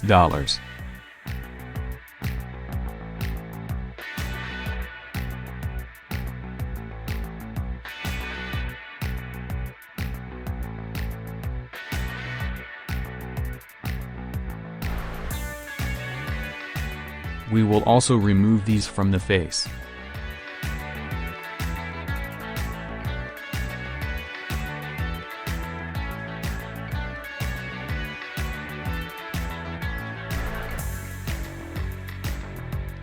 When lifting a little, the back of the mask comes out on its own.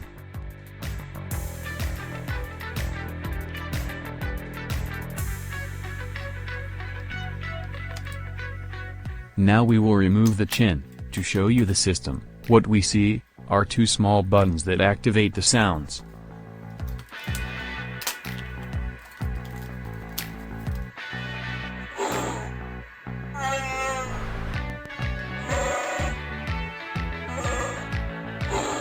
If we press the one on the left, makes slight sounds, and the one on the right, makes loud sounds.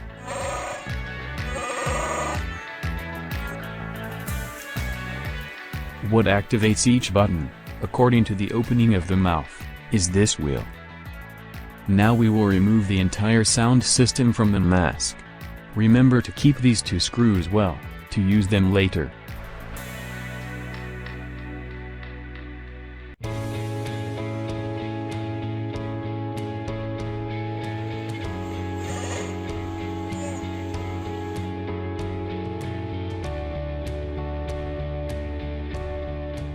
We remove the tapes, and also this screw.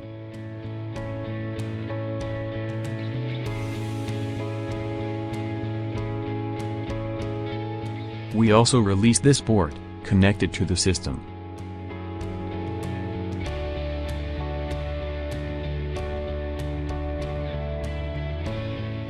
Now we remove the screws from the speaker.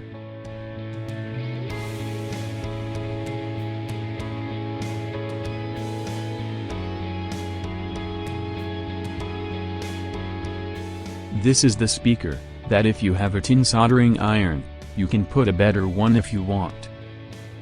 Finally, we will remove the battery holder.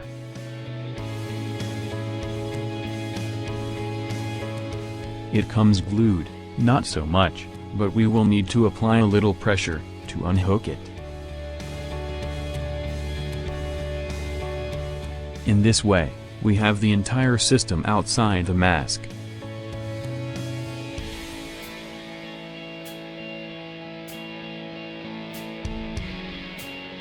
To adapt the sound to our mask, we will use these 3 pieces printed in 3D. Before assembling the 3D pieces, we are going to reinforce the system, protect it. Because we are going to manipulate it, and it is better reinforced, and avoid cutting, or breaking any part. To separate the sensitive part of the speaker from where we will glue it, we will put this foam around.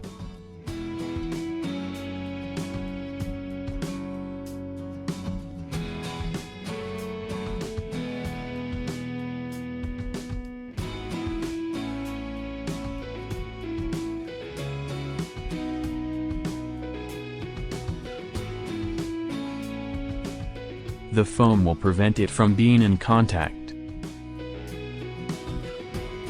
To prevent the cable from being cut, we will put hot glue to fix the cable. Also with foam, we can join the cables, so together they prevent them from being cut. When cutting the foam, be careful not to cut the cables. To reinforce the welds, we put hot glue on each one.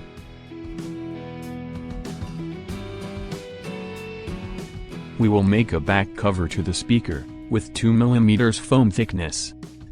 Optionally you can add a metal ring, to improve the volume of the speaker, and give vibration to the voice. We will put just glue on the edges of the hoop, so that it sticks, and we let it dry.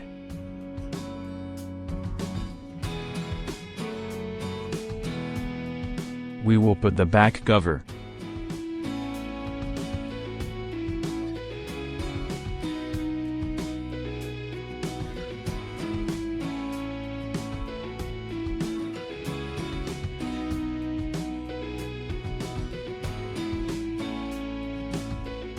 When cutting the foam, be careful not to cut the cables.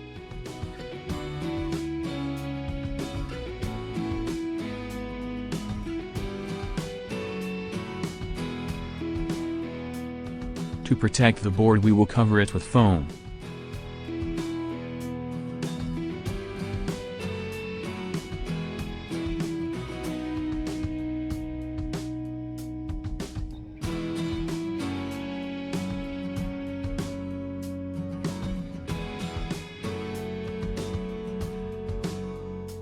Once we have the system protected, we can add the adapter in 3D. To reduce the size of the battery holder, we are going to remove the ends.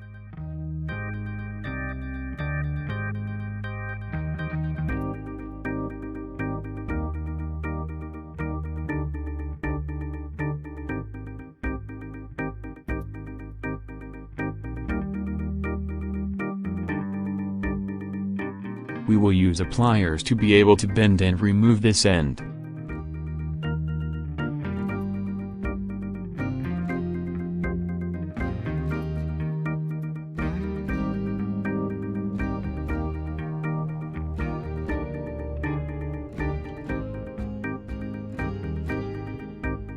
To adapt the system, we will use these 3 pieces in 3D. We will use the screws that we have kept.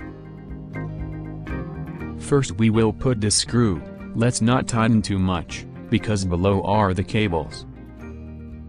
Now we pass the bar on the side of the lock. We pass the bar, then through the other base. We put the other screw using the hole. On this side, we can tighten the screw more.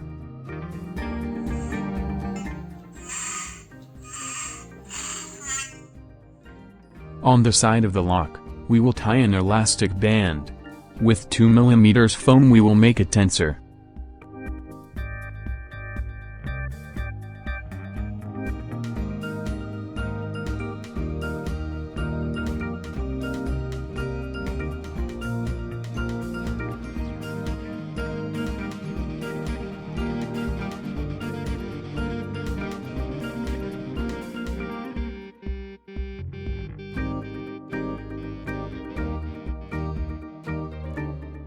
On the other side, we will put upholstery thread, as we used for the lip mechanism.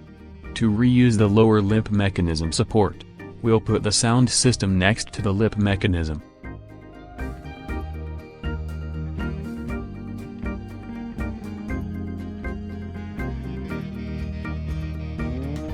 For this, we need to level and remove some foam.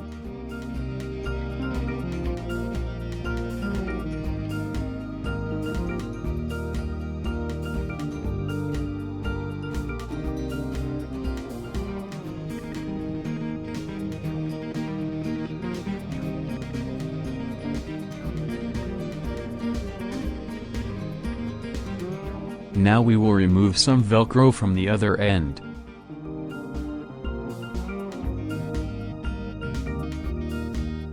Once we made space we can put it.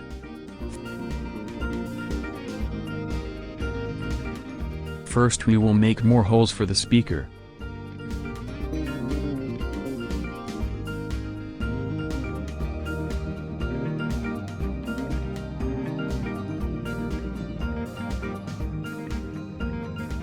To make holes, we will use an old antenna, a metal cylinder or the back of a marker.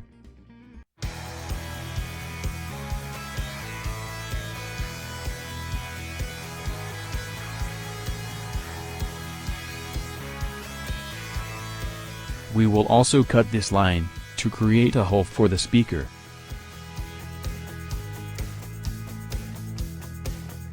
We will glue the sound system in place.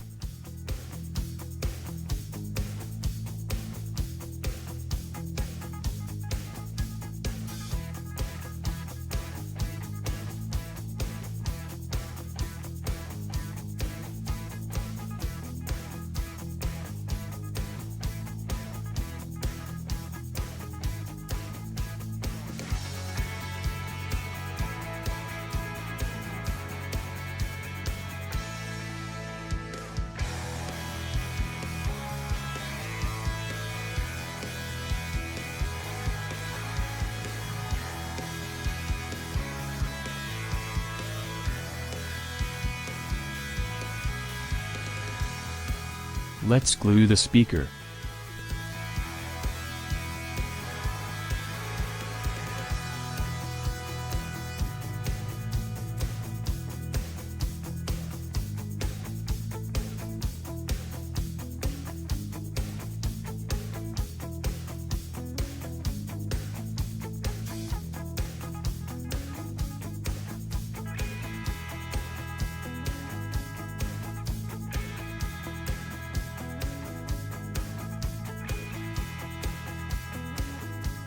There we see the holes, and the central hole.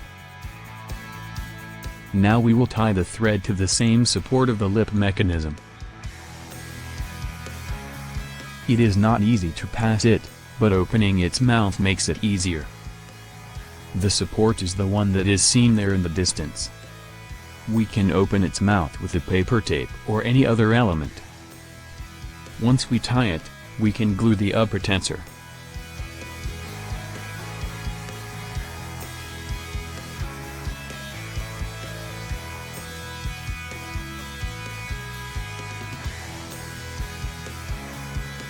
To fix the system and avoid movements, we can put paper tape.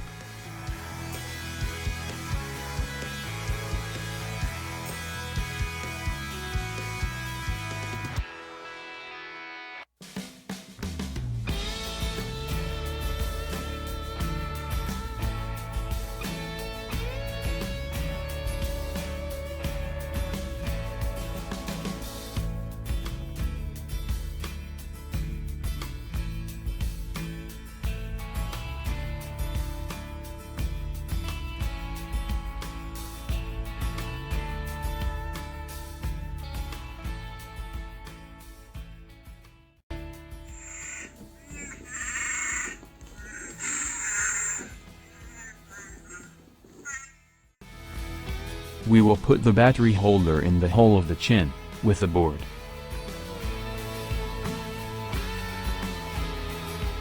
It will be loose, to be able to put and remove the batteries.